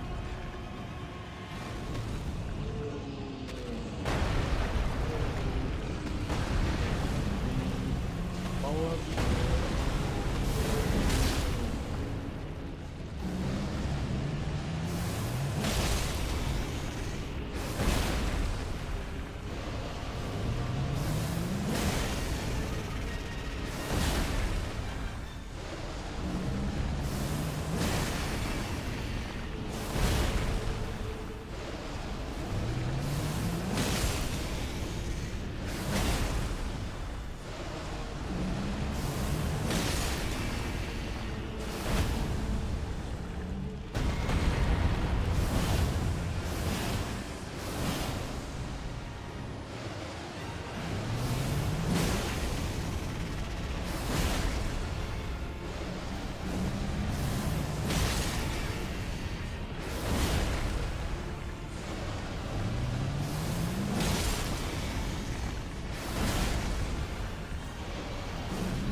So you gave up.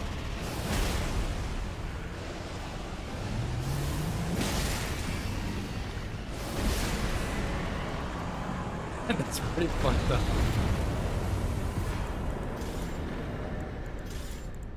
Oh, so you just gave up. Okay, I see. I see. Argon Noble, Radon, Hippo, Lion, Ralana. Yeah, that's pretty. W. Thanks for the follow, dude. I appreciate it, man. I hope I said your name right. I hope you is fine. So I harbor even he with any road though we may. We hunted and with everything.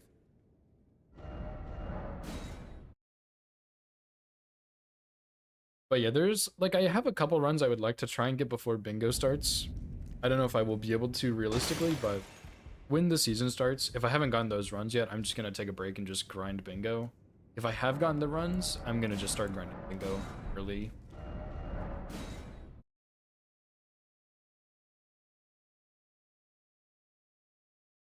That is my current plan right now.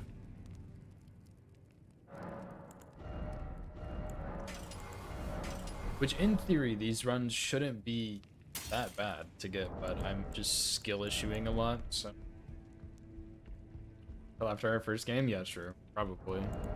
That's what I did for the last bingo season, which to be fair, I was playing in Crucible, not Golden Order, but I don't know, I mean, like, this does help my bingo skills still. It's not like I'm just neglecting bingo. And I'm playing some matches here and there.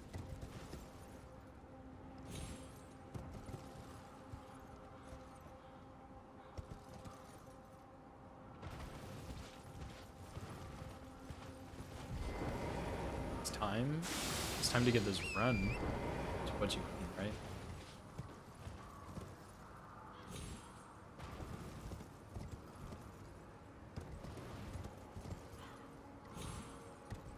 Orlu Radabeast, are you serious? Here we go again.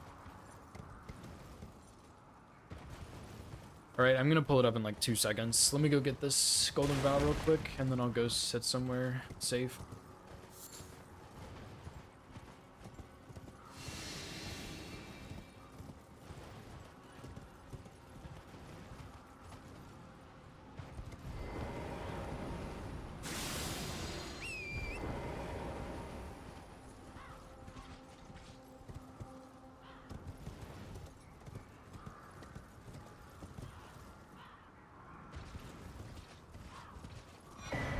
You could learn a thing or two from Meta's Radagon Lemon. Her Radagon is really cool, though.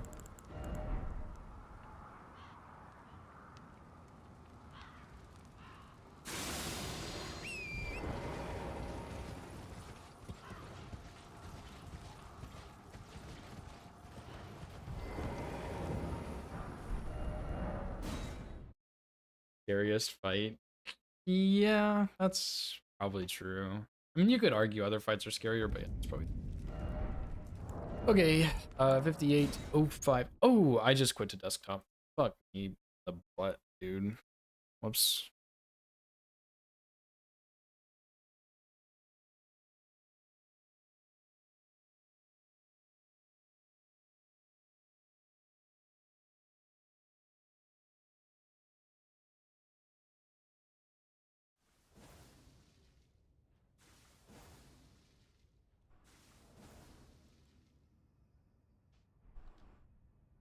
Guess I'm too used to quitting on a night rain when I just quit to main menu or quit to desktop every time. All right, I really need to run to the bathroom real quick, so while I'm in there, you guys enjoy this.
Woo, that scared me.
okay. He did not want to die. He did not want to die.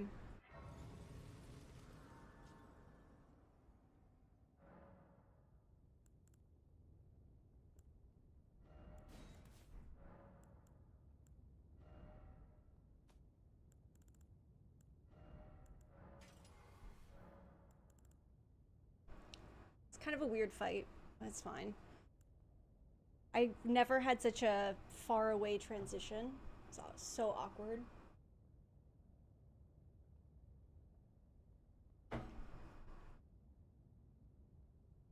Thanks for the GGs though.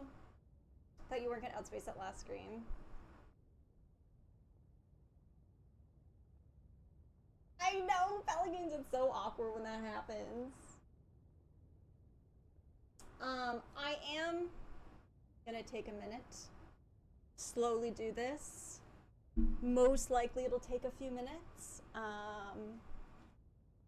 Yeah, definitely Fetchery. It was a weird fight, but thanks, guys. Thank you. I'll do my best. I'll do my best. But I'm gonna take a minute because I want my heart rate to go down, and yeah.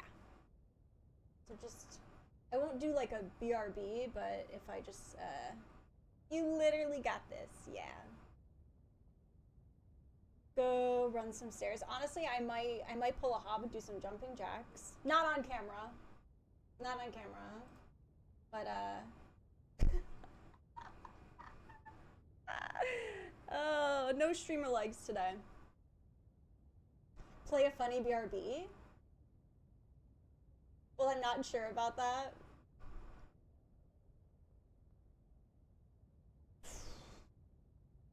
Will that help? Jumping. Oh, yeah, I guess. Hi, Spectre. A 30-minute one. Hi, Miro. Thank you. Hi, Jay.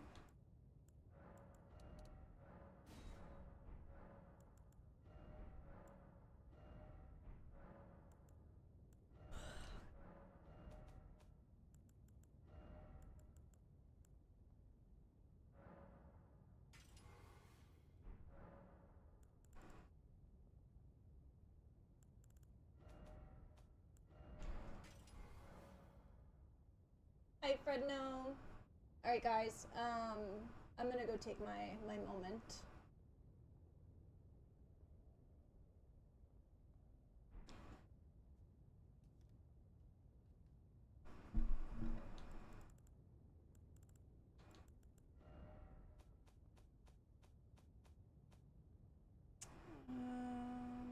That.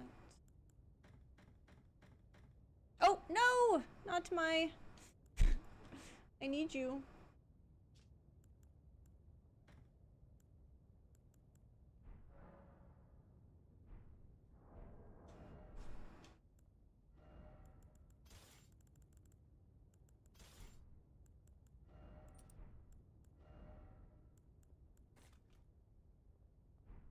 Yeah, that was a good fight. It was kind of strange, but yeah, it's kind of weird.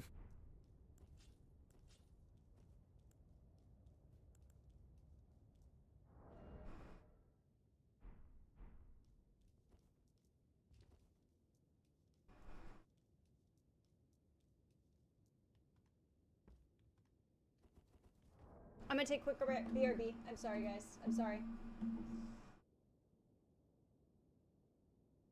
I really, really want to get this. And I've been streaming for 6 hours. Thanks, Nadie. I'm so sorry.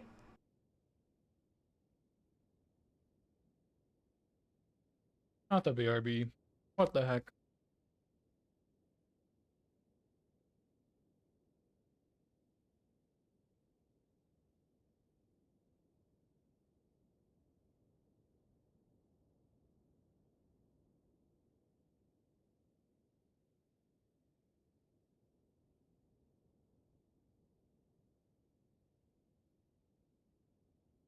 He's gonna come back dripping sweat.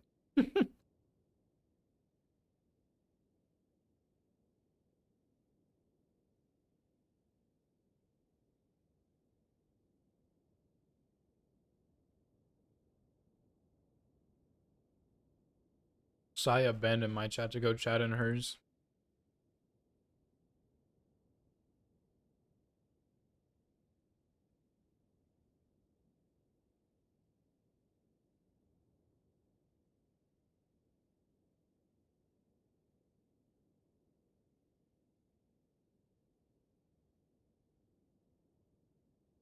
Yeah, Horlu's a really good fight. He's really fun.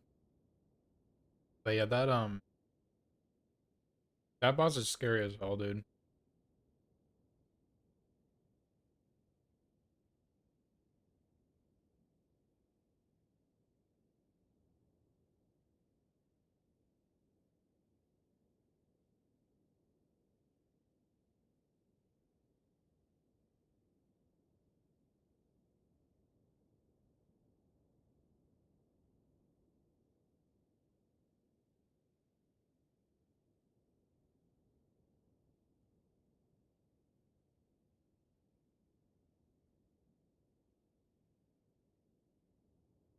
Sorry, I'm just eating a granola bar right now. I had some pasta this morning that I think was like kind of on the verge of going bad, and it's been really messing with my stomach.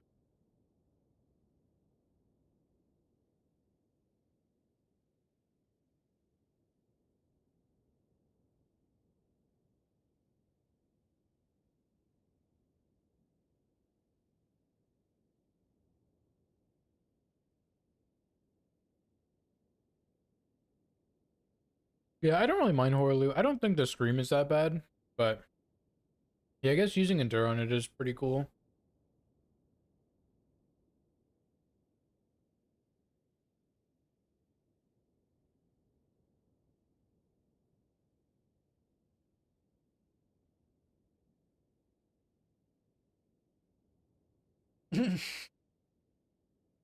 Yeah, poisoning myself. I fucking hope not. My girlfriend and I visited my parents not too long ago, and they gave us some leftover spaghetti. And when we got back, we ate it, and she got food poisoning. I did not feel good. I think it's because it went straight from like the stove with us in the car for 2 hours, so it kind of went bad on the drive. But we didn't really know that. And yeah, she got food poisoning, and my stomach hurt. And my stomach is hurting a lot in the same ways. Not quite as badly, but yeah, I'll try not to poison myself.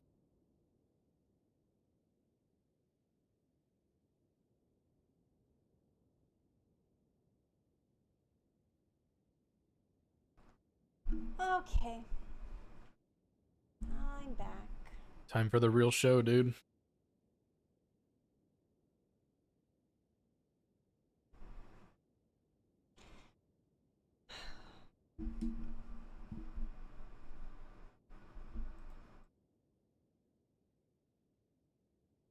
Yeah, the problem with R1 plus 0 is you have Elden Beast for last, who's one of the trickiest I'm with not gonna Elden lie. Stars.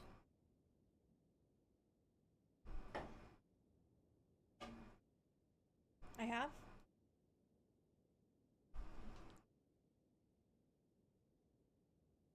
I redid my braids. So we either win in these braids or we lose, but either way, I wanted to, Alright, dimming the lights.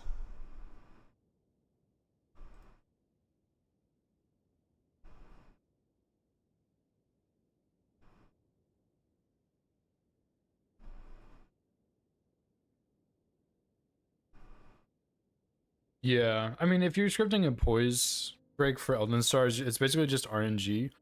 And then on top of that, you have to kill him before he does it again. Which you probably can, but still pretty obnoxious.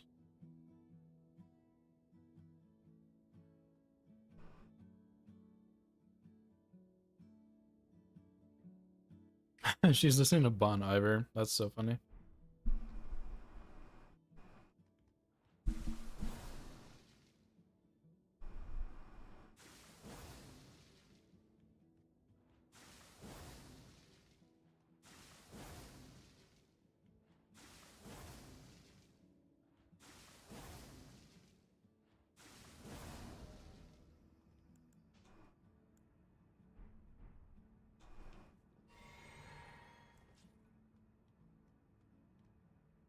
Why the hell did she put Golden Vow on this and not the dagger? Dagger Alright, weighs I have less. their talismans. I have this. Not that much less, but still.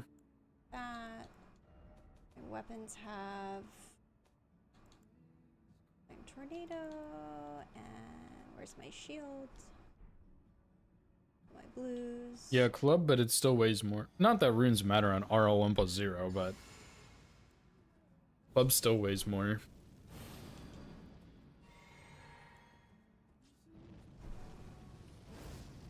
Oh, she's using Flaming Strike too, Lemon.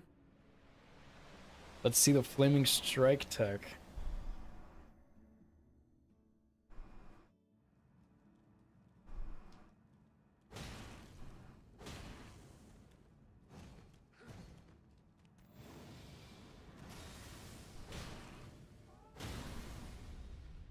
Yeah, you could frost him. He's very weak to frost.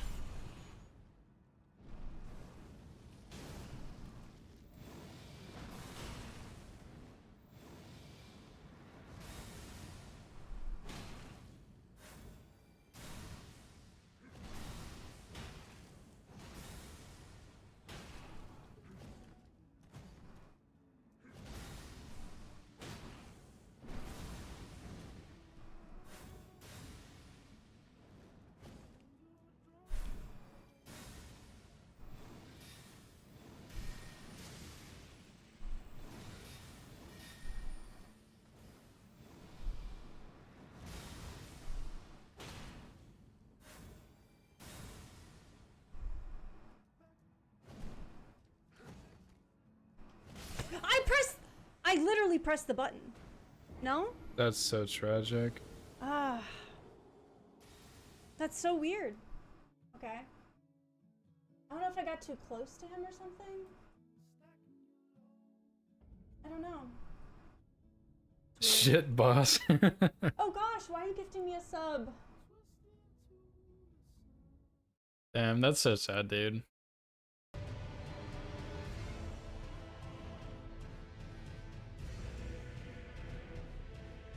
Someone said her overlay didn't show button press.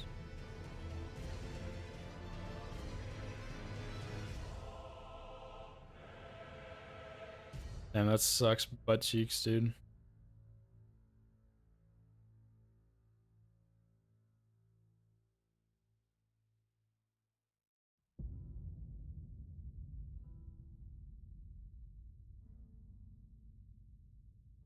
Yeah, that's so sad, dude.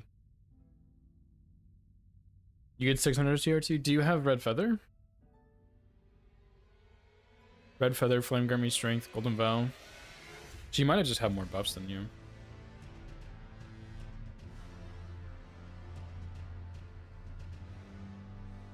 Oh yeah, Flame Gummy Strength would do a good bit there. Alright, anyway. 5805. C was the name, I think. You weigh more? Oh, how do you weigh more? Do you just have like Black Flame Tornado stuff already equipped?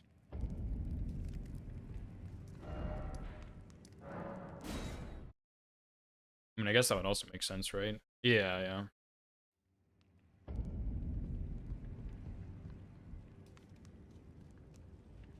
yeah.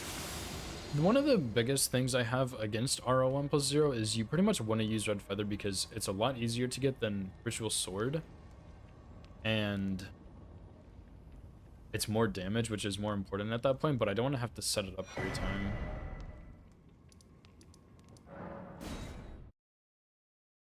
But yeah, Blue Dancer is pretty standard, I think. Source Seal's pretty standard, you need the extra stuff. Axe Talisman makes sense. Switch it for Jar Shard later on. Yeah, I know it's not that bad, and it's 100% worth it on RL 1+0. Like, for any percent, it doesn't really make a huge difference. But on RL 1+0, it kind of does, because you already do so little damage.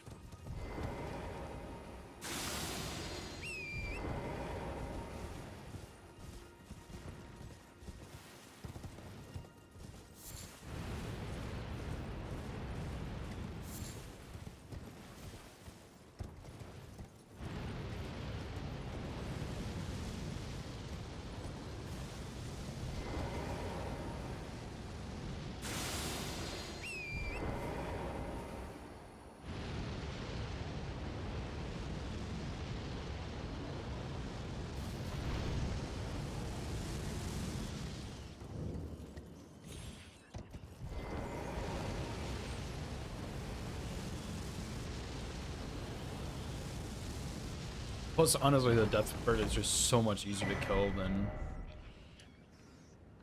Gillica at RLM plus 0. Hey, do I need anything else here? I don't think so, right?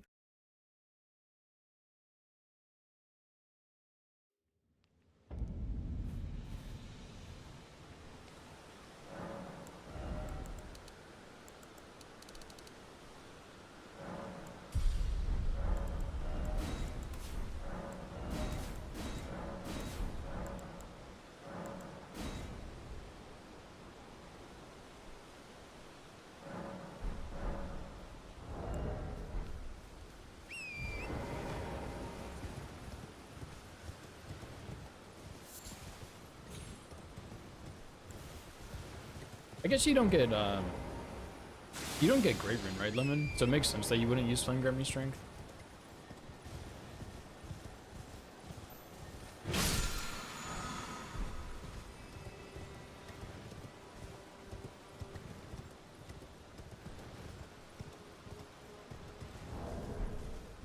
Yeah, I mean, you could always go get the +5 Faith Talisman, but then you have to Talisman swap. It's not a huge deal, but just one of those things. Oh, yep, fair enough.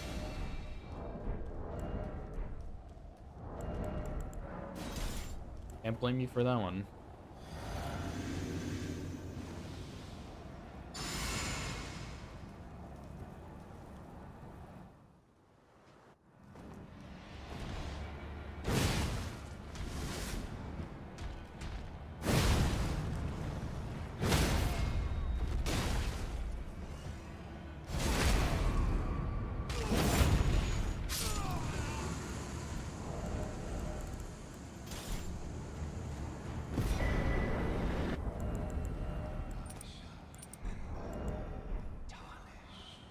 It was the exact same RNG as last time.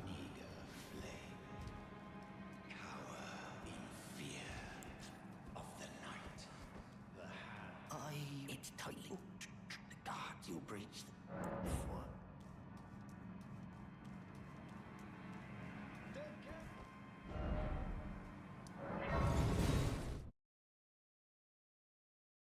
Yeah, I mean, that's fair. It, like, the only thing is that it makes your fights go a little faster. And it gives you nice stamina regen, which is not, like, necessary, but it is nice to have. Especially when you are having longer fights. Morgott is basically scripted. How do you script Morgott?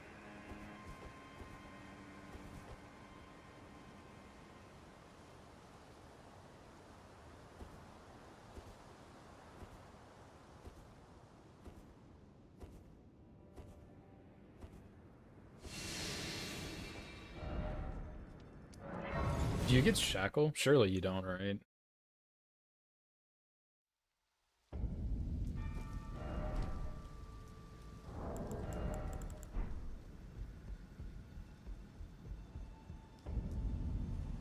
Until you get a Poise Break? Well, surely that doesn't take long with Starfist, right?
Poise Break, Frost proc.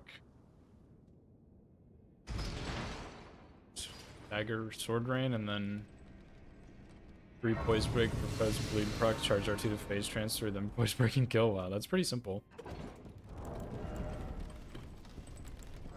Yeah, it sounds like just a little bit of fighting at the beginning and end, which isn't really like that big of a deal, you know? Like, honestly, I think what you should just always do for R1+0 is just Starfists. Like, Starfists are just so good. If you want to do, like, a good, efficient, and effective R1+0 route, just go with Starfist. Like, obviously, claws are really good. Like, the Poison Claws, the Bloodhound Claws are free to get. Those are both really good, too. But, yeah, like, Starfists are just the way to go. Yeah, Bloodflame Blade is also really good, too, because that adds a lot of bleed.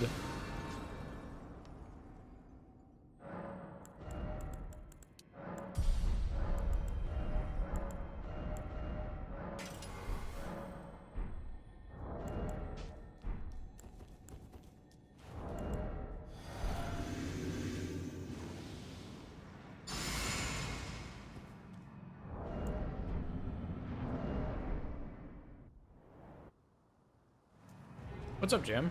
How's it going?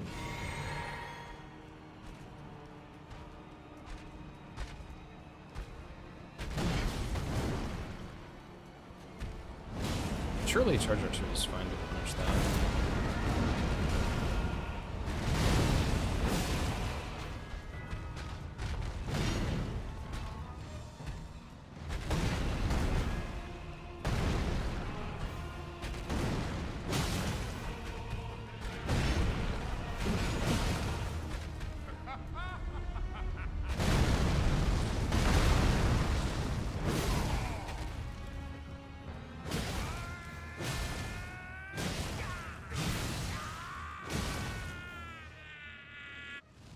Yeah, sometimes Godric just decides to not do his normal openings.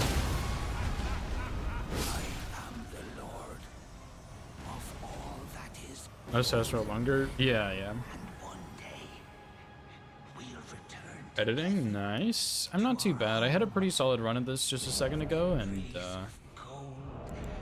I'm continuing to do another one. But I really like this route. It's a lot of fun.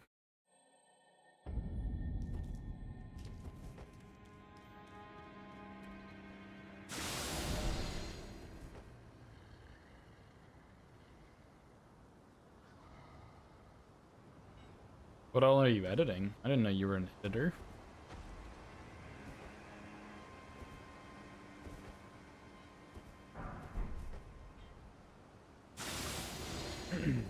The legendary jam edits.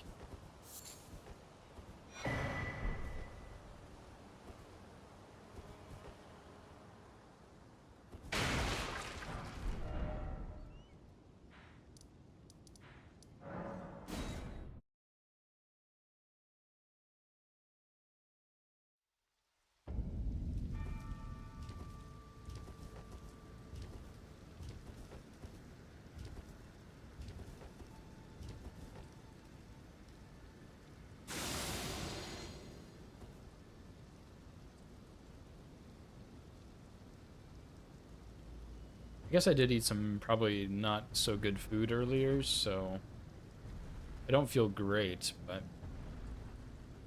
this route is saving me. Honestly, this route is so much fun. I really like this.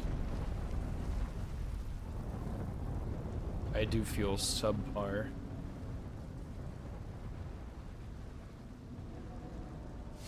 Legendary, yeah. I've never seen them, so they must be legendary. Do you do any editing for Ratty? I know he has his own editor, but I know you're at least a mod for it.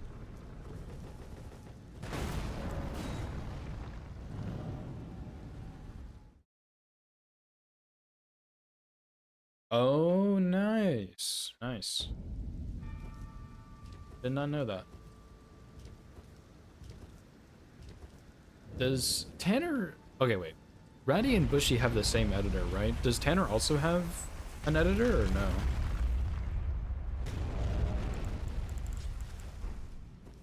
I guess maybe not if you're editing his shorts, right?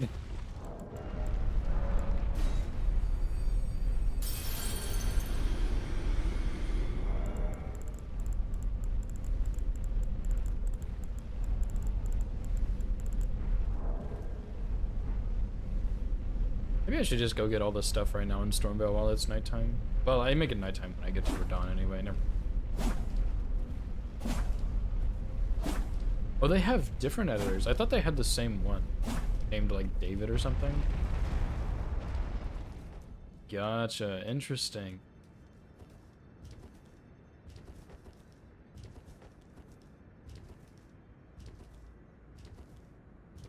Very interesting.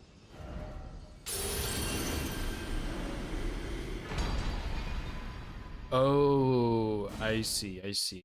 Okay, yeah. I was watching one of the videos from the 24-hour stream and I heard them talking about that and they sounded like they had the same editor there, but I see it. I understand.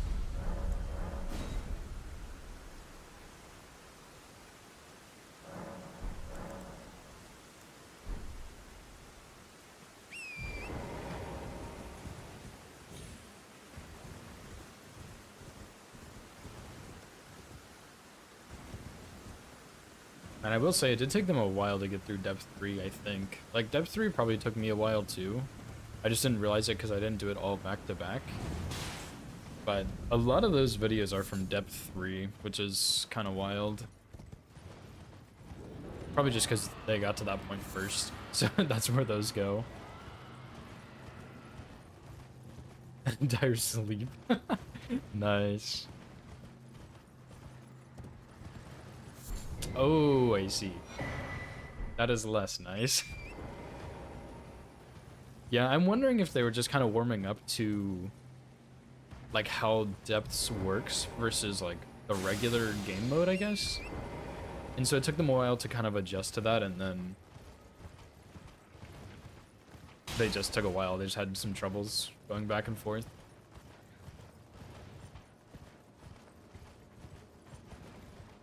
Because I was on Depth 4 for a while, but when I would play with my girlfriend, we would play on Depth 3 because she's lower than me. Just because I play more than she does. And Depth 3 is like noticeably easier.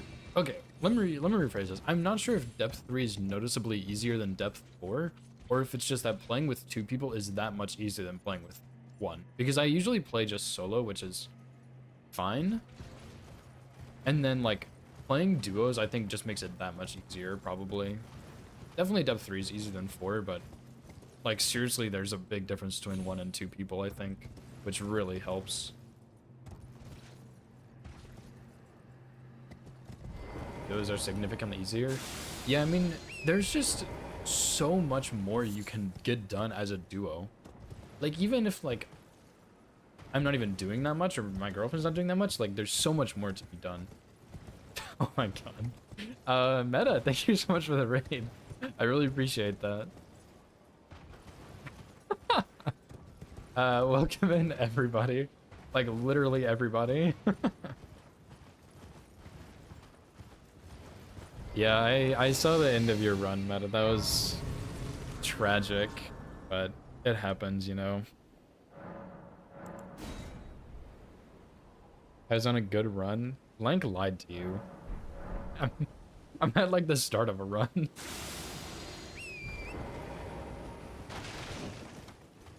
And it's nowhere near as cool as R1 plus 0. Hyrule Fashion, thanks for the follow. I appreciate that.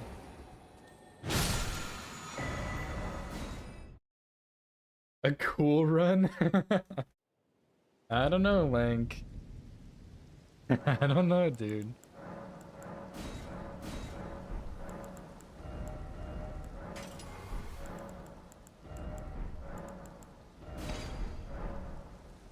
Blame Meta.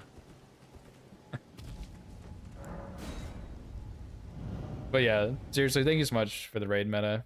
I'm sorry about your run. I'm sorry it ended tragically. Yeah, if you need to head out and rest, no worries.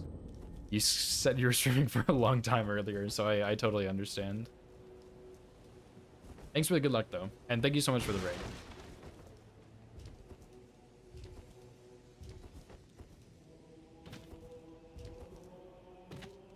Thanks for the alert, Hyrule Fashion. Appreciate it. Welcome back, Vivi. For the 21 months. Holy moly. That's actually crazy. That is a long ass time. But now,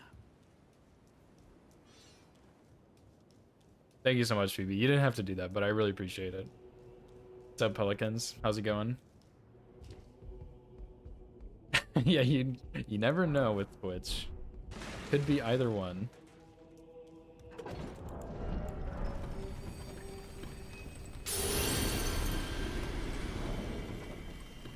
I think I missed one of your messages earlier, Jam. I'm sorry.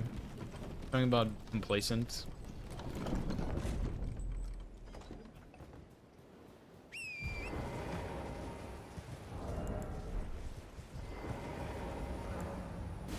Yeah, anyway, I guess for people who are just coming in, we're doing all Great Runes no hit with Omenkiller Cleaver, but we used 2 eventually, and we switched to a jump attack build, which is a lot of fun.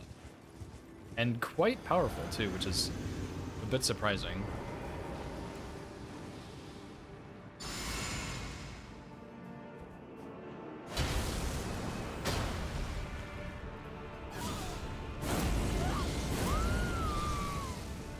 Yeah, it's literally the Raider build, which didn't even come from that, but someone mentioned that earlier, and it made me think about that.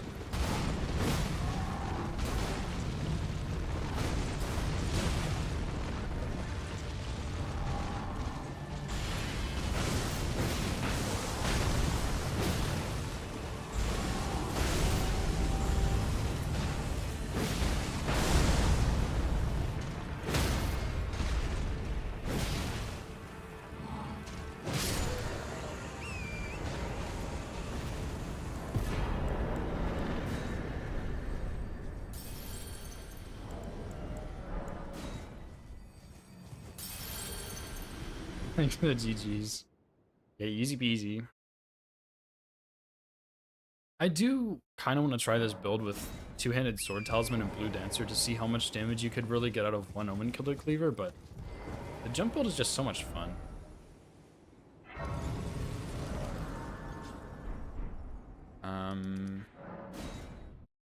We'll go get the rest of my stones now, I think.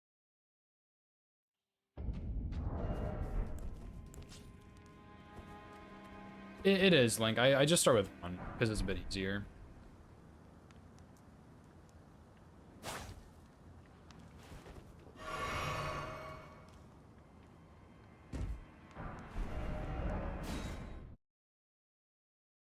You know what, Phoebe? That's a really good point.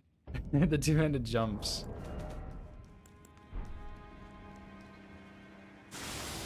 I missed 3 2s. Oh, yeah, I didn't go to the rooftop above Godric. Whoops.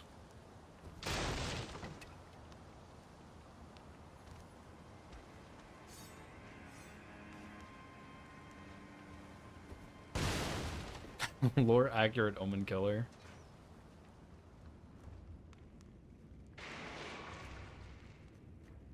Yeah, I think it is the Omenkiller in capital. That sounds right. Yeah, there is. It's in the... He's in like a strange spot. You know where the Somber 6 is and the sewer entrance? There's like a pathway somewhere over there, I think, that leads to where he is. Something like that. It's kind of over in that area. Lionel stripped off with Fia? Yeah, true.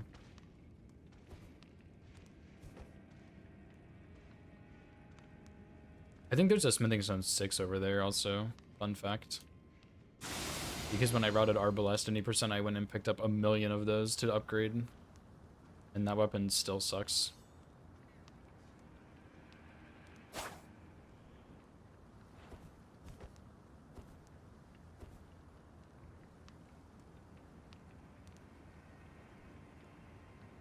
Yeah, Avenue Balcony on the left. That's a good way of putting it.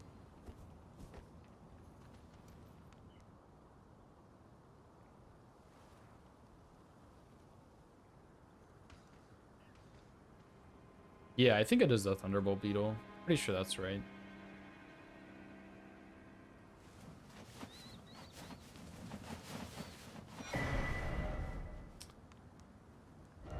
I think that's everything, right? Oh, wait, I need to go get the other stones. Yeah, Link. I mean, it's like not very helpful information to be honest, because there's not really anything over there but like armor. Still cool though. 3,600 hours, by the way. This is why you gotta expand your knowledge. Do another casual playthrough. Go pick up every single item. Isn't that what you're doing, Phoebe? You didn't finish that playthrough, did you? The max level all 100% thing? Run, I guess? Yeah, exactly. It sounds terrible. You'd get a lot out of it, though, and that's the important part. Oh, break for bingo. Are you playing in a bingo league? Which one? That's awesome.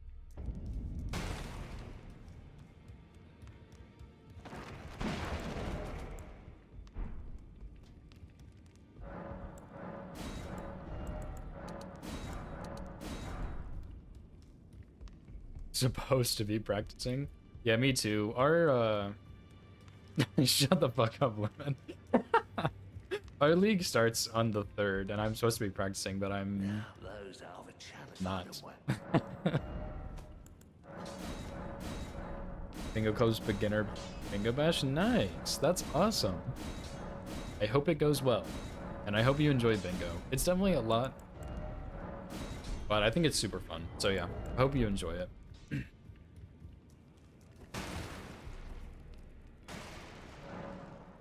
Rookie Rumble Raw Dog. So that's what they're calling it now, the Rookie Rumble Raw Dog. Are you excited, Jim? Are you practicing? Well, I guess you're not practicing if you're raw dogging it, right? That's how that works. First match 9-0, but you enjoyed it. Nice. That's pretty rough, but I'm glad you had a good time at least. I mean, it's a lot to take in for your first match or couple of matches. Reading the board okay, just not as practice as I want. Oh yeah, that makes sense. Traveling plus jet lag. Yeah, for me, board reading is the hardest part about bingo because it's never gonna be the same thing ever. Like it's never gonna be you do this square then this square. It's always kind of up in the air depending on the board and what weapons you have and stuff like that. So for me, I really struggle with board reading. But if you feel like you're doing good with board reading, then all you have to do is practice the squares and your routing and easy peasy.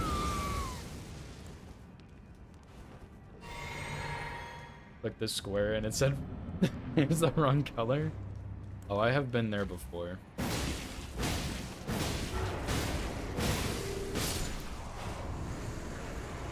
What's up, Satan? Thanks for the follow, dude. I appreciate it. Yeah, thanks for the good luck, Spectre. I saw that you said in Meta's chat earlier you had a meeting really soon. Yeah, no worries, dude. But thanks for the good luck. Also, yeah, GG's on your Soulless Trilogy, by the way. That was sick, man. Sorry you didn't get the cool finish you wanted, but at least you got the run.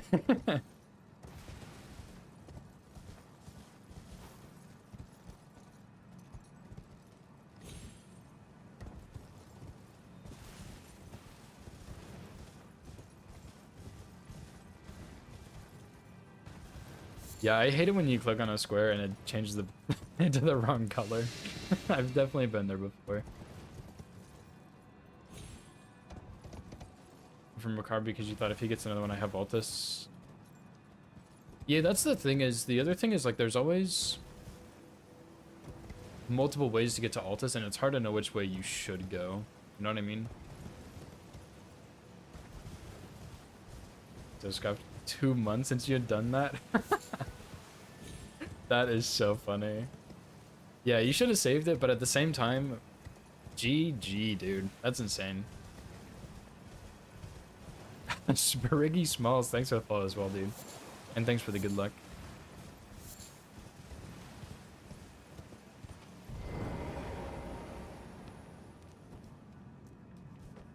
Good job when they get sniped. Yeah, that's true.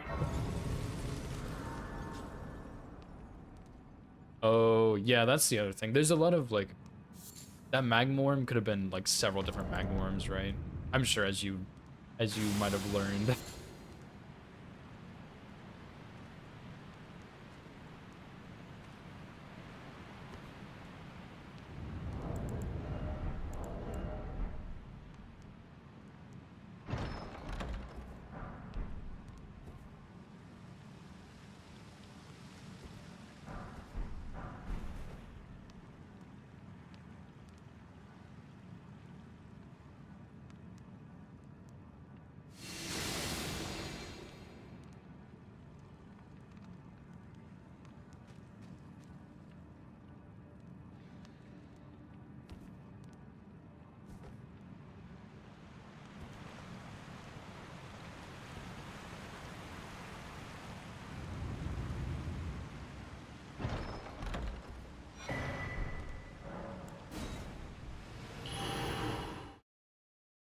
Halo one. Yeah, that's the other thing too, is you kind of learn a lot of timings through bingo, like has he had time to go to Altus yet or not, or has he had time to go do this or not. It's just like there's a lot of little details in bingo that you don't really think about until you actually play, and then it's kind of like, holy shit, this is a lot. And it is a lot of fun, but still a lot. I need to go get my talisman pouch too, and I guess switch the Ash of War. Only fine. You have now to become the thing as much.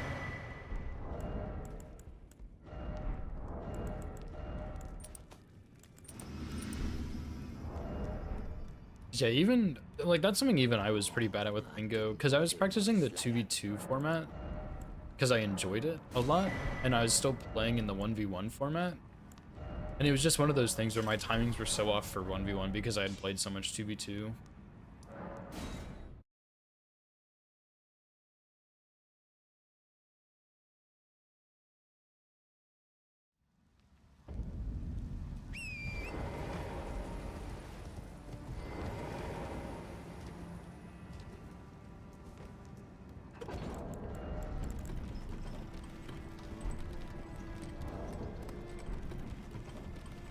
Godric with claws? What do you mean?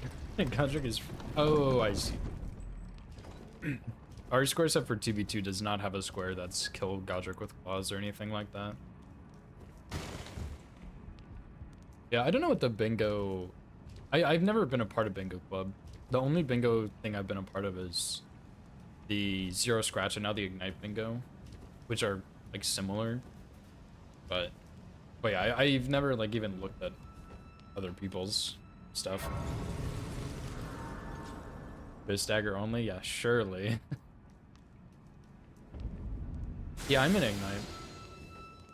I'm playing in the Season 3 2v2 base plus DLC bingo. I was one of the people who helped design it, which has been a lot of fun. I'm a huge fan of that format. It's definitely more advanced for sure, but it's super fun. And to be more traditional. Yeah, I've never seen their scores, but yeah, that sounds about right for what I have heard.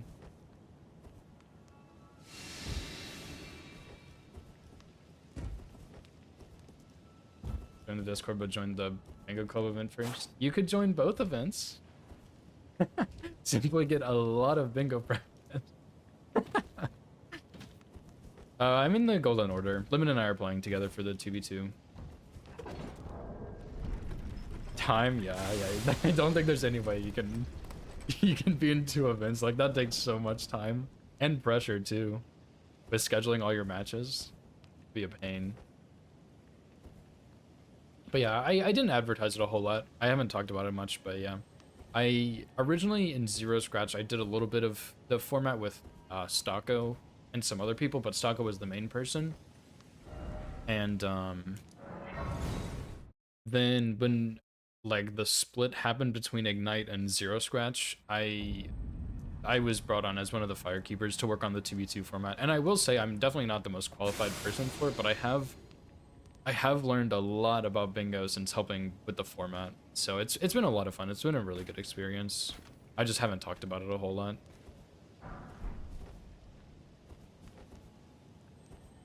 Don't need to worry about facing me. Fair enough. There are some like demons in Golden Order. It's gonna be fun, but I don't know if Limit and I will win. I hope we do, of course, but I don't know. It'll be fun no matter what, I think.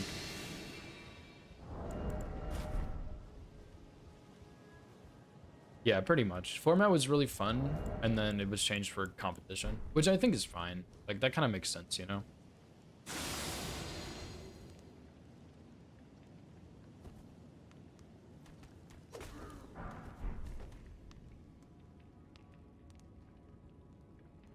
Aiming for 3rd. Yeah, top 3 would be pretty cool.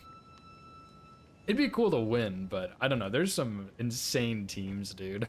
Like, actually just insane. Teamed with aggro. Oh yeah, he was in my chat the other day when I was playing some bingo, and I saw that he joined the server. I get completely washed each match. Yeah, that's fair. I mean, it's a brand new format. Like nobody's made a format like this before, so that's one thing. But it's a very hard format. Like there's a lot of stuff in there that's not easy to do at all. So it's a very tricky format.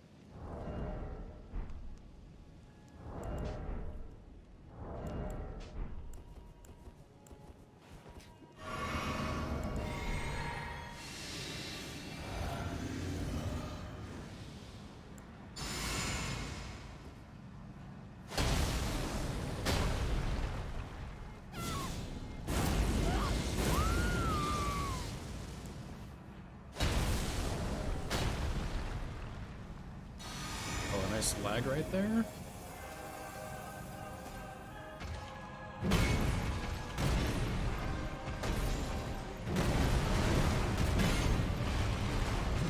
That was almost too slow.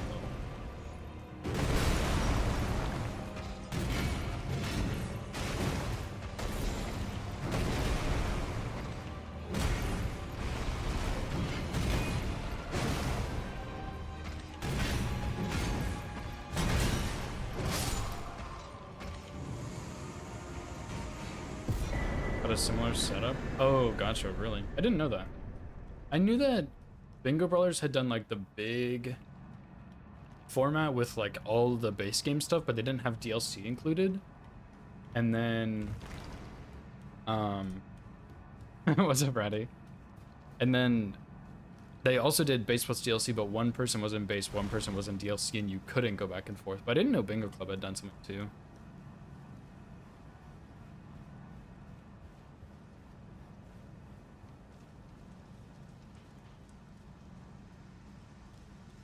Return Latenna, yeah. I used to really like the Latenna square. I kind of hate it now. Garbage F tier square.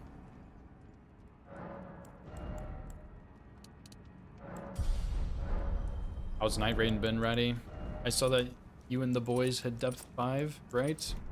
That's probably a little while ago, but still.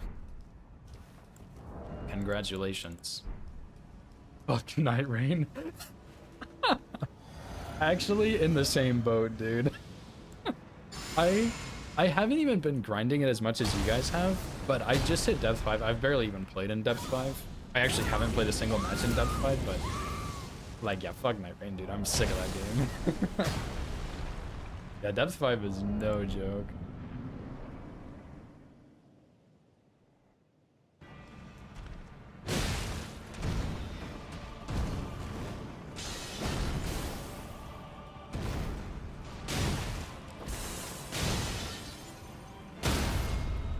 Oh, Morgoth, buddy.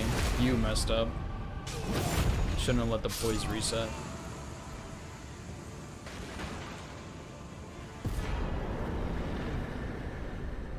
I'm jumping, Link. I'm fucking jumping.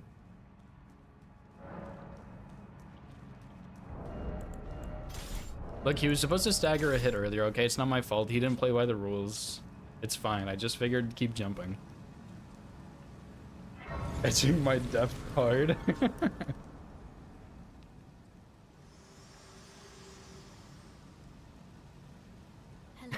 Raider exploit, yeah. Seems to be the season that everyone wants to have 2v2 in both sides and differing setups. Yeah. So I'd like to the flame and guide. Makes up the rules as he goes. Yeah, okay. Fair enough, I guess. Yeah, that was actually like super close. If he didn't stagger there, I was cooked. I guess the poise just reset there. I guess I did do the second jump a little bit slowly. But hey, it just makes for a more exciting run, that's all.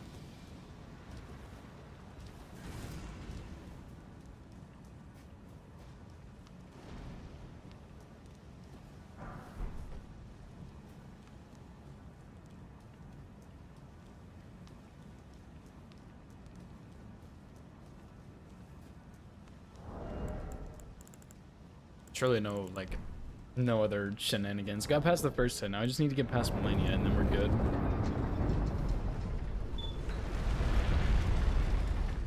Hopefully. Edge of 3, but I mostly stopped playing after your Deathless Raider run finished up.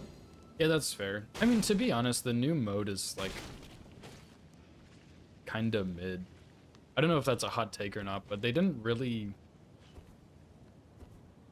Like, the extra challenge is nice, don't get me wrong, but it's just... I don't enjoy a challenge where it's like, oh, you're gonna get one shot and you have to fight the boss for 5 times longer. Like, I enjoy fighting those bosses, but you can do that in the regular game. You don't have to do it in depths, and it's... Like, it's not fun to just spawn an Everjail and have 15 red beastly brigade guys jump at you and all start attacking you. It's just not enjoyable, and that's not how Elden Ring is designed. Like, you are not designed to dodge multiple attacks. So it's just... Like, it's enjoyable with the extra challenge, but the extra challenge is just trash. You know what I mean? Yeah, needlessly difficult. And even some of the stuff that they had shown off in the, like, trailer or whatever, which, okay, maybe I'm just lucky and I haven't seen it much, but most matches, I can see all of the icons on the map and I can see exactly what Night Lord I'm fighting. So it's like, you don't really... Like, it's basically just the exact same loop over and over, you're just getting one shot. And it's like, that's not really fair. Because they had said you won't know what Night Lord you're facing, and that's... Most of my games I do. And then sometimes you won't see the icons on the map, and most of my games I do. So, it's just... The only thing is, like, sometimes you don't see an Everdark boss, and sometimes you do. But even then, like... I've only seen Everdark Libra once out of the 2 times I have seen Libra, and I've seen Everdark Bug a couple of times, and I've almost only seen Everdark Caligo. Like, the randomness is not even very random of the Night Lord, because I don't know, the randomness is not very random. Randomly be the Everdark. Yeah, part of me doesn't mind so much, but I do like a lot of the Everdarks, but the ones that are bad are just, like, really bad.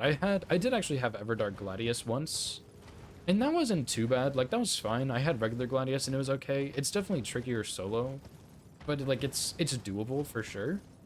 And then, like, every freaking time it's Everdark Caligo, and it's like, dude, this is so boring. Not only is this boss pretty garbage, like, it's also ultra tanky and one-shots me because he's Everdark. And then Everdark Bug isn't that bad, but again, you're just getting spammed by 2 enemies, and it's so hard to deal with, especially as a solo player. And it's like, well, this kind of sucks that I'm being non-stop flushed out with poison, and I'm getting attacked by this scorpion guy.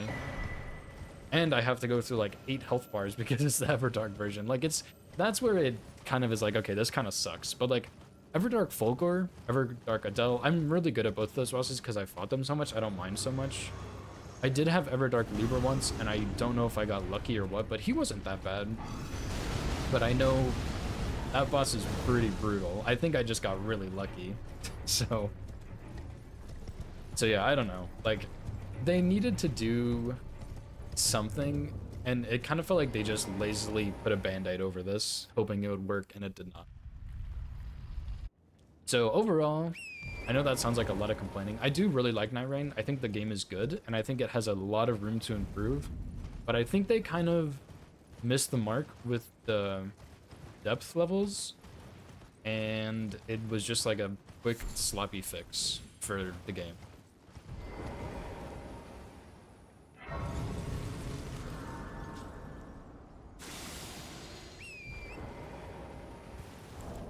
And honestly, I wouldn't mind seeing, like, I'm curious what the DLC will hold. I think someone had checked the files or something and saw that they had,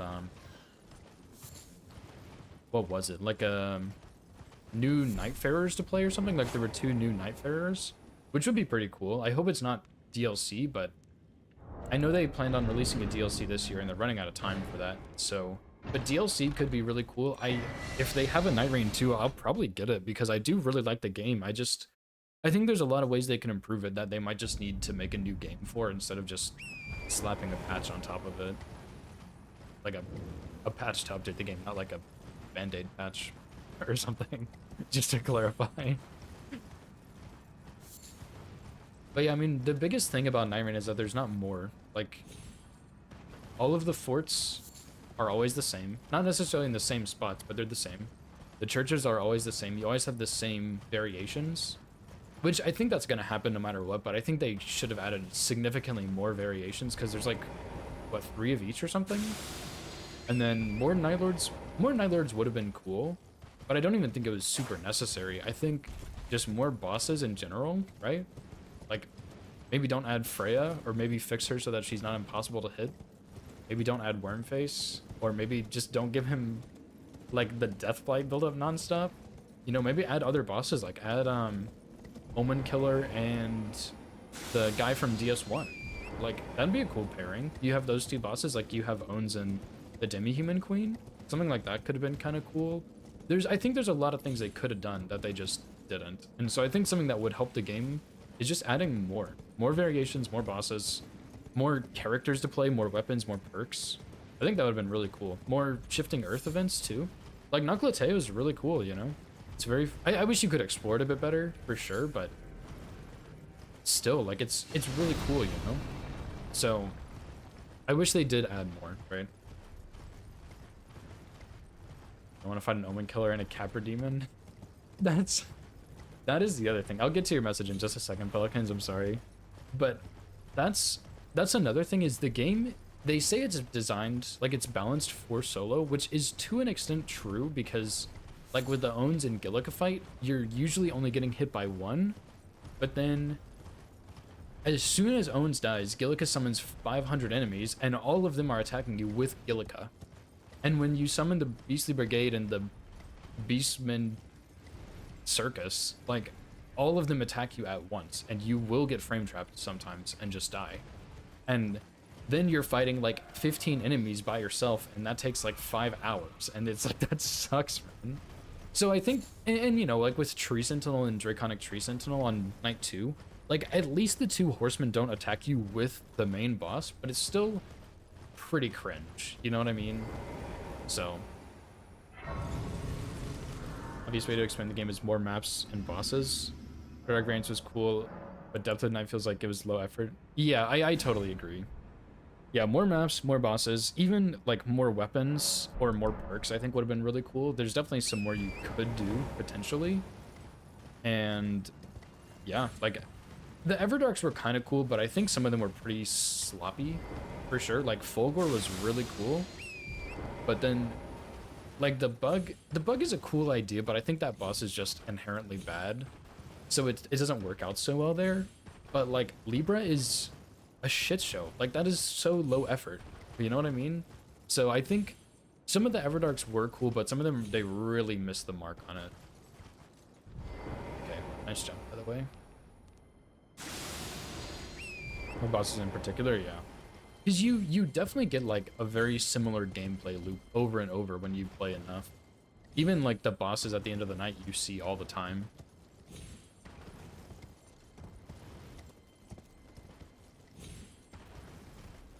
Yeah, exactly. Exactly, Pelicans.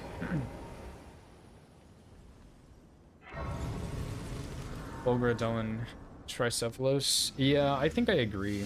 Tricephalos, I'm not as big of a fan of, because he's not as solo friendly. But I still think he's really cool. I think his, like his damage bonus when he's idling is kind of weird. Like, I don't really understand that one, and it's kind of like, okay, the boss and I are sitting here staring at each other, like, can we do something? But other than that, like, yeah, he's pretty cool. Despite that, like, I still think he's pretty cool.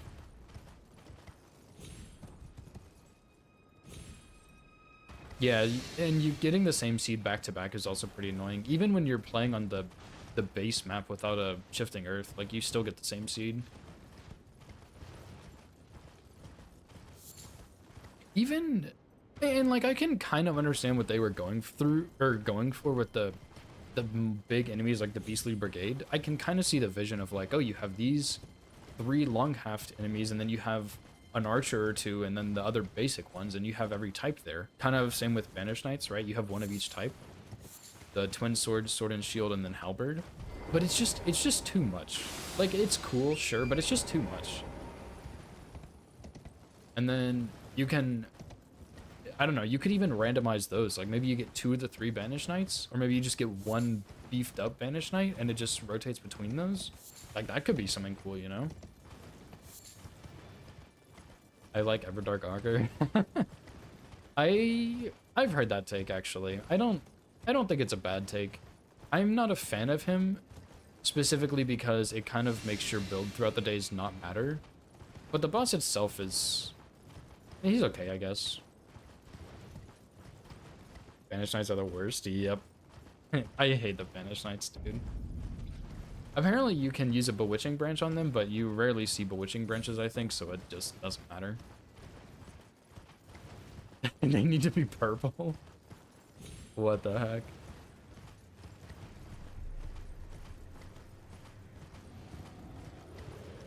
I've also heard some complaints of Revenant too, which I kind of understand because her summons are pretty good throughout the days. Like, they're not really that bad. But once you get to the Night Lord, they're not so helpful. Like, you can distract the boss for a second or so, but then your summon gets one shot and does 0 damage, and then they just die. So, but I do like Revenant overall, but I do think she's a bit weaker.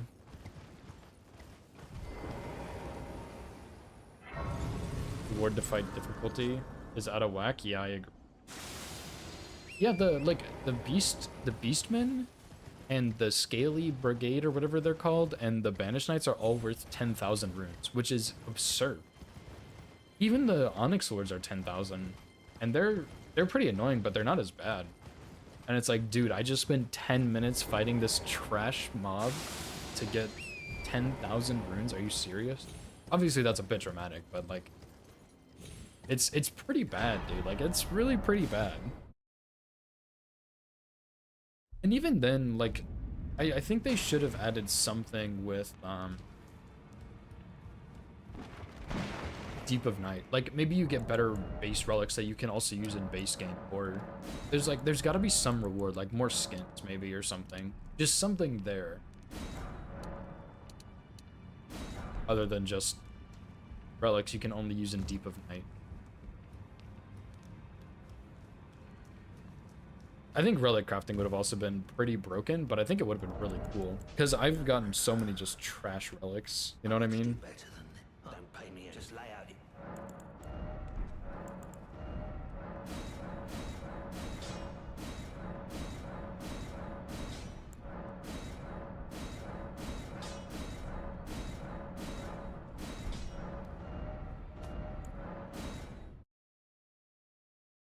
But yeah, even people have talked about the points you get in Deep of Night, because sometimes people will kill like an Everdark boss and they get 200 points, and then they kill a basic boss, like not an Everdark boss, and they get 200 again. And it's like, well, you should probably get more points for an Everdark boss, or maybe if you had more red enemies or something. I don't know if they can really calculate that, but some better reward system. Because my girlfriend and I play, and she's on depth 1 because she hasn't played much, and I'm on depth 5. So when we play together, we play on depth 3. And I think in depth 5, I got like 50 or 100 points, and she's been getting 50 every time. And she's playing 2 above hers, and she's getting nothing. And I'm playing below mine, I'm getting decent points. And it's like, well, that's dumb. Like, that actually just doesn't make any sense, you know? So yeah, I don't know. They need to make some changes to the game for sure. I think it has potential to be really good. I think they just kind of missed the mark right now.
I was afraid he was gonna do that. Ah, man, I need to figure something out here, dude. This is not really working so well.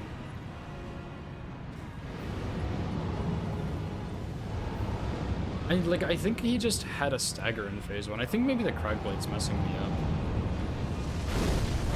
And I should have just taken the Cragblade out.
GG's anyway, I guess, buddy.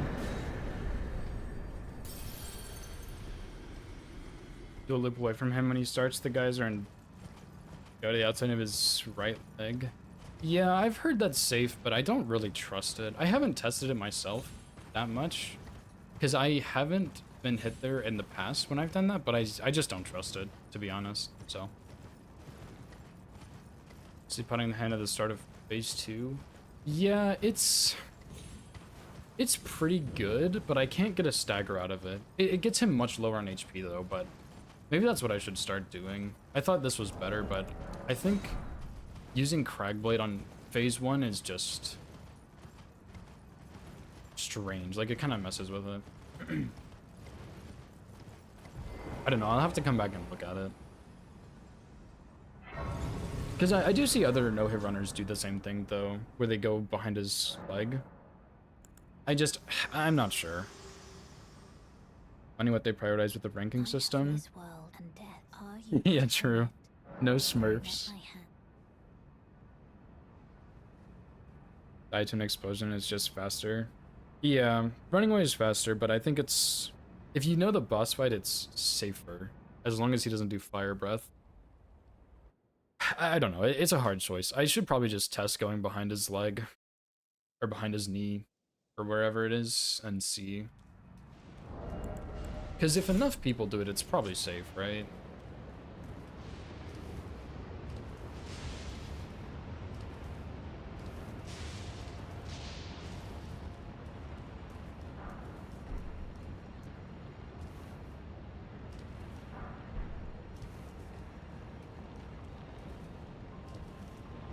Plus, in a situation like that, it's probably better because I can maybe get a stagger and finish him off.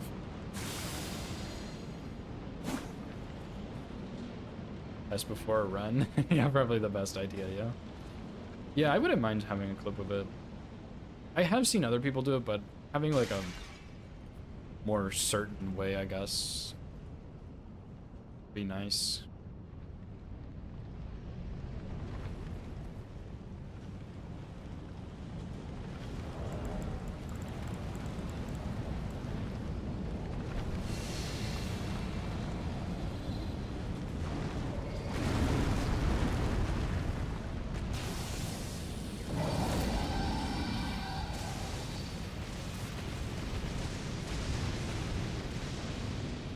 You need to submit that run.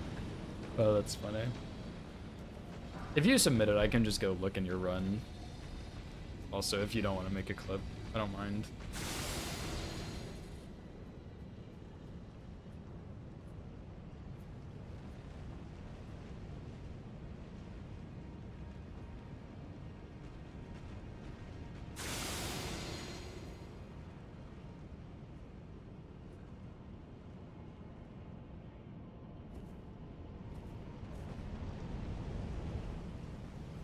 Wait, is it hitless run or just a straight up speed run? Should have asked that first. 118? Dang, dude.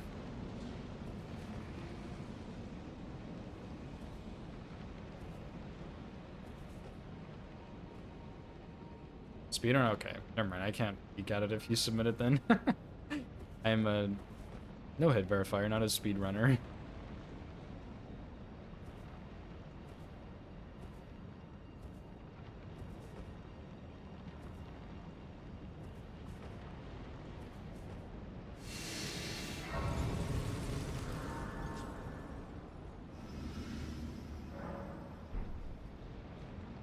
I think Fire Giant was headless. Yeah, isn't the Fire Giant strat on speed with... Well, I don't know if you use Bloodhound Fang, but isn't the strat with Bloodhound Fang, like, insanely tricky?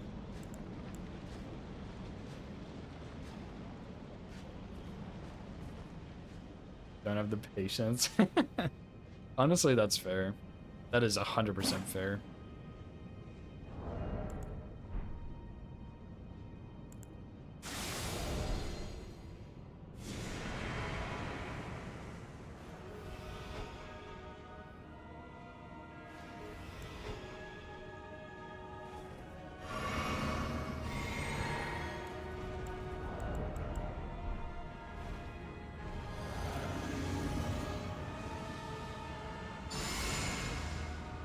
Just G-Hub? Nice. Yeah, G-Hub is really good.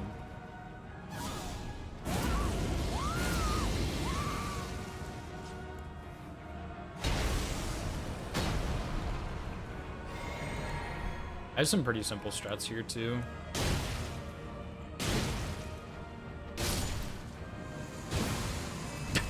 Just jump.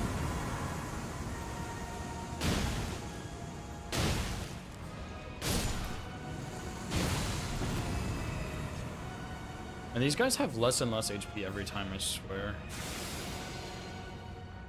I wonder if I could actually one-cycle them somehow.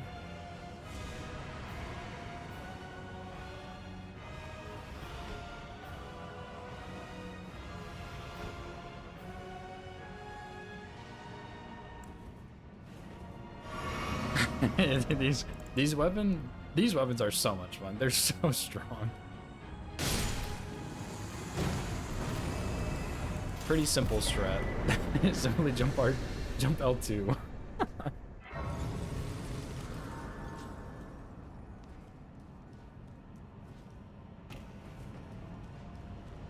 But yeah, like seriously though, Golden Halberd is very good.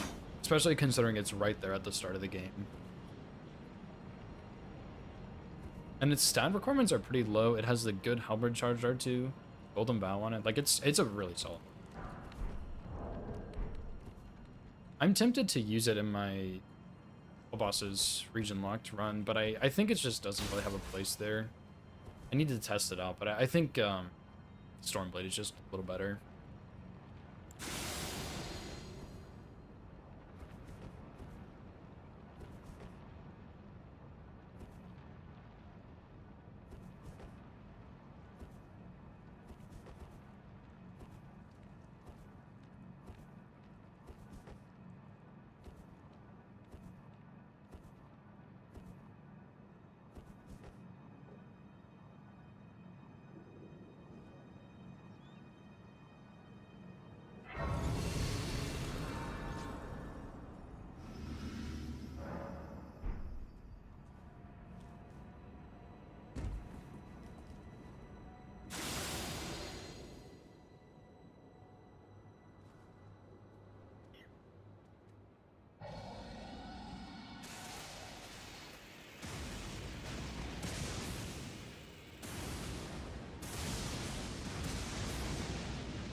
Nice whip, dude.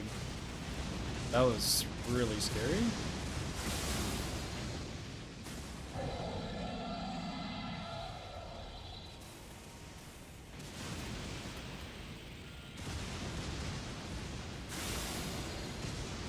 Having some pretty close calls here, I'm not gonna lie.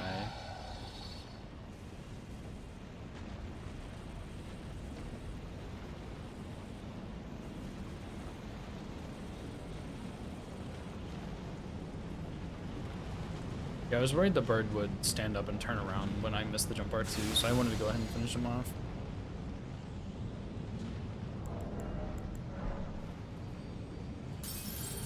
Yeah, I don't do bird skip. I used to not be able to do it because my FPS wasn't consistent. And I think I can do it more consistently now, but I'm just more used to this, honestly. I mean, this is pretty much all I've ever done. And I've only done bird skip like once or twice, so it's just more comfy to do this, I think. Even though it does feel a bit scarier, to be honest, in some cases. Yeah. I'm not a fan, but I do need to learn it for a couple of things. It would be nice for no hit any %, but also for bingo it'd be good.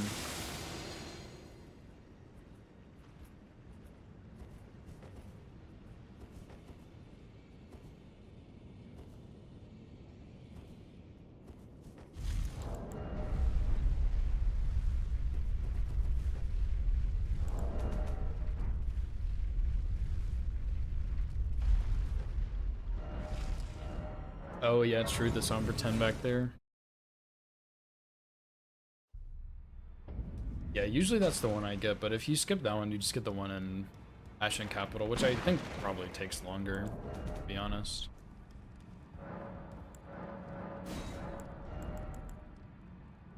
So I need 22 of these, so only 21?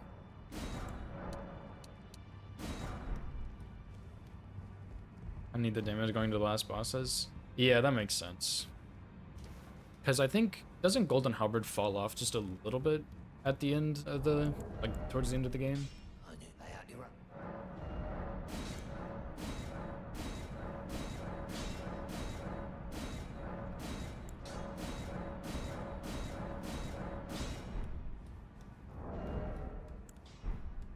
So yeah, that extra bit of damage does a lot.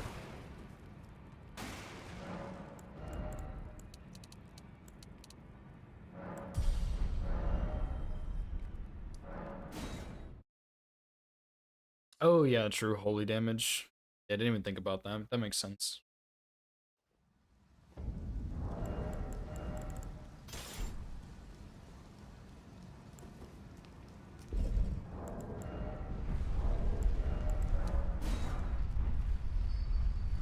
Yeah, it's mostly physical damage, right? But there is still a bit of holy, so it does struggle a little more.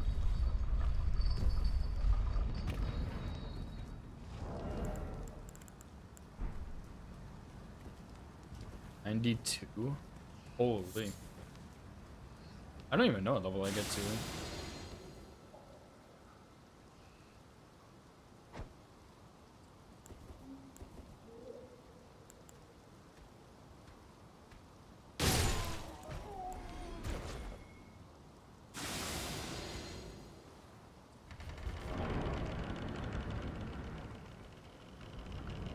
I don't know how much my jump R2s do, but I think it might be a little more than 697.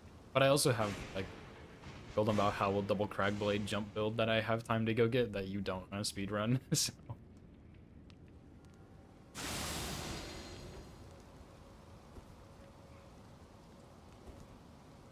Yeah, I don't know how much it is. I know Witty did, Golden Halberd All Great Runes speedrun no-hit for House Lannister, and I routed Ornamental Straightsword, but I never even really attempted that. But yeah, that was, it's a solid weapon.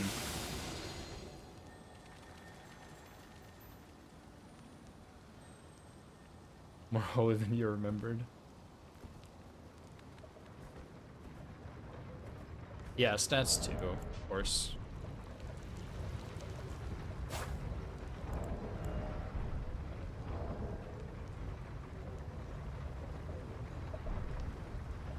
Probably more faith means more holy.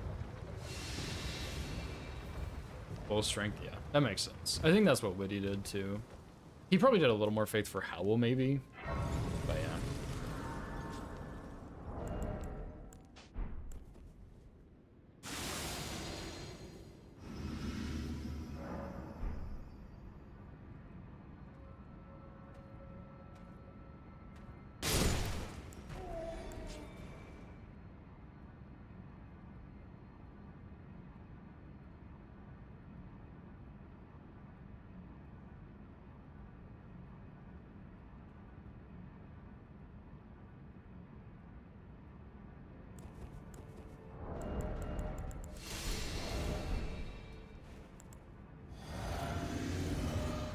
Yeah, the golden vow does help for sure.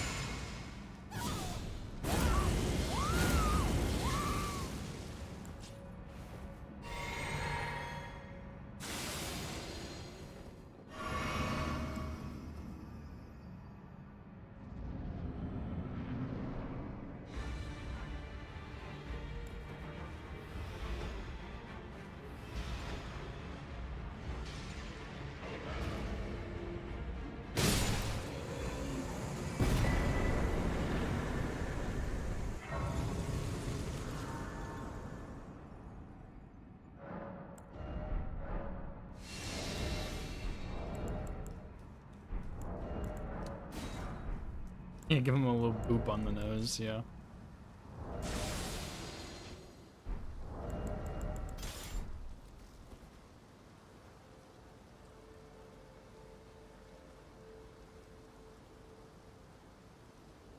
Yeah, it's a big boop for a big dog, that's all.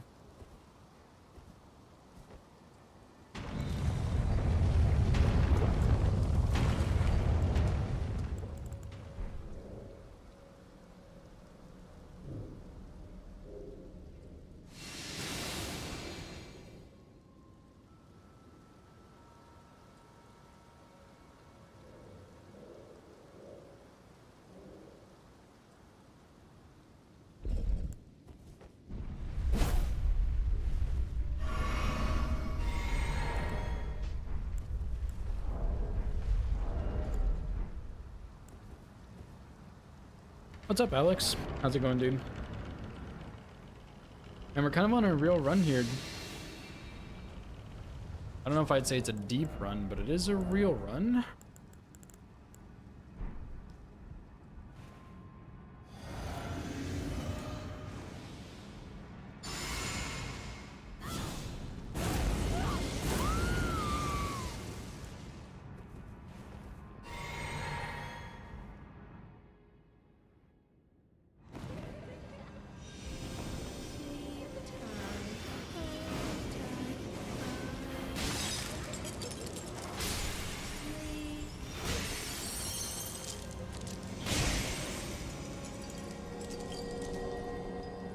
Some of you might be sacrificed.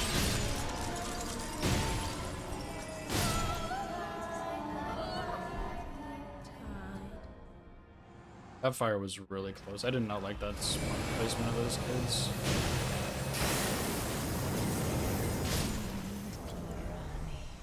Whew.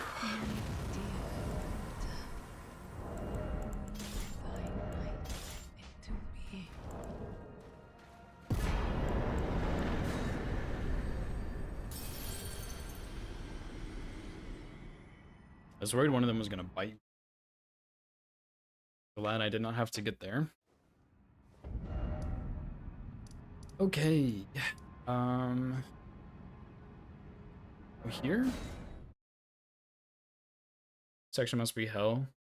Yeah, the graveyard, like, Raya Lucaria as a whole isn't too bad. The graveyard isn't that bad, but if you're doing weapon only, you do have to punch the kids. Which, like, obviously it's fine, but it's a little bit sketchy.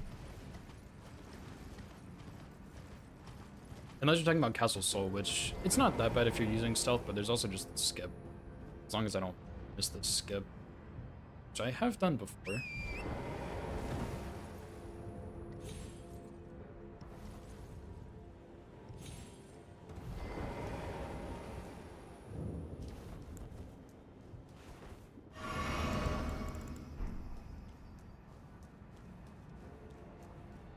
I mean, honestly, stealth really makes a lot of the no-hit sections pretty straightforward.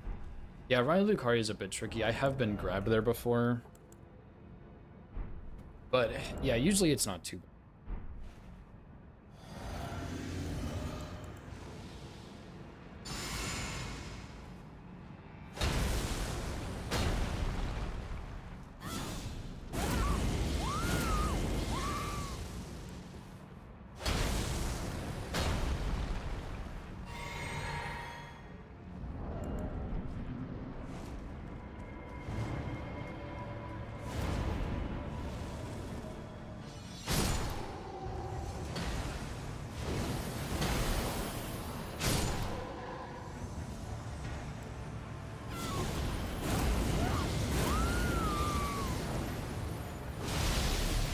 messed up, I think.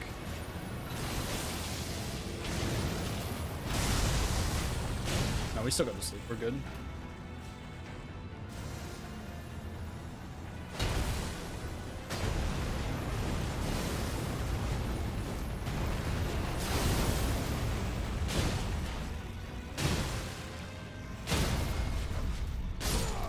Oh yeah, dude. Oh yeah. And those nice juicy headshots in there.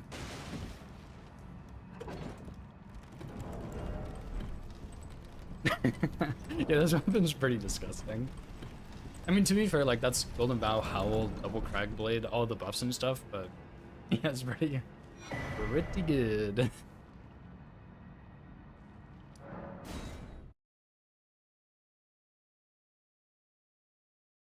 Now, the big thing is Melania, because I do have to fight her phase 1 with medium load, which isn't... It's not too bad, but it is a little out of my comfort zone. And last time, on the last run, I jumped into her opening attack. The rest of the fight was fine. It was just the first attack, so we'll see how it goes. Please, no. Your mercy is ours. Let the curse take. It's a pretty banger weapon. I mean, this weapon's even good with one of them. You don't even need two.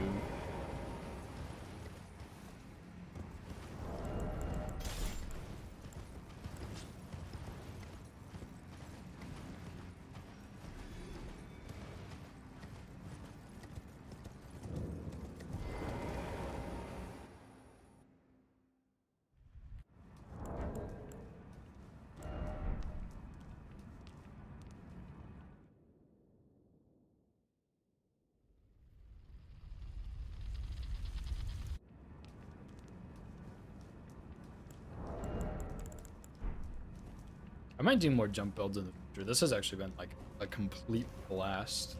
And you could do something like this with twin blades too. Like get double seppuku or something, put it on 2 twin blades and then just jump attack your way. You could even go cheese Esker for the Lord of Blood's Exaltation. You could go get the white mask. Like there's a lot you could do with this.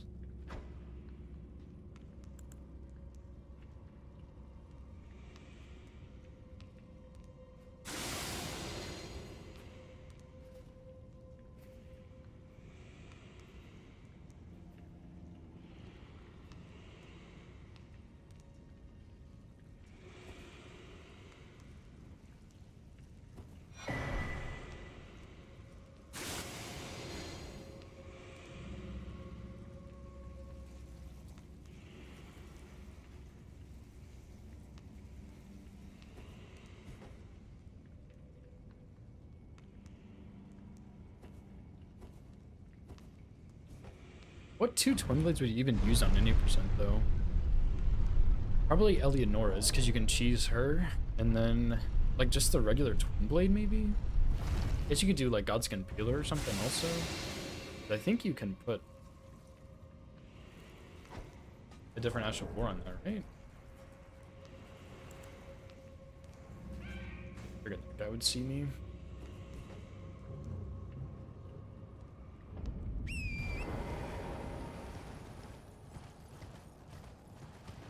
Could also do like a Scavenger Curved Sword build, because I think those also have innate bleed, right? You can double seppuku and then get Red Feather set up and all that garbage. That'd be crazy, dude.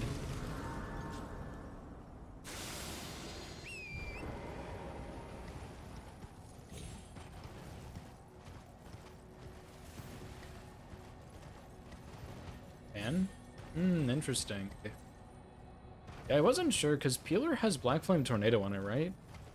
So I wasn't sure if that's like something you could actually realistically get or not. Because there's some smithing weapons you can't change the Ash of War on. Like the Troll's Club, I think is one.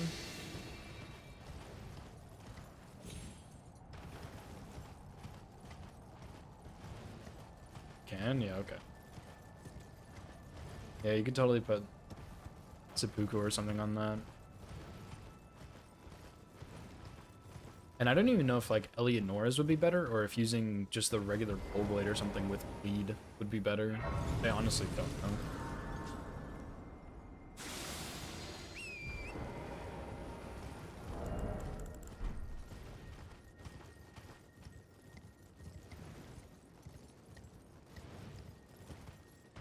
Probably whichever one gives you more bleed would be better.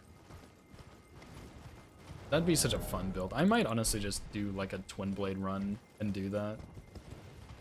See how disgusting it could potentially be. Cat's sleeping on my leg? Yep, you're stuck.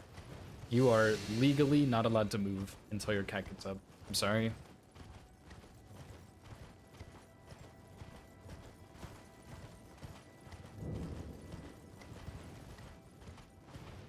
Yep. Rip. Good luck, soldier.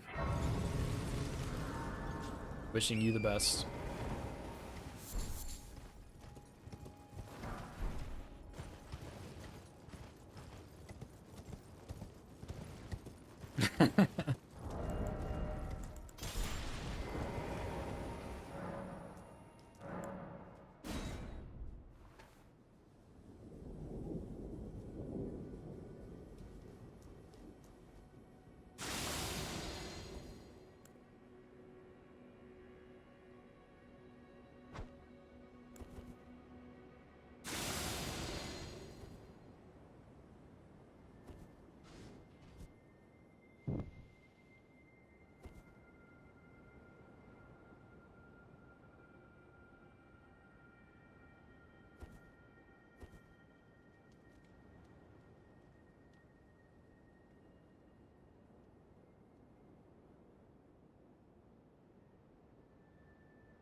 She snores.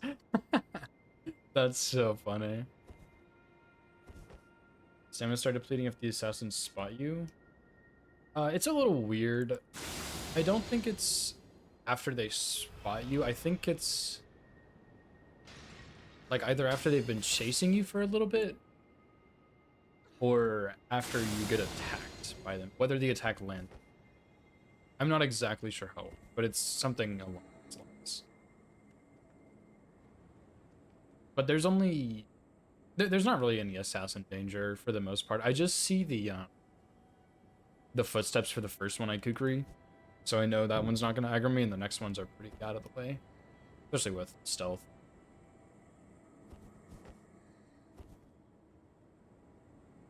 No idea how loud she is. You're right. I don't have cats that snore. I actually don't have any cats right now at all, but at home there's a couple and they don't really snore. One of them, strangely enough, really likes belly rubs.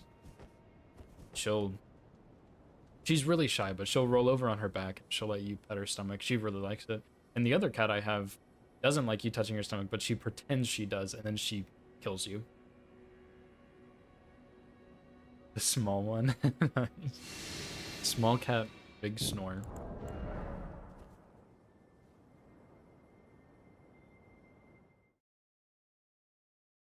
Yeah, I wonder why your cat snores. That's kind of weird.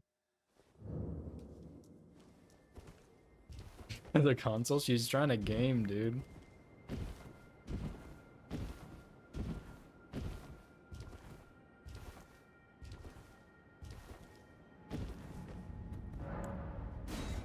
Let her cook.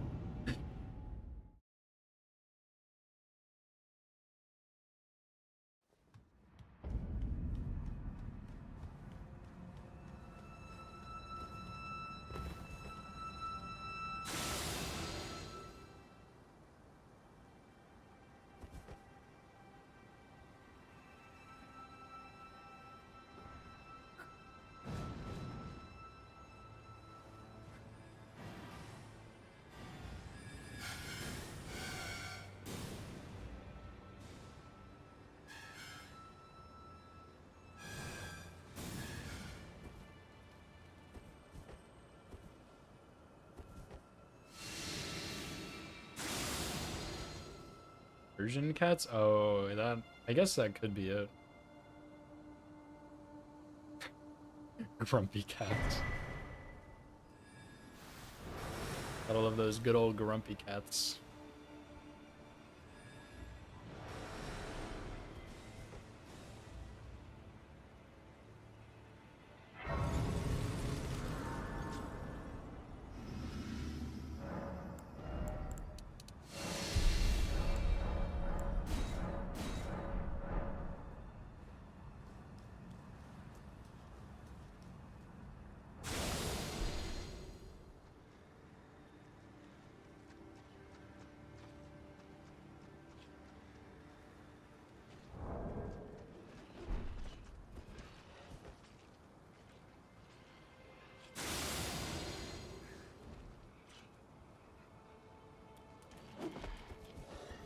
Yeah, thunder. My dogs used to get really scared of thunder too.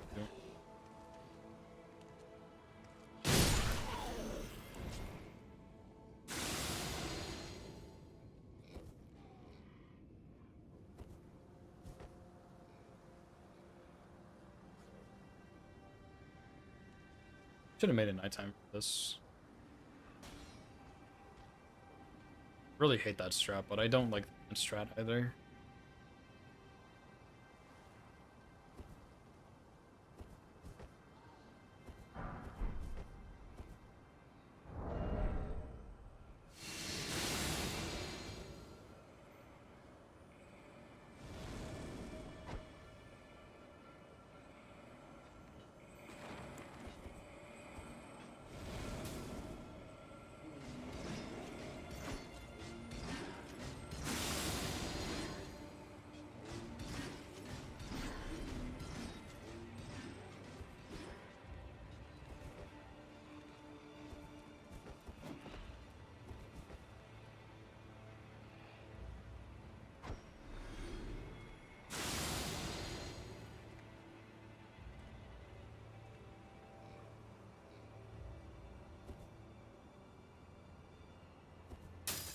I think I'm gonna go rest just to make my life a little bit easier.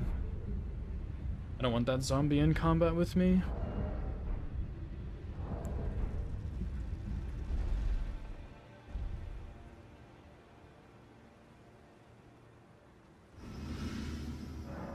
Delaying the inevitable.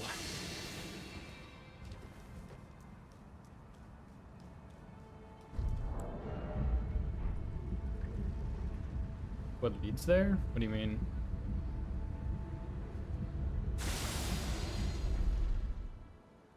The middle bridge or?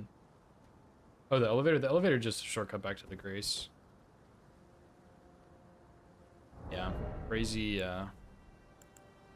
crazy tech.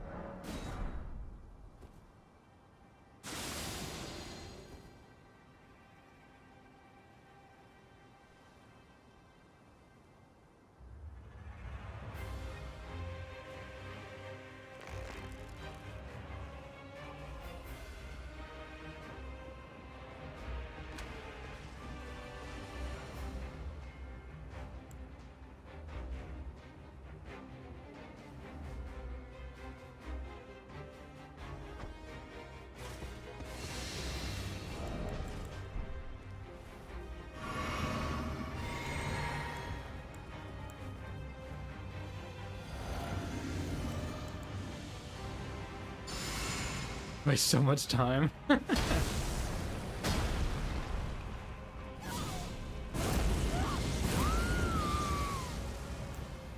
There's also a strat where you can bait that first misbegotten over there and you can parry him and then riposte him and fall off the ledge and it'll take you all the way to the bottom.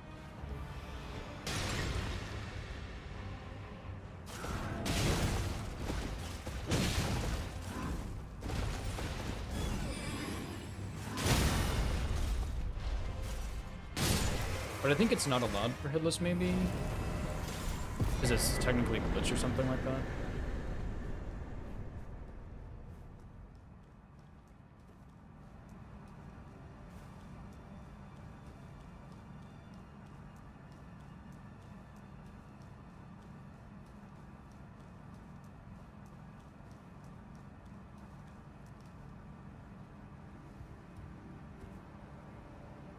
Yeah, I don't think it's allowed. But, like, nobody really does that on hitless. Parrying is already so rare on hitless runs. Doing that, I think nobody's gonna do ever. Because realistically, like, that running section is not too bad. It's not my favorite, but it's not too bad, so there's no real reason to do that. Yeah, especially this deep in the run. Which, like, if you're doing all bosses, this isn't that deep, but this is obviously not all bosses.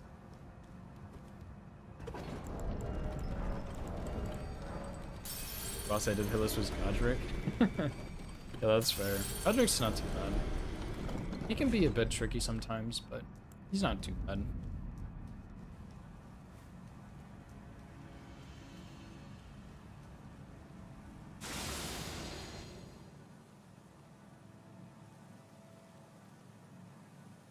Yeah, the delayed attacks, yeah. Those are easy roll catches for him.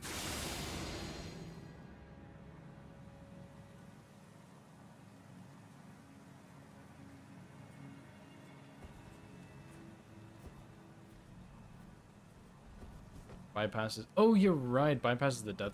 Yep. That makes sense.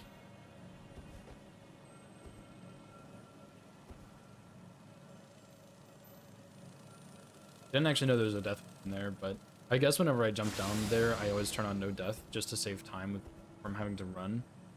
So it makes sense I would know there's a death point if I did, of course. 9 parries. Jeez. Yeah, Phoebe is one of the only people I've ever seen parry on a no-hit run. Absolute legend.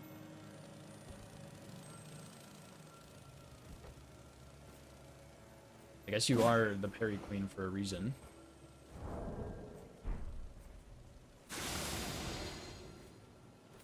And didn't Meta actually parry Melania on her All Great Runes run?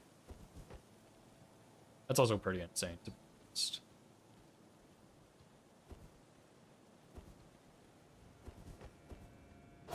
Parry Radagon? That is crazy. Ain't no way. Seriously?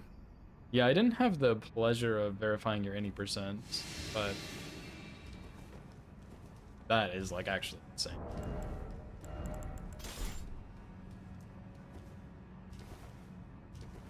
Oh, only casual, I see. I mean, that's fair. I can't blame anyone for not parrying Radagon at the end of their no-hit run. Like, that is crazy. Yet, oh my gosh, we're gonna see it one day.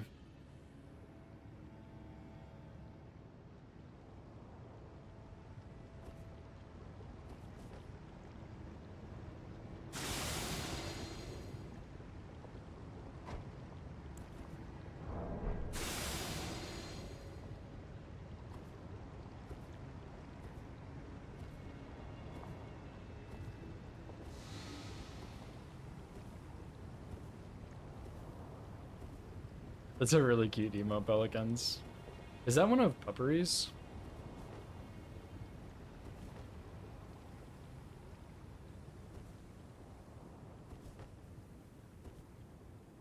Yeah, that's cute. I like that.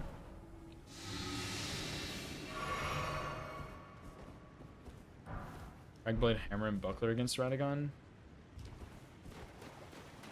That's pretty cool. Yeah, I guess, can you get like a charged R2 after you parry him or something, maybe?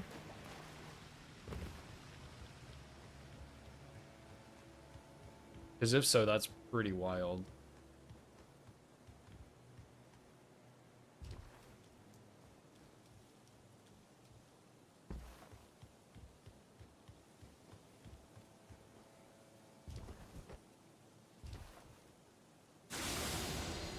I think so. That's pretty awesome.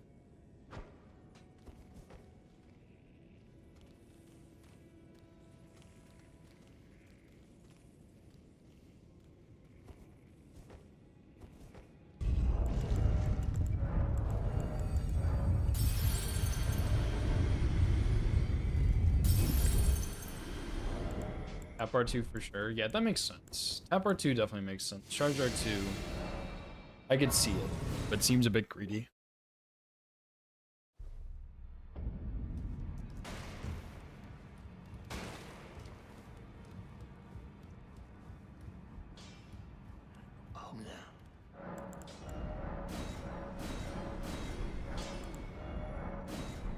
Dude, I really need to go pee, but I can't. Too deep in at this point.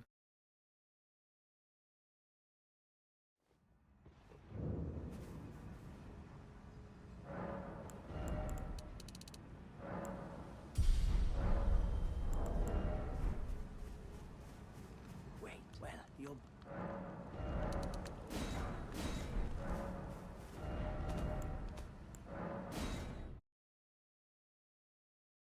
Alright, the time has come. Melania.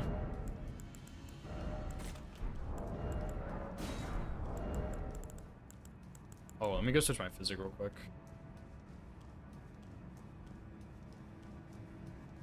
DLC. There's no great runes in DLC. The whatever the one, the flower one doesn't count. This is only base game.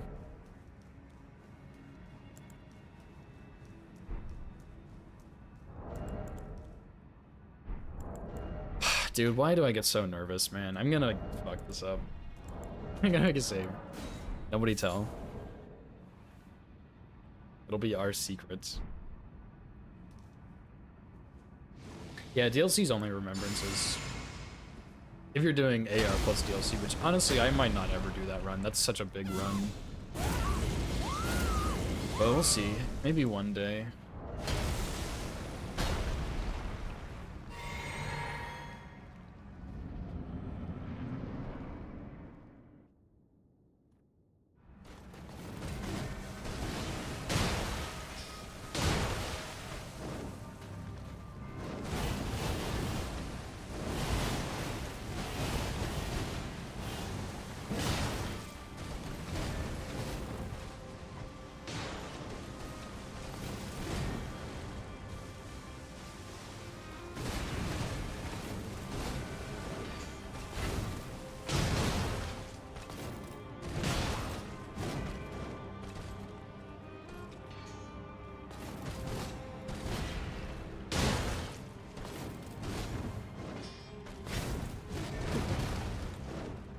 Workbook. God damn it, you bastard. That's such a scam. Okay, I can't punish that one anymore. Unless it's an R1. You absolute bastard. Yeah, that was just straight up unlucky. Because yeah, she backed off out of that and into waterfowl, and I can't even cancel my R1 with oh, let me just load my save here. I can't even cancel the R1 with a block because I'm two-handing. Straight up just got unlucky. But I just won't punish that one with an R2 anymore, or an L1, whatever button I push. Yeah, hats off to her. She actually outplayed me. Good point.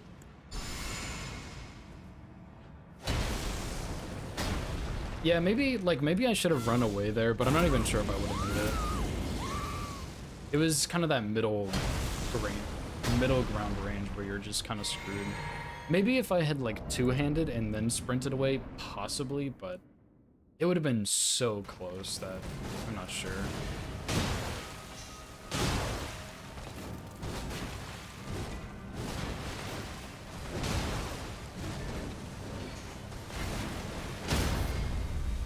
Loser.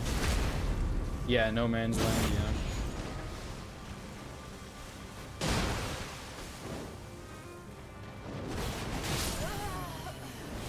Oh my god, dude. I am washed. I over-rotated. Because yeah, she went back around the other way. Okay, I'm gonna finish this run, and then I'm just gonna sit here and, like, practice her with this build. I thought I was pretty comfy with it, but maybe I'm just not. She threw me off after I got robbed there. I still, like, I'm actually shocked she did that. Because I know sometimes she, like, backs away like that. And even though you haven't hit her yet, it's like she's input reading your attack. But I straight into the waterfall is crazy. I'm still a little bit shocked.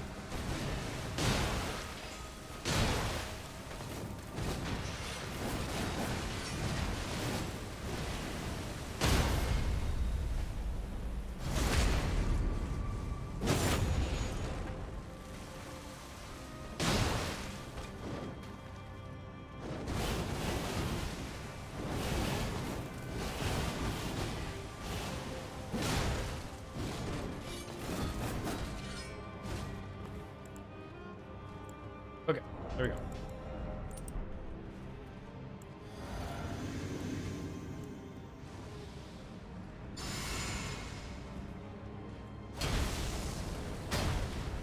Third tries the charm, surely.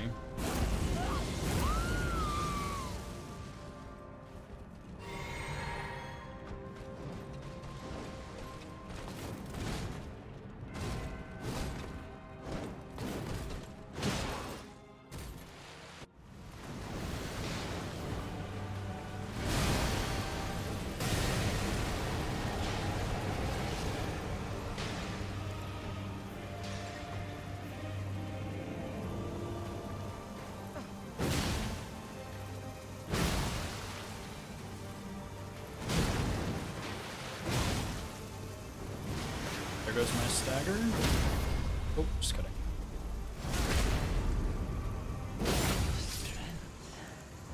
Extraordinary. Okay, third tries the charm. That was pretty rough, but The mark of a true we made it.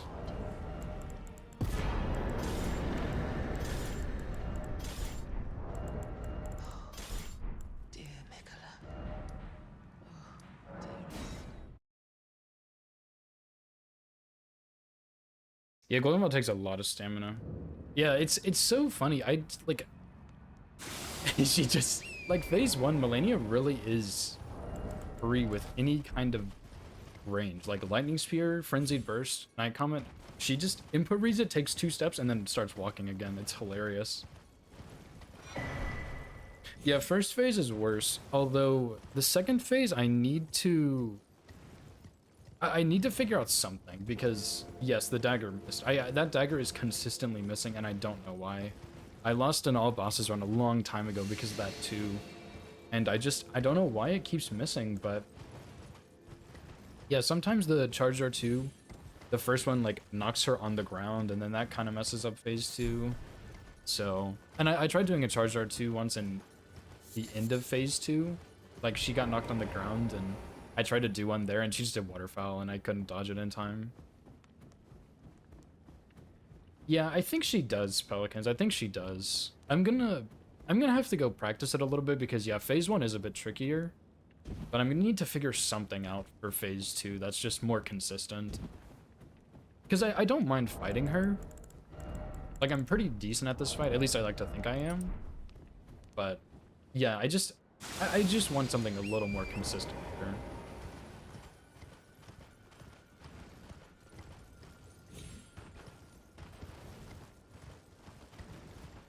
I still can't believe she backstepped into waterfowl like that. Especially because waterfowl, as far as I know, it doesn't really have a timer on how many times she can do it.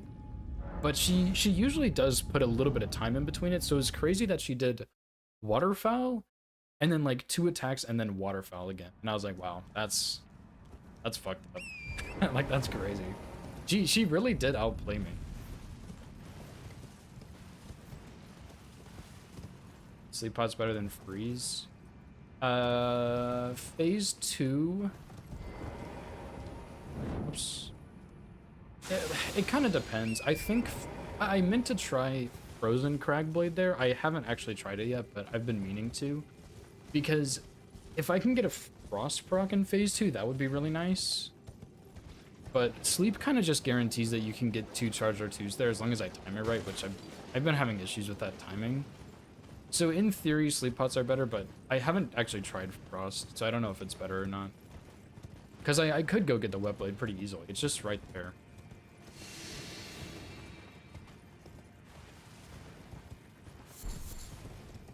Freeze pot when she does Ionia? I'd have to go get the recipe. I'm not sure if that would be better, because it would cancel her Aeonia, but I feel like the Aeonia is almost better, because I can sleep her out of it and then get the charged R2s. Alright, thanks for hanging out, Pelicans. Oh my gosh. Thanks for hanging out, Pelicans. I hope you have a good rest of your day, dude. Thanks for the good luck.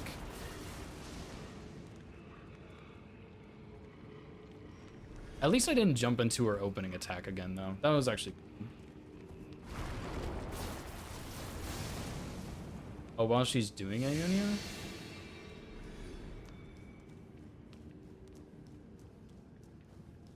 Swarm Pots? Yeah, Swarm Pot recipe's not that bad. Oh, wait, do you mean for upkeeping poise on her instead of throwing daggers?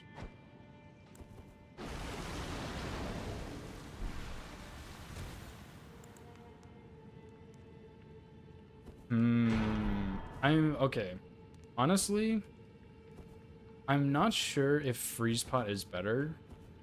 I don't know if it actually keeps up poise, because on the run that I lost to her, on my all bosses run, my Sleep Pot hit her, but my dagger missed, and apparently it only the dagger keeps poise. The Sleep Pot didn't. So I'm not sure if Swarm Pots or Frost Pot would keep poise. Kukri maybe would work. It might be too slow for the, what's it called? Like, it might be too slow for me to get in for the sleep, but I would try that for sure, because that, if that works, that'd be really cool. Oh, I forgot to switch my physic again.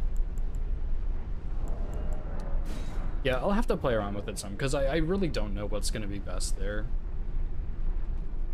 Because the kill is not that bad, right? Like, both phases are fairly quick. Just phase 1 is medium load, and slow weapon can be a little dangerous. Like, maybe I just shouldn't go for any punish that's not an R1, right? Or jump L2. But then phase 2 can just be fully scripted.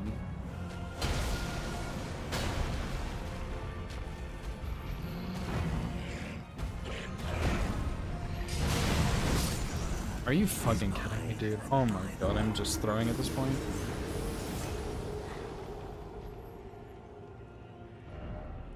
I just should not have jumped there. I need to get better punishes on Moog too, because it's like I know what punishes are safe and what punishes aren't safe, and I keep going for punishes that are not safe. I'm just gonna blame this whole run on Melania. It's her fault.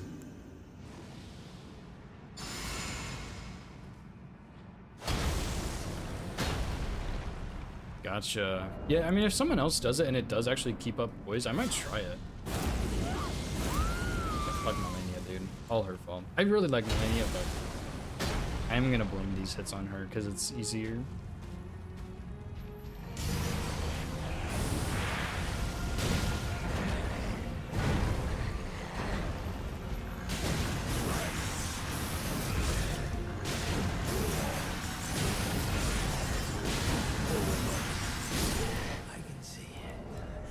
I mean, in reality, like, I got kind of unlucky with that first Millennia hit. The second one was my own fault, but it's I think it's fair to say I was flustered from the first one.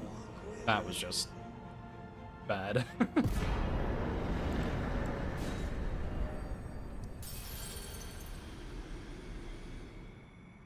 What about part 2? Yeah, no part 2 here. Not allowed. Not allowed at all.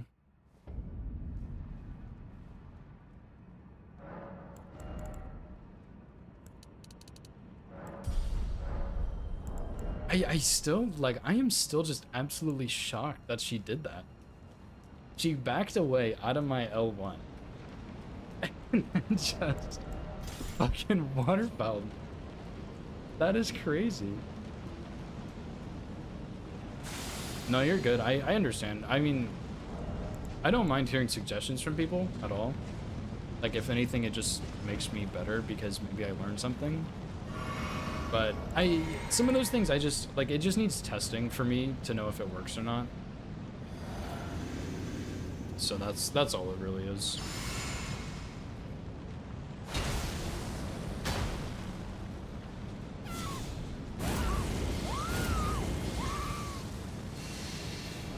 And obviously you seem like you know what you're talking about. Because I do have people come in and try and talk to me like they know exactly what they're talking about. It's like, look, I'm sorry, but I know that this doesn't work. I've tried it.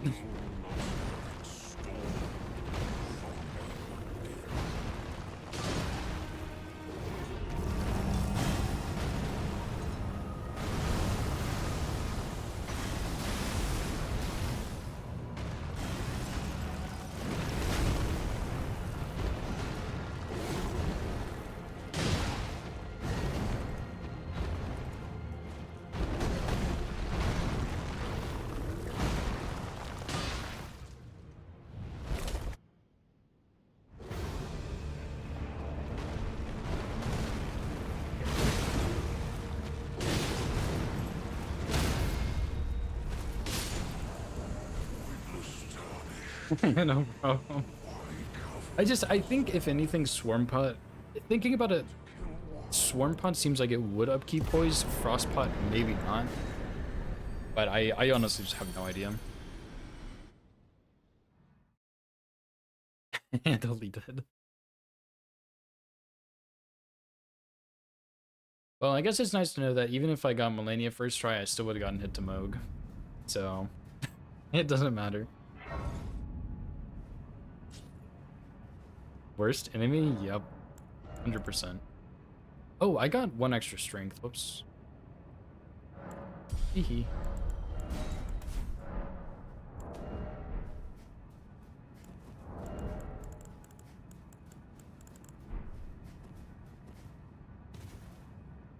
Yeah, if Gideon takes more than 1 attempt, you're screwed. And if your script on Gideon goes wrong, you're screwed.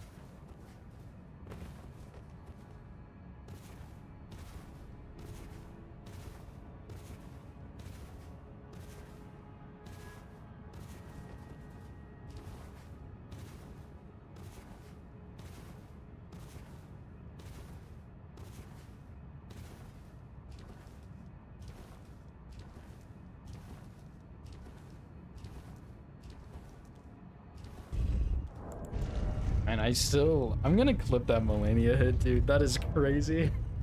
She actually outplayed the fuck out of me.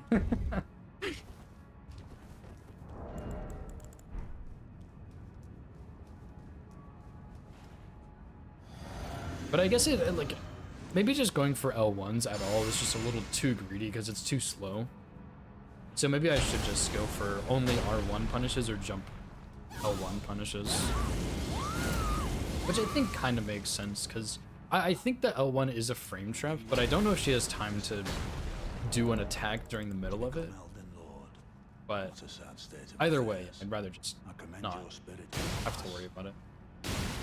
Shall take the no in my bones. A tarnished cannot become a lord.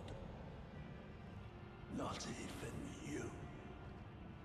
A man cannot. True. Gideon's worst qualities, he knocks a lot. I think I've probably talked about this several times before. I really like the idea behind Gideon. I think it's just implemented terribly. Because as you progress through the game, depending on what bosses you've killed by the time you get to Gideon, it changes his moveset, which is really, really cool. But he's an NPC boss that spams spells and he's dog shit. Like, it's such a cool idea, but it's just on a trash NPC boss.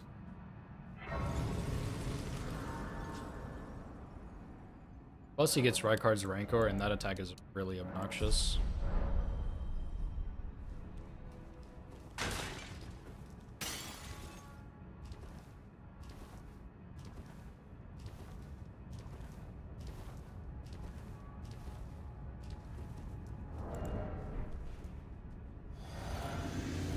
Yeah, the Fire Skulls. At least you can cancel it when Rykard does it, because there's a huge opening for it. But not so much with Gideon.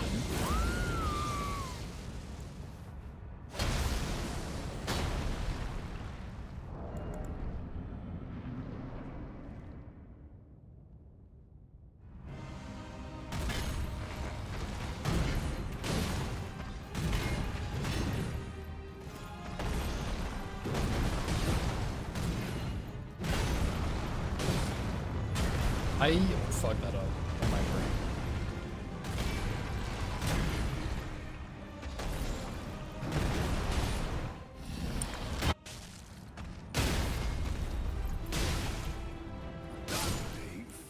Bye. Favorite main game boss? Yeah, he's pretty awesome. It's a shame that he doesn't do attacks, but he's pretty cool.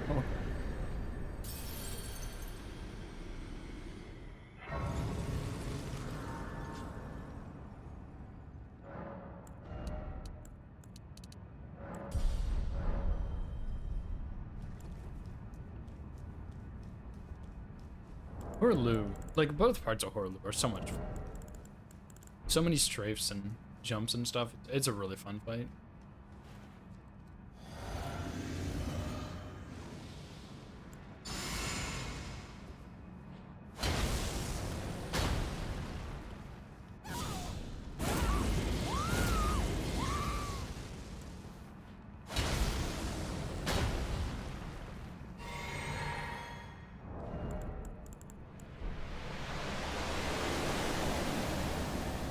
Try putting my cat on my shoulder to feel like him. Legendary behavior.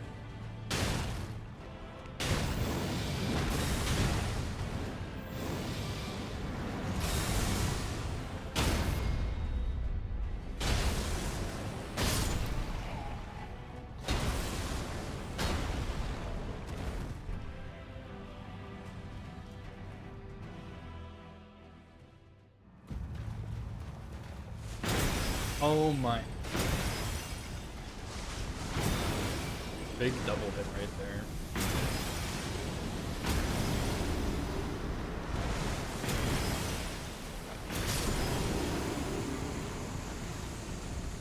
Oh, by Elden Beast.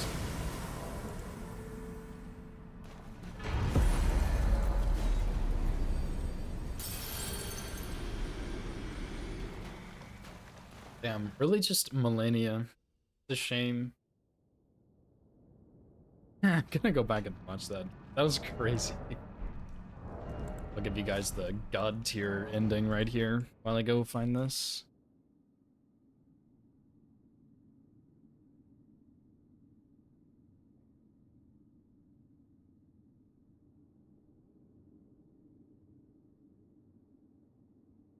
It's a good run though. That's big distance PB. Millennia is distance now, which is nice.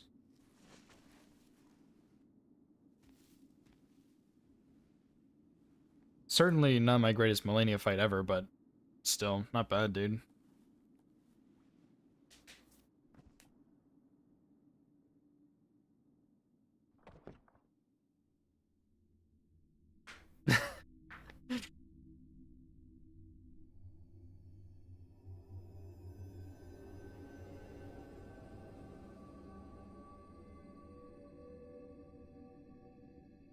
I wonder if you could make this build viable for any percent. I don't think so, but I'm really, really curious. Yeah, the helmet gives arcane. It's fucking useless for the run, but it looks so funny on the throne. The fallen leaves tell a story of how a tarnished became Elden So yeah, Lord strafe. Don't get hit by the attack. in our home Cheated waterfowl. across the fog, Clean dodge. the lands between. Run in and do a running R1. That's fine. She goes to the side, dodge instead. She goes backwards, throw a dagger, Our up the sea poise. will look back upon She does another us attack. and recall She idles, which is shame. an age And then I did the L2 of R1. fragile. Or she did that attack and I did an R1. And then... Oh, she actually did a bunch of attacks.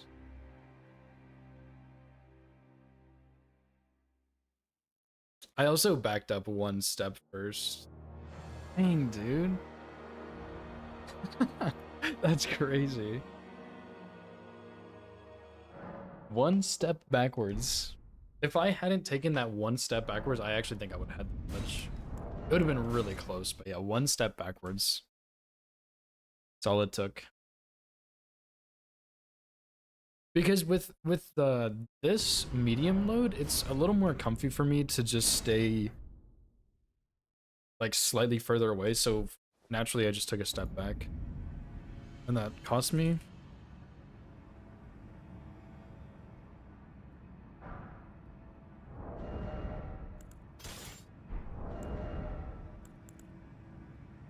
What? Give me another one.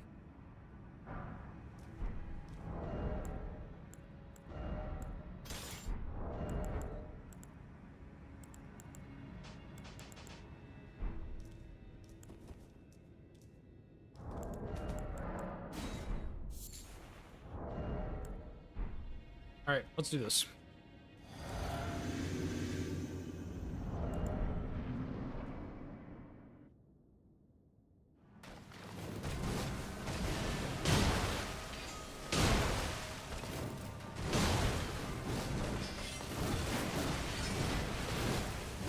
Dagger? Yep.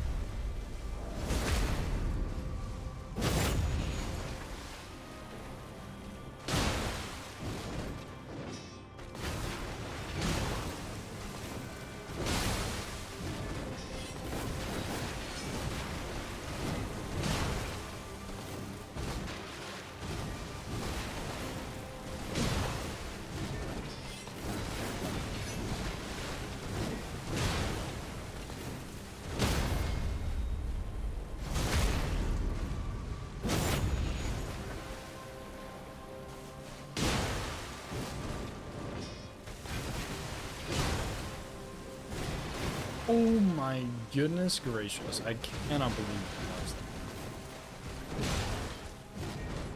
that. That was really greedy of me to punish too.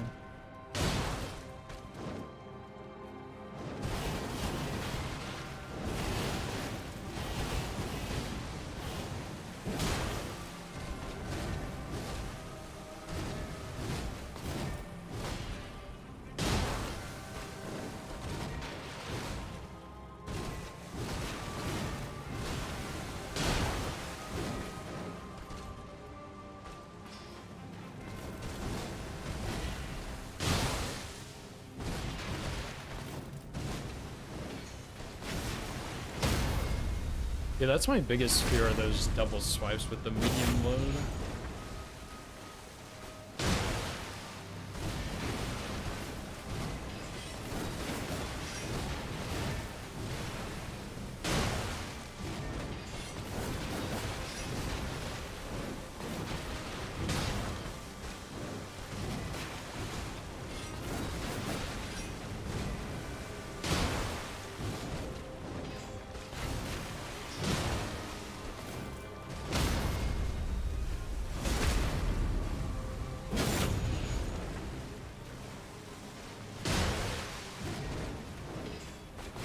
I wanted to like jump backwards with that.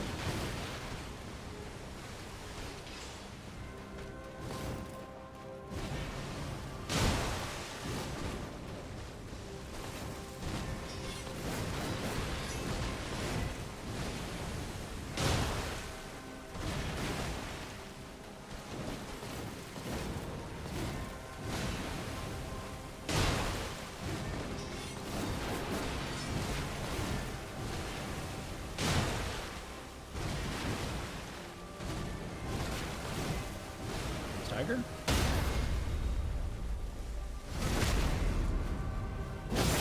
Oh, I was gonna say bleed too.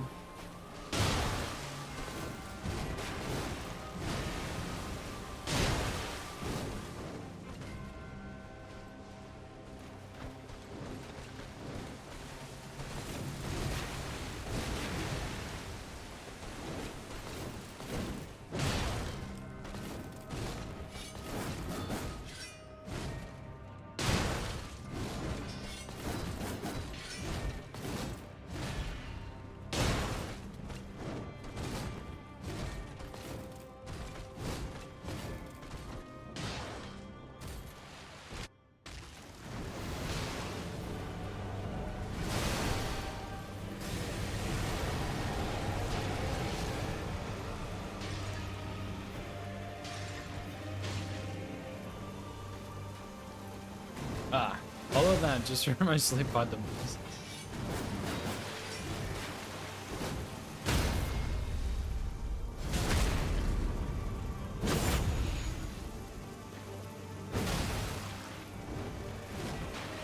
I think you can punish her out of that attack. I just haven't actually tried it.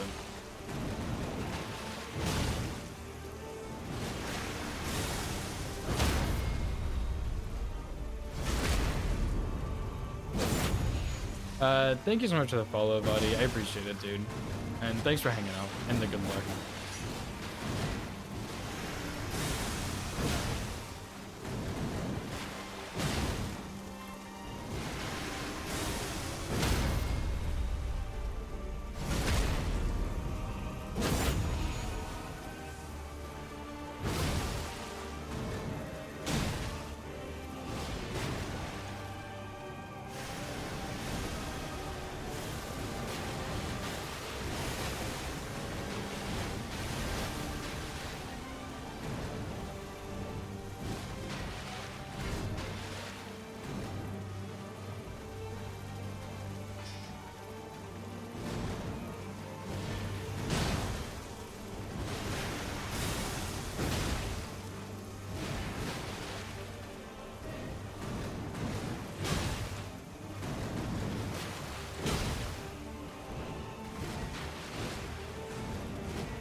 ate my stagger like 8 times there, dude. Holy moly.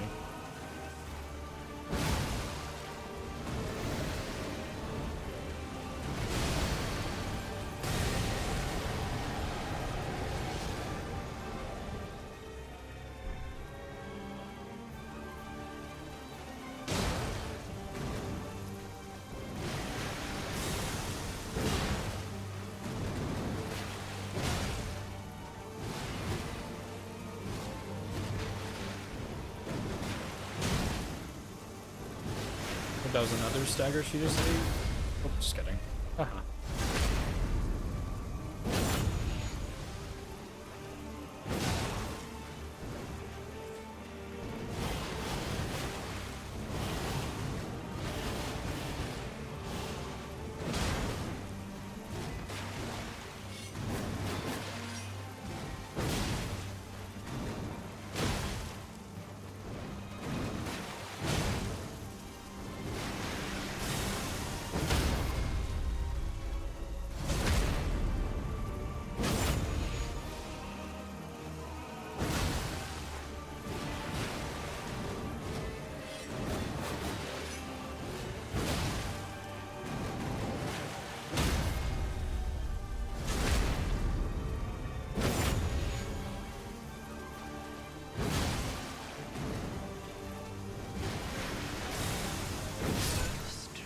Jeez. Extraordinary. That was pretty good. The mark of a true lord. I do feel a bit better about that. I think just sticking to the R1 punishes is going to be a little better for this fight instead of trying to do the L1. When I first did L1, I was like, oh, this is pretty cool. This is a nice punish. And then after I did it a couple more times, I was like, yeah, this is still fine. And then that one run where she just popped out of there. It's garbage. She honestly, she really did outplay me. She earned it. She earned to kill my run there. That was beautiful. Well played by her. GG's Melania. But yeah, I mean, honestly, like looking at this run, hits are low both times. We had good distance. I mean, the first time the hit on Golden Godfrey was just a goofy hit. And then Melania was also a goofy hit. And then this honestly was like that first hit on Melania was just kind of unlucky. Second one was my own fault. I over rotated, and then the Moog one was I need to be very careful with my punishes there. I need to practice him just a little bit to know where I can really punish and where I can't. So yeah. But yeah, that's gonna be it for today, you guys. I'm gonna rate XZ. She's doing the American Heart Association charity. This is the last week of the charity, so if you're interested in that, make sure you donate. She has some incentives for donations and stuff. She's fighting Bill right now. But yeah, this was a good run. This was a lot of fun. I really like this build. It's not really getting boring. It's very different with the 2 weapon upgrades, getting the cloak and the jump talisman. We're doing some different stuff here, which is super fun. So I've been having a really good time with this. Pretty tragic that both runs today died, but that's okay. I will be back on tomorrow. What's tomorrow, Friday? Yeah, I will be back on tomorrow. Hopefully we can really get this run tomorrow and then maybe start on some Death's Poker stuff. We'll see. Hopefully. Yeah, hopefully. But yeah, good runs today overall. I'm happy with that. So yeah, thank you guys so much for the follows and the resubs and the raid, of course, from Meta. I appreciate all of you very much for being here, and I will see you guys tomorrow. Peace.